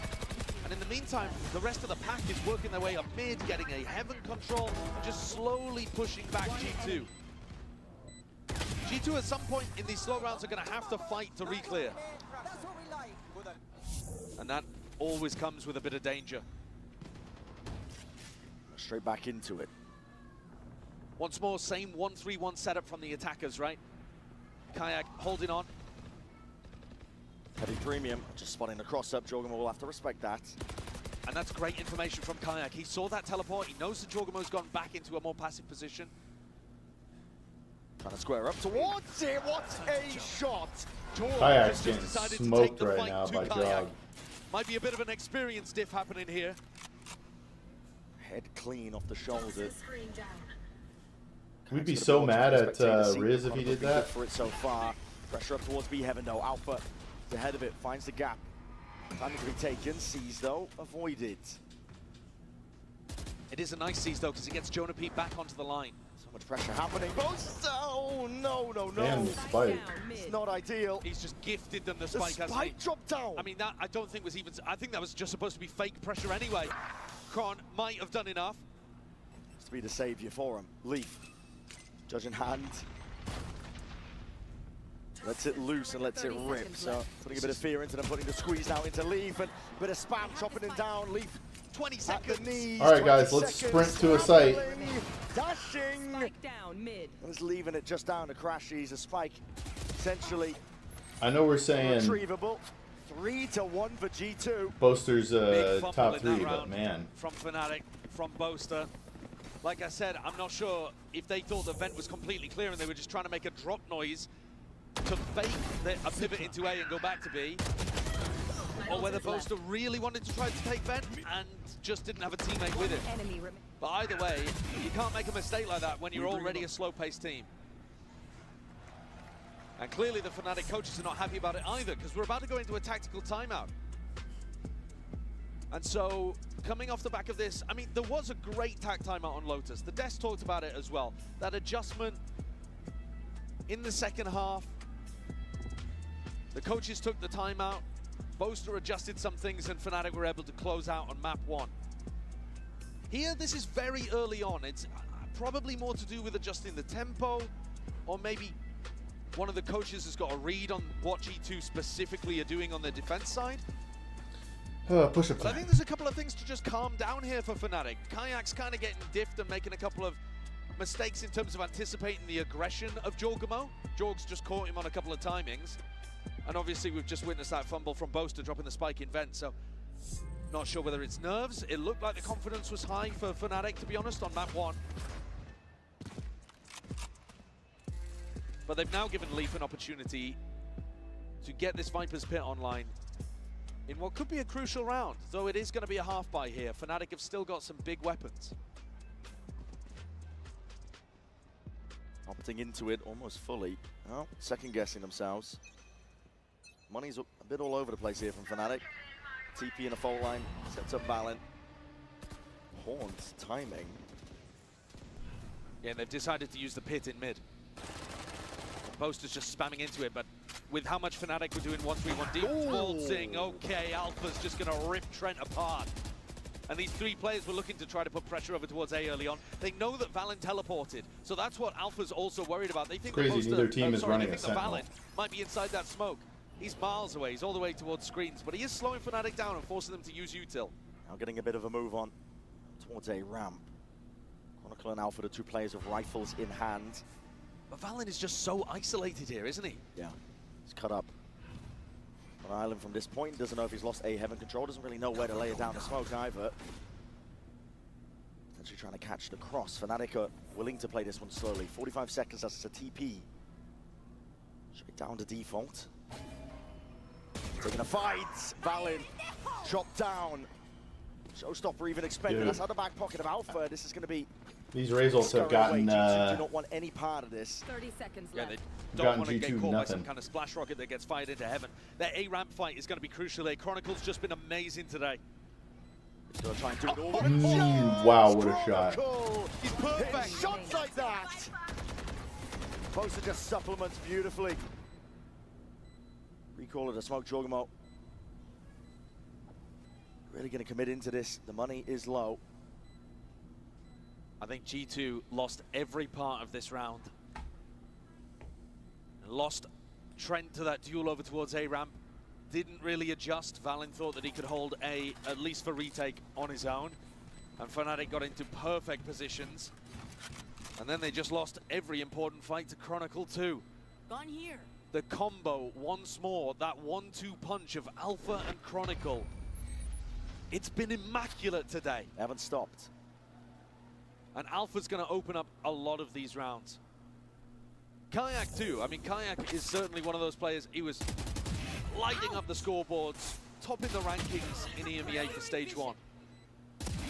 But if you're looking for experience at global events, you can't go wrong with the duo of Alpha and Chronicle. Look, Tyrann's just walking like a bot. That's what they are. They're keeping that energy all the way up. Yeah, the disrespect. Confidence with it. Hard commit by Kayak, just jumps straight past, and this duel has taken place. Yeah, Jorg's had the better end of it most of the time. But at some point, with how aggressive and timing-based Jorg has been playing, It's true. he could What am I easily saying? get punished. Don't listen to me.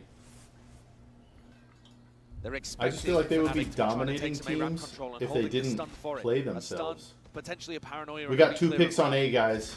But nobody scaled off the Let's back sit of here Fowler for 40 Fnatic. seconds and then rotate Playing B. it slow, cautiously. Valen takes a peek here. You could be in a world of hurt. That's just Poor spam. timings, contacting, walking up onto the line. Valen wants a little bit more. It's good with a trade though. Crashies shuts that down. Maybe an overpeak from Valen there. I think it's difficult to take 1 kill and make it into 2 against Fnatic when they're so disciplined. But still a player advantage. 3v4, wait, Ooh, just see he's the on barrel, the just see the screen. barrel! Clumsy movement, arguably, from Boaster there, just as they were calling out G2 for walking around like bots. And G2 in a 4v2. These rounds, you know, Fnatic don't get something started 30 early in seconds terms left. of map control or picks. You get some of these dull endings to the rounds, but G2 will be very happy to have the momentum paused for a moment. There'll be another round added up to their tally. 4th one for G2.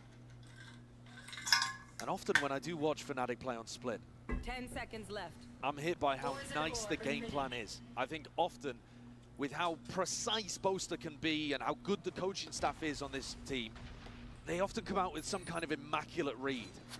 I'm not seeing that just yet today. Leaf caught towards the end, but it's not going to do too much damage to G2's economy. It does put a bit of pressure down, but there's players that can drop. These kind of unfortunate situations, though, are just a killer for Fnatic. When you're playing slowly and you're trying to be disciplined and you just kind of get spammed through a smoke, it can throw a wrench in the works massively. Like I said, though, I'm still kind of waiting for that glimmer of brilliance that you often see from Boaster's calling on the attack side. And I think a lot of it comes down to the fact that G2 have been able to keep control of B main, and that's where the fight's going to happen again early on. Jorg getting posted. Very early fault line. Jorg trying to take this one with a little bit more aggression. Off angle play. It's going to be util user trying to clear him out. And shock to the corner. Kayak, his gate crash was set towards main. He's got no exit anymore. But Slusto towards the back of the side. Gives him access towards the G2. Himself is going to be backing out. They chose not to try to combine that with the Fade ultimate. You know, you still got that in your back pocket over towards the retake. Trying to take the fight forwards into their spawns. A flash and a play into it. Clone just eating a bunch of that damage. Jorgamo answers, drops down Kayak. Pit now into your face, and this dimensional drift needs to get value. Nightfall in through into the backs. That's huge by Jog. He's got access now towards it, and Chronicle down. That means the pit alongside with it. Jorgamo is no stopping him right now. Boaster gonna do it all from an uncomfortable spot indeed to buy time for Alpha. To buy time for this guy to shine.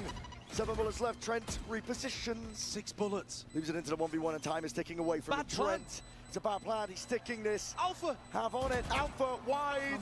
He's going to swing. He's going to lost swing it. now. Alpha. Oh. He claims it.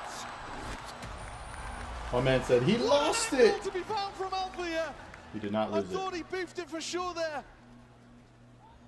Knew that Trent was only going to get half in that spot and still had an angle to be able to swing out wide in B main. It looked like a horrid plant. And a really good combo. But considering the pressure that Jorgamo put down, getting 3 in the round, everybody else couldn't quite get it done. Look how tight that one is.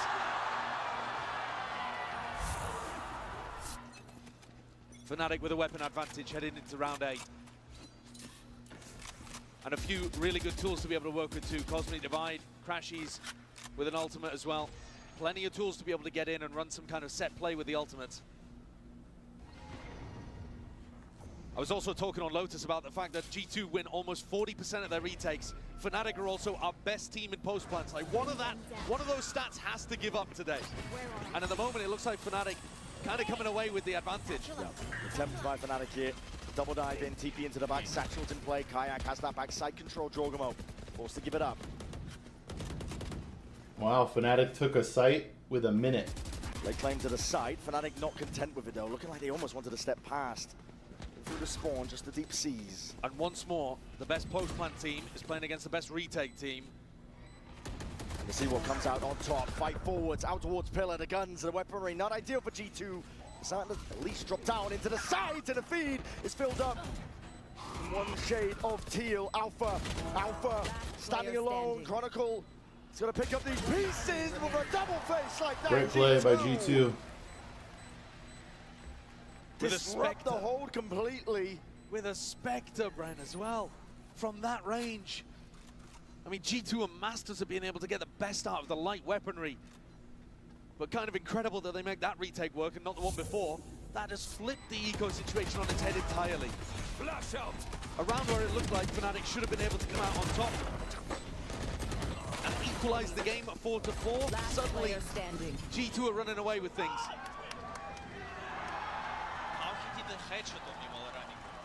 What is this luck, bro? Yeah, and that's what I'm saying. How is he hitting that with a Spectre from that range? Now Fnatic themselves have got to try to make something happen with a really bad vibe. And the money has taken a tumble. Flipped 180. And they're going to try to use this orb in mid. It's a really nice orb lineup from Chronicle, and it allows them to close the gap with lighter weaponry. So Kayak and Crashies. Leaf. The pressure just spots the shoulder, gives up most of the space. G2, heavy emphasis being placed over towards A. No one B heaven. These players could get pinched if G2 don't keep A ramp control. So that's why you see Trent maybe even overextending slightly to fight for this. That's in the open. I mean, throughout this all, Kayak inserted in vents with the Vandal. They're hoping that Leaf goes for re-exploration here, you know, with something, a stun, a paranoia, and Kayak can just grab one. Ram take here from Fnatic, and this does put the squeeze now onto Leaf. Trying to lay in wait, and they're already putting a drop on him! Bucky in hand! And Alpha obtains the upgrade. Man, that's beautiful. What a play. Surely Fnatic are dissecting this site. Taking the map control away, it's going to be ult expended just to try and get themselves back in, but it's wasted! Caesar's perfect. Trent just trying to stay tucked in, but the horn reveals all. There will be no escape. He had no idea that the haunt was there. Not from what Fnatic are putting on show. They cross every T and dot every I. When things work for Fnatic in this slow-paced style, it looks so perfect. And it's desperation by G2, just wandering into that sight line. A thrifty win from Fnatic. Back. Look at them tossing guns. The economy apparently means nothing between these two teams. G2 cast down into the depths again as Fnatic keep it. But, I mean, look, they knew that Leaf was just pinned in that corner the entire time. There had not been a re-clear. Kayak's just controlling that space, keeping him corralled. And once they have that pick, pushing into the site, the perfect seize onto Valid, the perfect haunt onto Trent. I mean, it's all gorgeous. Every piece of util with purpose. And G2 take a tactical timeout for the last 3 rounds and a half. We had a dead even 6-6 on Lotus to open things up. And that, I think, is the absolute peak of both teams' map pool. But Split, it's more of an uphill battle, I would argue, for G2. Like, Fnatic sealing up map 1 should set Fnatic up pretty here to be able to move on and face Wolves. I think G2 have got to really dig deep. At the moment, they're in the lead, but their eco is shot, and this could easily be anyone's half. Yeah. And once more, by the way, Brent, it's that duo of Alpha and Chronicle. 13 kills for Alpha, 11 kills for Chronicle. I mean, nowhere near double digits for anybody else. They are putting on an insane performance, this deadly duo for Fnatic. And this is why they win trophies. Pure domination. As you said, pressure is on G2, I think. Try and slow them down despite being a round ahead. Money's not good here for G2. Scrap together a bit of a buy, TP disengage, just to try and get some information. That's Jorgamo. Seeing if they're posted. Alpha is so happy taking this duel. I mean, he knows he's on fire. And while Chronicle's the anchor, the rock, Alpha's the tip of the spear. He's the guy that can open things up, make the magic happen. And I think he's playing more confidently than Kayak is right now too, so he is actually taking more of those opening fights. A lot asked of him, but always ready to deliver. Leaf again has gotten stuck a little bit in vent here. Jorg gets destroyed on site. Yeah, just trying to anchor over towards A. Slide off angle, I think, trying to catch a cross. The gap, a small window that Leaf wants to try and play himself in and towards. The Sheriff does sing into his hands. Will be forced to try and back himself out and away. There are anchor players, though. Onto the site. Trent doesn't have a lot to work with here, and he needs some help, and he needs it now after shock. Trying to land it close to the corner alongside the C's. This is Fnatic that are getting stunted. 30 seconds. Well, lines 30 out. seconds left. The spike heading up towards ramp. Surely not a pivot to B. Right into Leaf. No shotgun into his hands, just the Sheriff, but the time. So much danger, 20 seconds left. Where do you want to end it at this point, Fnatic? Anchor smokes are laid down. G2 trying to play that time. Kayak cracks it open. And cracks heads while he's at it. Moving forwards, Trent has not been dislodged. Not been dislodged at all. The time! He's denied the plant! And the time is the worst enemy of this Fnatic squad! Trent has done it again! He stays alive in the final moments! Another Fnatic round. Exactly the same as what we saw from Trent. Another Fnatic round, bro. This is He's the crazy. anchor. He's in a crazy position, and yet he is the last one left alive. The clock has been a nightmare for the Fnatic on their attack side. And this time it just happens again. The reason they're planning for Heaven in this spot, by the way, is so that this side player, Trent, can't deny. And yet, whilst trying to get the plant down, they get picked off from Heaven. Gaps everywhere. Look at that timeline. Back and forth, back and forth. It's a pendulum swinging. And always the Thrifties. Over these teams. So deadly, so dangerous. Jorgamo, operator in his hands. He's been revealed. Get crashed to safety. It's Alpha here like a rocket in through the site, trying to roll out the red carpet for the rest of his team. I want to go one step further.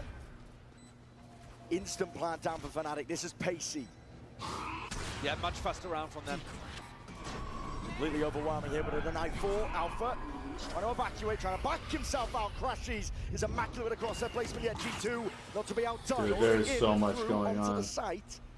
Crossfire setup is set up indeed. Alpha trying to back away, trying to play the timing well to pull. Chronicle in Heaven as well. Leaf is already taken out. Alpha, Chronicle the Heaven player. Late flank round. He's been taken out, and now Boaster. Last one left to do it all. The pull was used earlier. Nothing else to delay. It comes down to random spams. Comes down to the clutch. And Boaster might have just done it all. No way! Insane! That's ridiculous! It's Trent again! Man. Boaster did everything he possibly could. Yo, what's up, Rump? The best anyone could in that situation. And yet, yeah, it's tough, man. Right when I'm done streaming, I hop on out of this room. But if this game ends early, I could talk to you after that. Around and doesn't have the ammunition.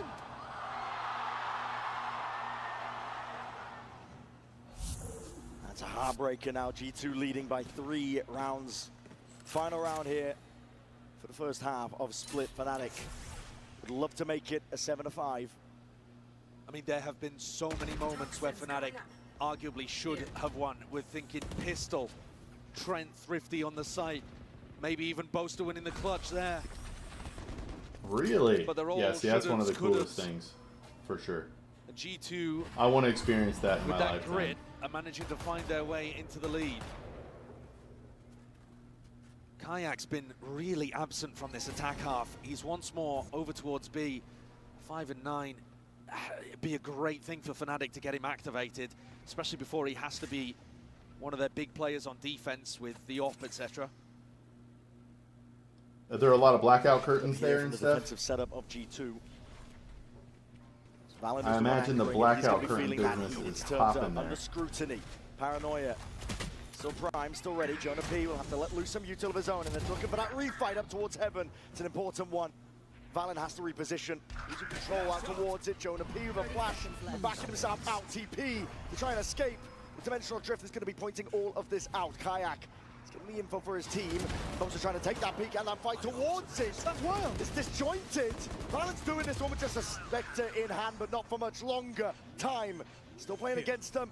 Tapping away. It seems like Kayak is like nervous or unsure, maybe. The peak from Trent dropped down to just 50 health. This damage done to a variety of them. All right, Crushes 7-5. will deliver around to them. Man. Stands tall and finishes the half strong. Yeah, what That was a difficult one. what a dichotomy Crushes there. wiping That's cool. Sweat off his brow. There were so many moments where it felt like Fnatic should have been able to close. Even in this round, they're slow, they're methodical, but they should have had the advantages. They put the squeeze onto those sight anchors, and G2 was still able to get 7. Still anyone's game, of course. Just a 2-round difference that can change. Just one simple pistol round. Before all that, we're going to send it down to Van Silly, who's waiting and standing by with a special guest. Thank you once again, Bren, and this time I'm joined on the floor by Team Liquid's latest content creation, or content creator, sorry, it's Shazam! Dude, I felt like I wasn't able to do that since like 2021 when I was casting your games. How you been? I've been good. Yeah, it's been a long time. Let's actually roll back the years, because 2021 was, you were the first to ever do it. Hoist a Masters Trophy in Reykjavik in 2021. So talk me through what it means for these players and for these teams to compete for this trophy. Yeah, right it here reflects in them, Toronto. right? Creates more light. Yeah, it means Light hits everything. here, It's like reflects all you work there, towards, reflects you know, off, like, so these you guys get light swim a moving lot, throughout the house. and it's the only goal. It's your life. Your life revolves around it. So. And your life is now around content creation. The last team that you represented before joining Team Liquid was G2. So do you still have a little bit of ounce for cheering into G2 in this series against Fnatic? Yeah, I mean, my time with G2, they were an incredible organization, and Shaz! the guys on this team right now, I consider them good friends, and I'm like rooting for them to make it to the finals. But Team Liquid right now is also fire as an organization, right? Oh. Yeah, I mean, they're amazing. That goes without saying. So another quick question here. So 2021 again with Reykjavik, you had a chance to IGL against Bolster as well on that stage. What's it like to play against Bolster, and how can he carry the team over to the victory? Yeah, Boaster is someone I have a tremendous amount of respect for. He is a talented player. He works on his own game. He works on his team, and I think he's like a natural leader. Like you know, the antics on stage and stuff. It's like it's a good thing for a team. Like I'm sure they like laugh about it. It makes them happy. It makes people comfortable. It's like a really big thing. So We definitely see them happy out there. And Shazam, I want to thank you so much for your time. It's always awesome to see you, brother. One more time for Shazam, everybody. And let's toss it back to the game. Chaz was just mentioning, you know, the tenure, the history. Played against Boaster himself many a time. Yeah, including Boaster's first Grand Finals appearance all the way back at the very first LAN event. It's incredible, the tenure, the amount of time that Boaster and Chronicle, for example, have been around. Take a look at the Coinbase Econ report here too. And I think one of the players to really take a look at is Kayak. Struggled a little bit on that attack side. We're going to expect him to be trying to invest into the operator as well. I would imagine that Fnatic are probably going to need a big performance out of him to recover. But they've been great in the pistol rounds, and that's where we're about to go back in. I think you could argue Fnatic should be 3-3 right now on pistols if they had somehow managed to allow Trent to pull off a miracle in round 1 here on Split. Let's take a look now. All grouped up here from G2. I did not know you used them as like a country. That's kind of The cool. fault line Chronicle's going to be stunned up, and it's a bit late, but it's a bit disjointed. Gets one. G2 still gets the one from that freebie. Alpha from behind, but be about to be backstabbed in the blink of an eye, dropping down silently. G2 are very aware of the fact. Surely hearing it, surely not. Might be able to claim this kill. Alpha is out wide, and there it is from behind. Leaf, let's get it. Boaster's there, instantly there with a trade-off, but a bit flustered in his approach. He can't take the clean All right, fight. 2v2. They've done a lot of damage over here to Jorgamo, but the entirety of this site opened up. And Jonah P in a very safe position where he might be able to provide some information for them. He's at least going to be able to clear the flank and let them know that not too much is coming from that direction. Tough one for Kayak and Crashies. Both players not really had those opportunities to get online yet on this map, so this would be a huge one for them to convert for Fnatic. Jonah P is going to be keeping his eye at least a watchful. Just takes a pot shot there, straight to the shoulder. Backs himself out. You got Gets two a living people that from are the team, one. though. The fault line is good. Jorgamo takes the peak off of it.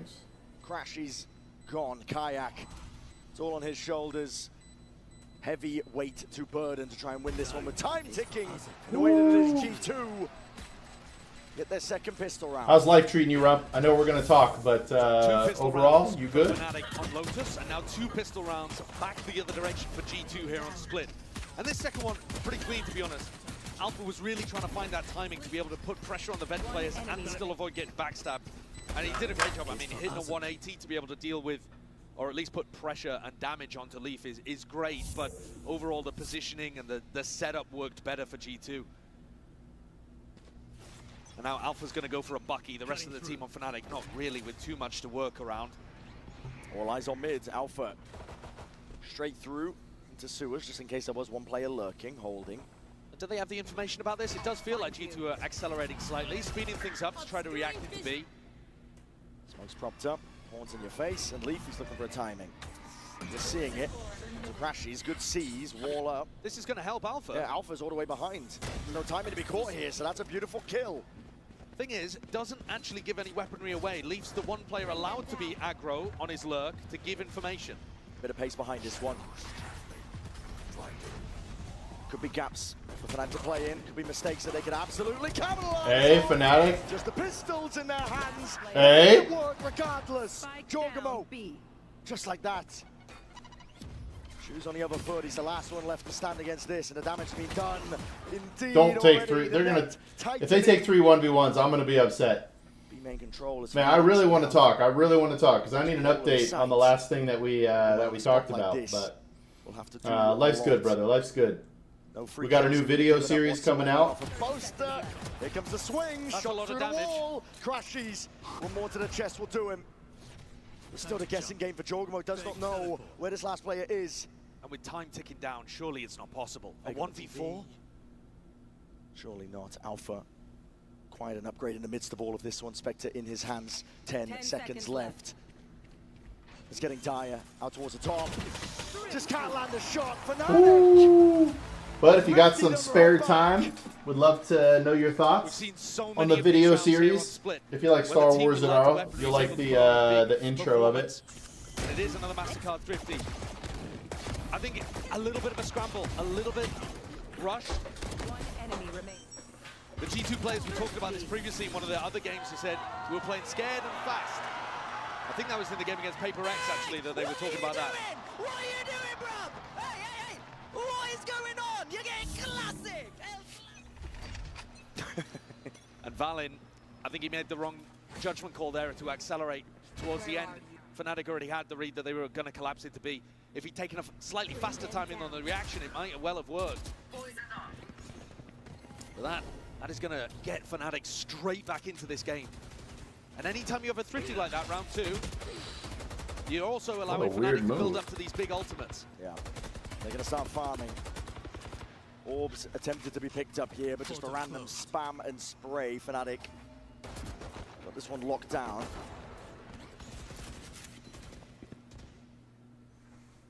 It's Boaster who's 2 away from getting a Cosmic Divine. Could be big for a retake setup. Kayak potentially looking like he might be able to work towards his as well. Toxin screen down.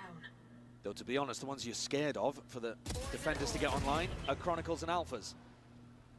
Not like they've had any trouble getting up to ults quickly, though, because they've been fragging like demons in this game so far. And they've been ridiculous. The backbone for the team, Trent.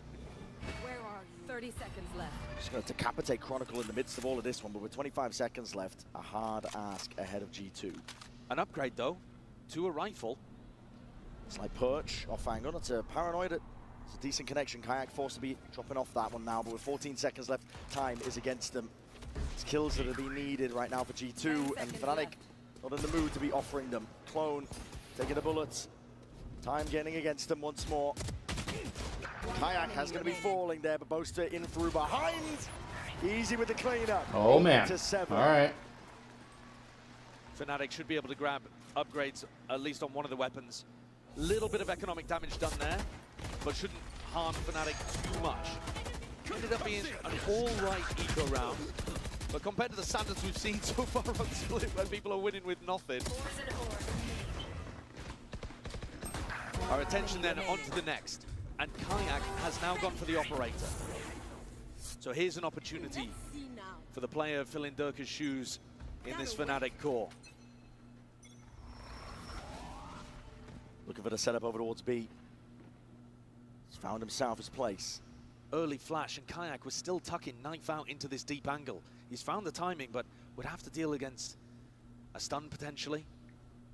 A Prowler to try to push him off the line. See what G2 have gone. He's got a great chance of landing the opening pick here, though. Time being bled down. Okay, Crash. Expiring soon. Kayak. Locks it down. Yeah. Oh, wow, the timing on that one, right as the gate clash does expire. Forced to back away. A lot of damage done to Kayak in the process. 16 health. Face your fear! Gets away alive, though. Still can play his life into this one with the Nightfall.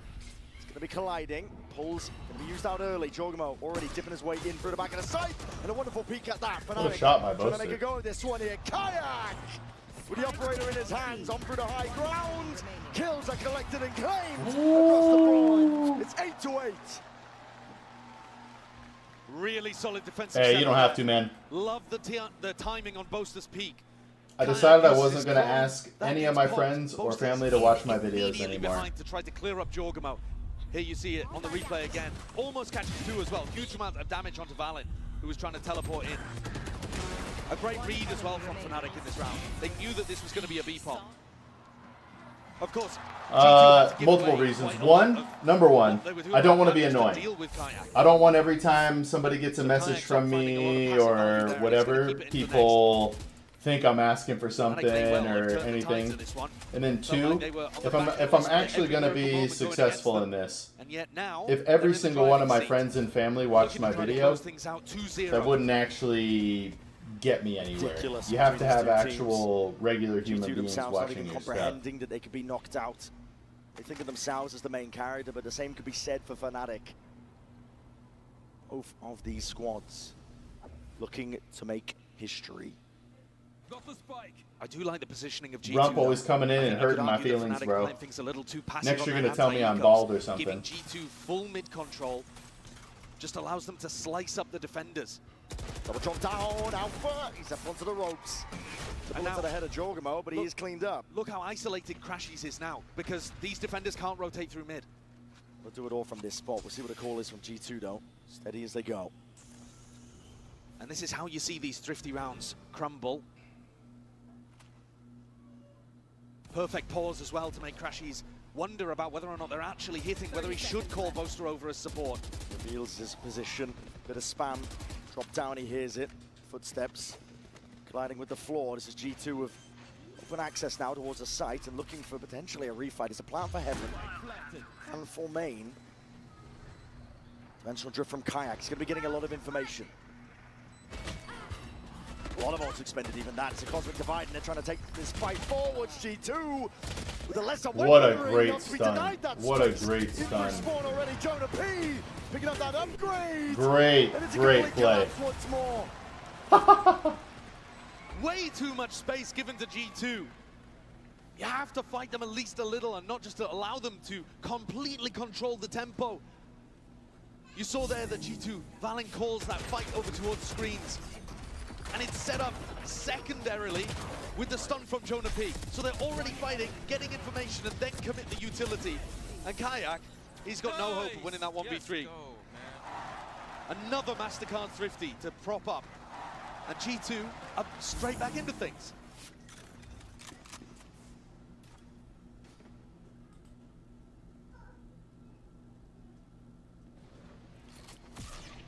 Bit of a mid-take here.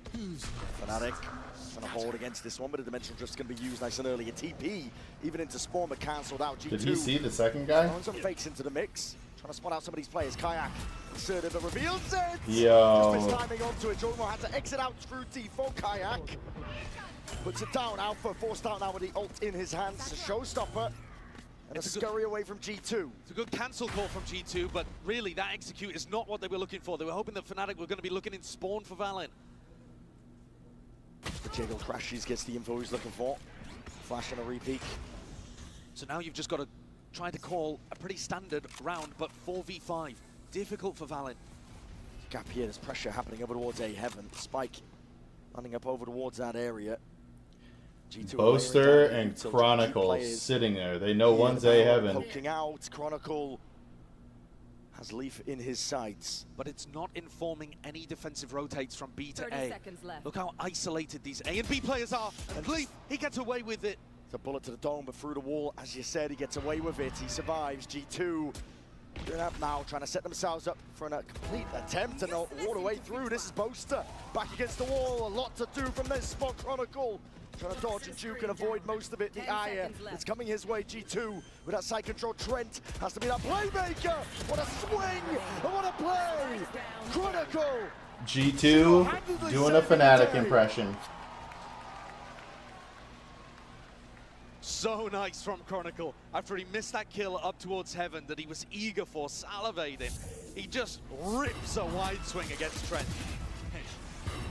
This early play at the start of the round may be a result of the Yoru nerfs.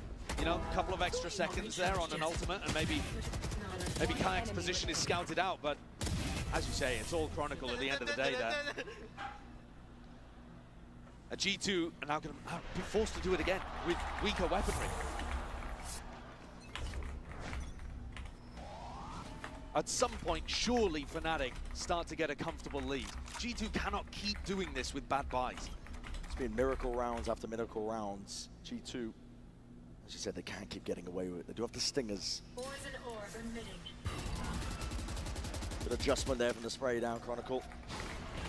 Doesn't reveal much. Fault line in through the corner. That's a clone to be tanking some of the bullets. Alpha just trying to evacuate. A lot of bodies though trying to make their way in through, and Chronicle has been overwhelmed. Boaster reciprocates. And this time Fnatic are actually trying to fight G2, but they are losing. A 3v3, and G2 have managed to gain mid control. It was contested, I got the spike. And at least it's given them information for somebody like Crashies to be able to wrap fully round on this flank. Jonah does not have a gun to try and stop this. It's a classic in hand, and Crashies is going for it. It's a slight off angle, takes a ding to the head. They're trying to run him down. Pull your gun out, brother. No denial of the kill. Upgrades across the board now. It's 2 from Fnatic, Kayak and Boaster to do it all. I think this read is really nice as well. When Crashies gets caught here, pretty confident there's not going to be as many players on the fade. All still being used though. In the back pocket, Kayak's ahead of it. He's found that timing, he's straight ahead of it. Kayak needs some kills to be claimed though. Catch the first! We're not expecting that. Jonah P was down. Right click from Jonah P. How have they done it again? Again! It doesn't matter what Fnatic's game plan is. If they play passive to try to avoid the stingers, then G2 just take the site and play post plan. If they try to contest them for space, they're losing the fights to the death ball, the brawl of G2. Down B. It is a nightmare right now, and you can see it writ all over the body language of these coaches. No, we're winning every round, even though it's chaotic, they're mid. Just keep it up until they... They're winning every round, but they're winning primarily when they don't have weapons. Yeah, and the odds are stacked against them as G2 proved that they have grit from that last series, the run back against Gen G. Fnatic are feeling it now. Big investment of a Viper's Pit in a round where you have bad economy. Fnatic do not want G2 to be able to get comfortably up to 11. frankly, the weaponry hasn't made a huge difference here on Split, so entirely winnable for Fnatic. Portal closed. But this death ball style has been the best thing for G2. Just having so many bodies there to be able to trade out individual stars like Alpha, who is positioned right now to try to catch people on the cross into A. So I think it's Crashy's job to try to draw attention, and Alpha, the dagger in the back. Crashy's jiggling. Like you said, we're going to pounce onto this one here to season a nade. Only catching onto the clone. No casualties. By going for that season 8 though, Alpha's given up his position. So he has to relocate up to heaven. Paranoia swoops forward to gate crash in. Alpha is 30 on seconds left. the high ground, Guardian in hand. And the time has not been a problem for G2 this series just yet. 25 seconds left, and you can hear it rumble of the footsteps, and there it is! Trying to make their way forwards. A bit of spam coming through, but still evens out G2, and spending everything. But can they remove Crashies finally? Yes. Time, 11 seconds left. 10 seconds left. Utilizing the pit though against two players with light weaponry could be a disaster for Leaf. Out forwards, trying to take that timing, Leaf. Why would it be a disaster for Leaf? Past it Huh? already, Boaster can get in close. And It is, personal. it's going well, Yuli. I gave it up as a thing. Oh! Oh, Into the back. Pellets raining down and the pit falls because of it. Nothing to hide. Trent away. He's going to do it all from this spot here. The jiggle, the shots. It's immaculate from Boaster. The 2v1. Smoke up. Full committal. The Chronicle sticking counter spam from Boaster. oh man, and they win. And they win the round. And another thrifty. Of course it is. But yeah, it's going well. I don't think No team right now could I went to win when they lunch have unexpectedly with 2 And I buddies. think the big reason why That is the because only teams are willing to take more extra risks money when I they have spent. weaponry. Fnatic I had it is budgeted, gamble stack or and go really whatever, fast just but based on noise still. cues. Willing to take timings and moments of aggression.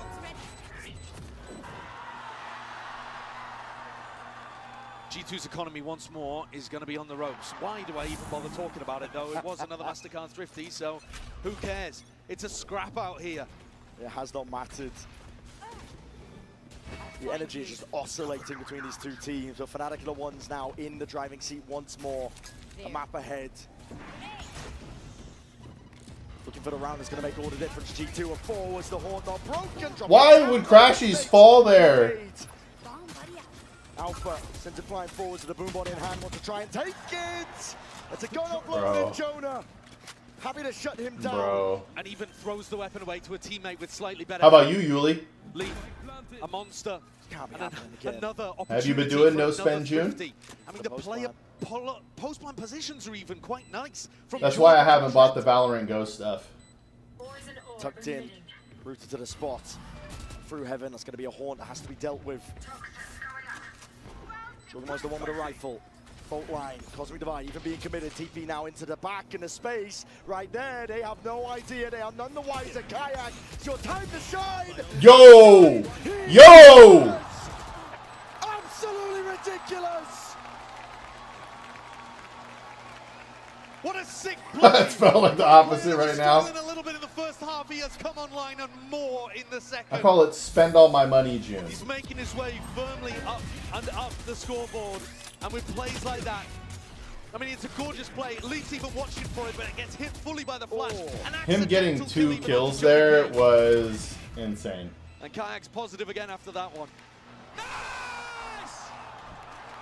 You can see how much it means to him. Finally, stability.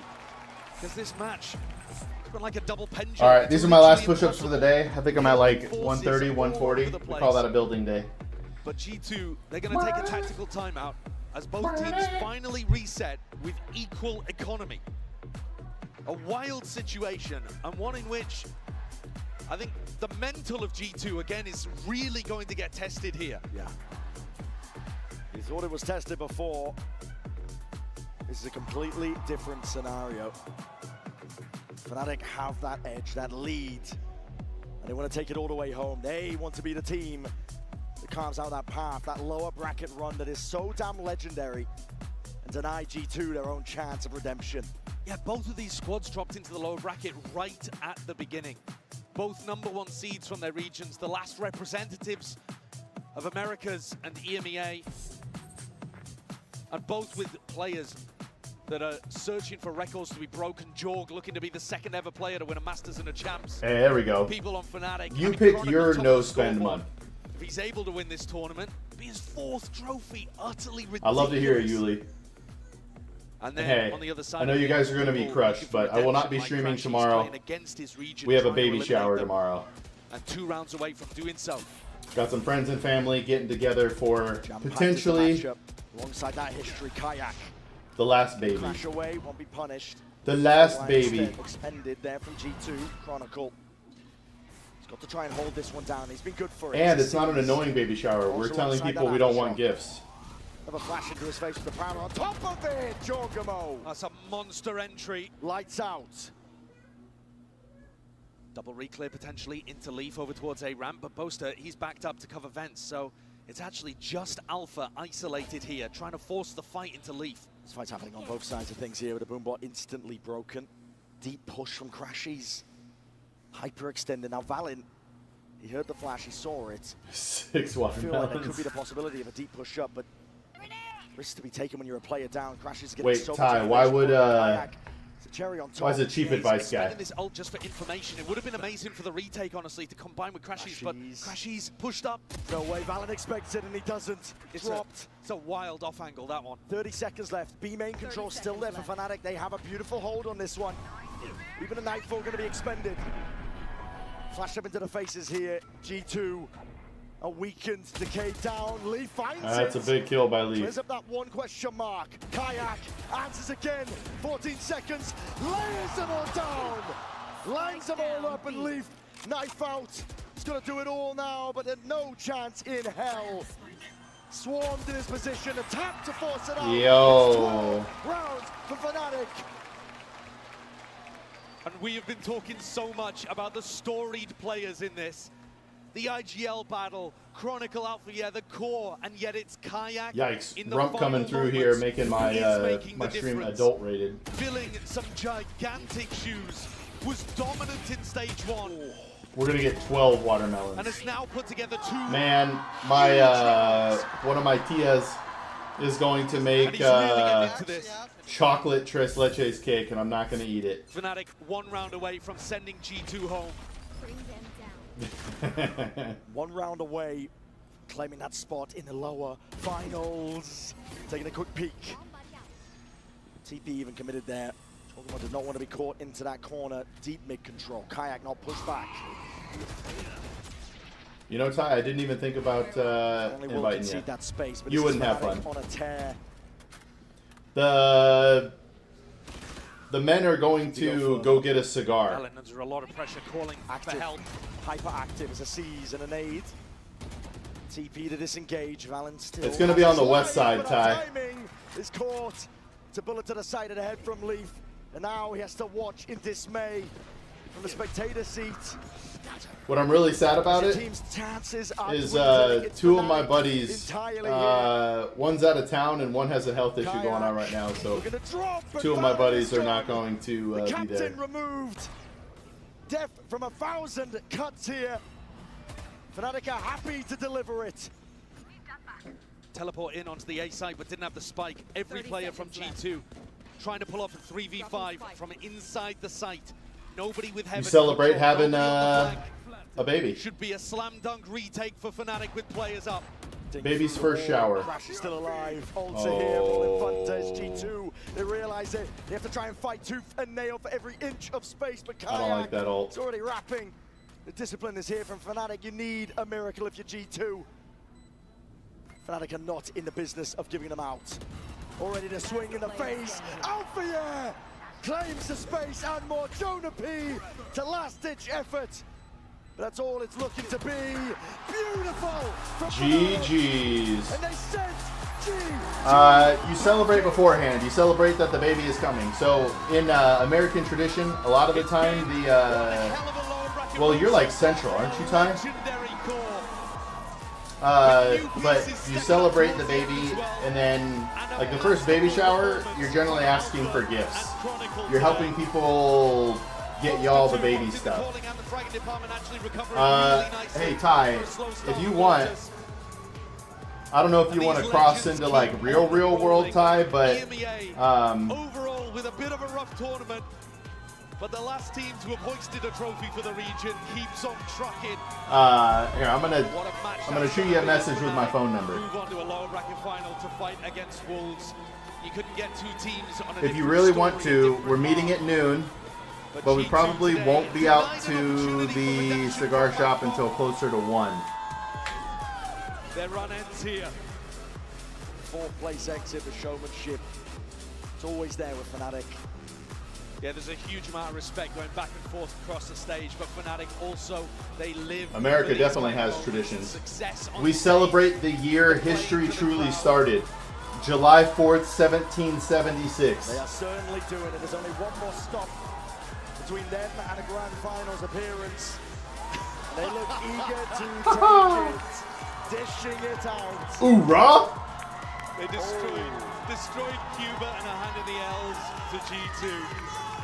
They've slain the best prospects from America. PRX versus Fnatic is the best Chinese team could be next. Is going to be the battle of two different play styles. It's going to be great. A legendary lower bracket run that we are witnessing from this Fnatic squad. All right, I don't have that specific thing down, Ty. Oh man, here we go. Hey friend, I saw your channel and noticed you're posting great content. However, you need more followers and views to increase your engagement and achieve verification or partner status within a month. I can help you get 25 subscribers in 3 days, which will get you closer to earning $1,000 a month. Feel free to contact me for more information. To be that backbone for the team to pick up moments, rounds. Okay. Time was getting away from Fnatic, whereas looking a bit dismal.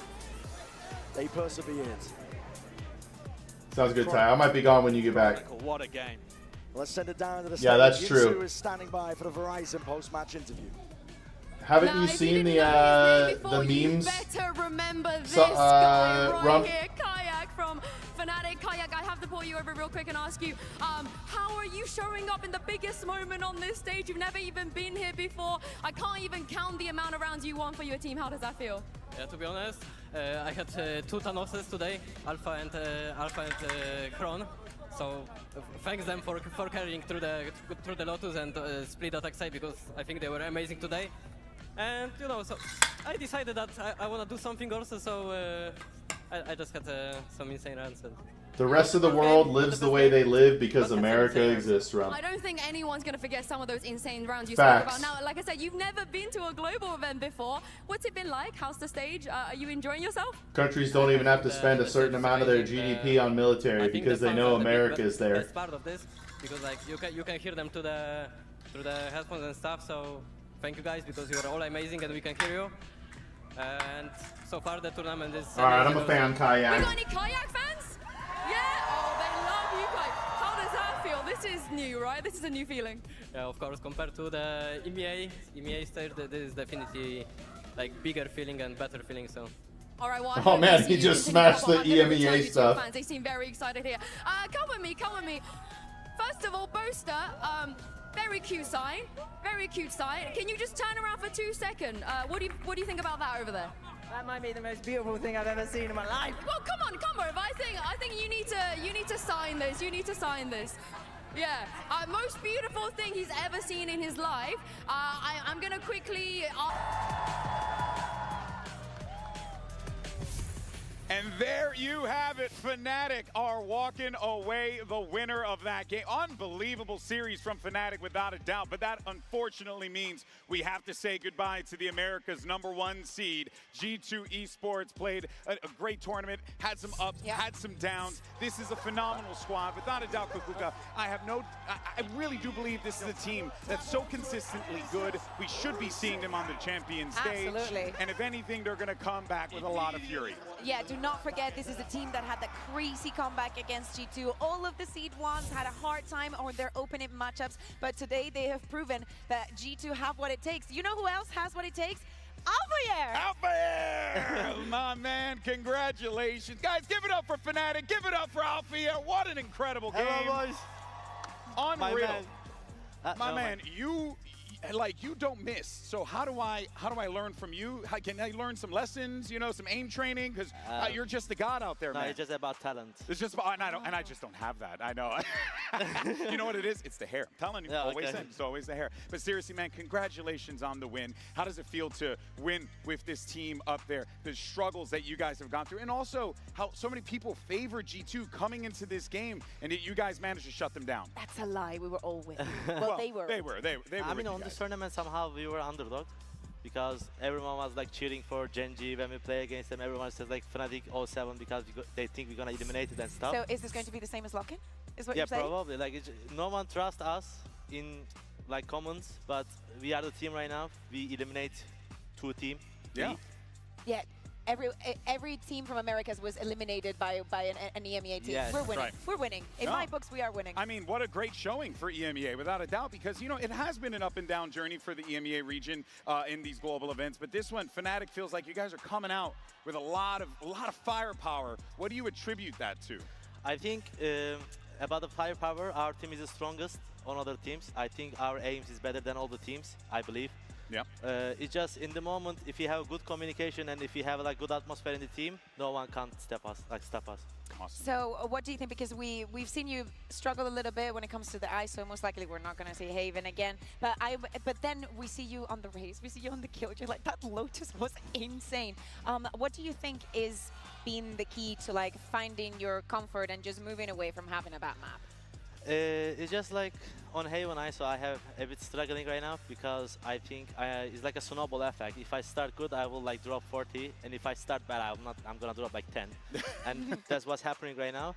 And if you play Haven again tomorrow, and if you like, you won't, most likely. I'm just telling you because they will spam the map. So just letting you know I that like how you she's can. giving you the coaching Yeah, right yeah, here. don't you know worry. what I I'll walk you through everything. I got you. Okay, let's say we play Haven tomorrow, and if you win Haven, I think we're gonna fix Haven as well. We just need 1 win on Haven on official, then we will be fine. Do you feel like Yeah. Do you feel like this is the best version of Fnatic? Because you've been in this team for such a long time, and obviously recency bias, I'm sure, but you've seen the ups and the downs, and you guys talk about team culture a lot. Do you feel like that is it? That's the whole reason why?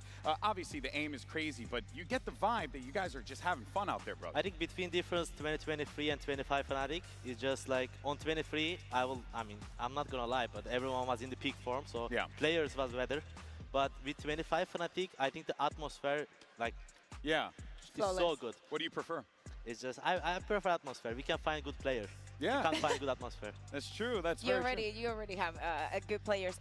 What do you think? What has been like your biggest learning throughout this event? Because you know every first seed started off with a loss, things not working out. So I assume you had some expectations when you came into the tournament, and you've been preparing some things. But I assume there's been also some changes from that moment on to today. So what has been the biggest change, or the thing that you've learned the most from? To be honest, as a team, we didn't have any expectation about this tournament. We just came to here to play and have fun. Is that different from other tournaments in the past where you guys do kind of put expectations on yourself? Normally we put expectation on ourselves, but this tournament especially, I don't know why, we just didn't put expectation because we just wanted to came here, play. If we win, we win. If we lose, we lose. And it's going good, so. I gotta say, man, look, a lot of people will look at that and be like, oh, you always want to win, you always want to do that. But I do genuinely believe that is a healthy mindset to have, because then at that point, whatever comes, you know, the atmosphere is very important. You guys continue to build that rapport with one another, and it's really shining on this stage. It also helps too when Boaster's doing like a million Fortnite dances. My guy's out there looking like Jonesy.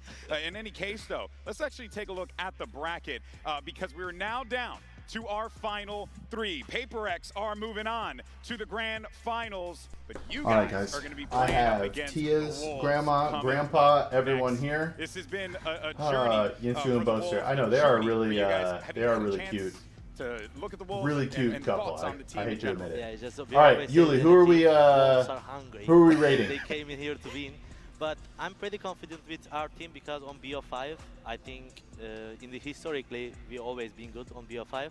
Schmolo? To be honest, I trust my team and I trust our BO5 to be honest. You speak about the BO5, but of course you're coming in through the lower, so if you get to that grand final, you're going to have to play maps that you do not want to play. How are you feeling about your chances? What do you want to say to PRX in case, you know, you win tomorrow? Are you scared? I don't know any of these people. I mean, I'm not scared of any bans, but Alright. if you guys pick at the map we ban normally, you will get surprised because the agent I'm playing, oh, he's so good.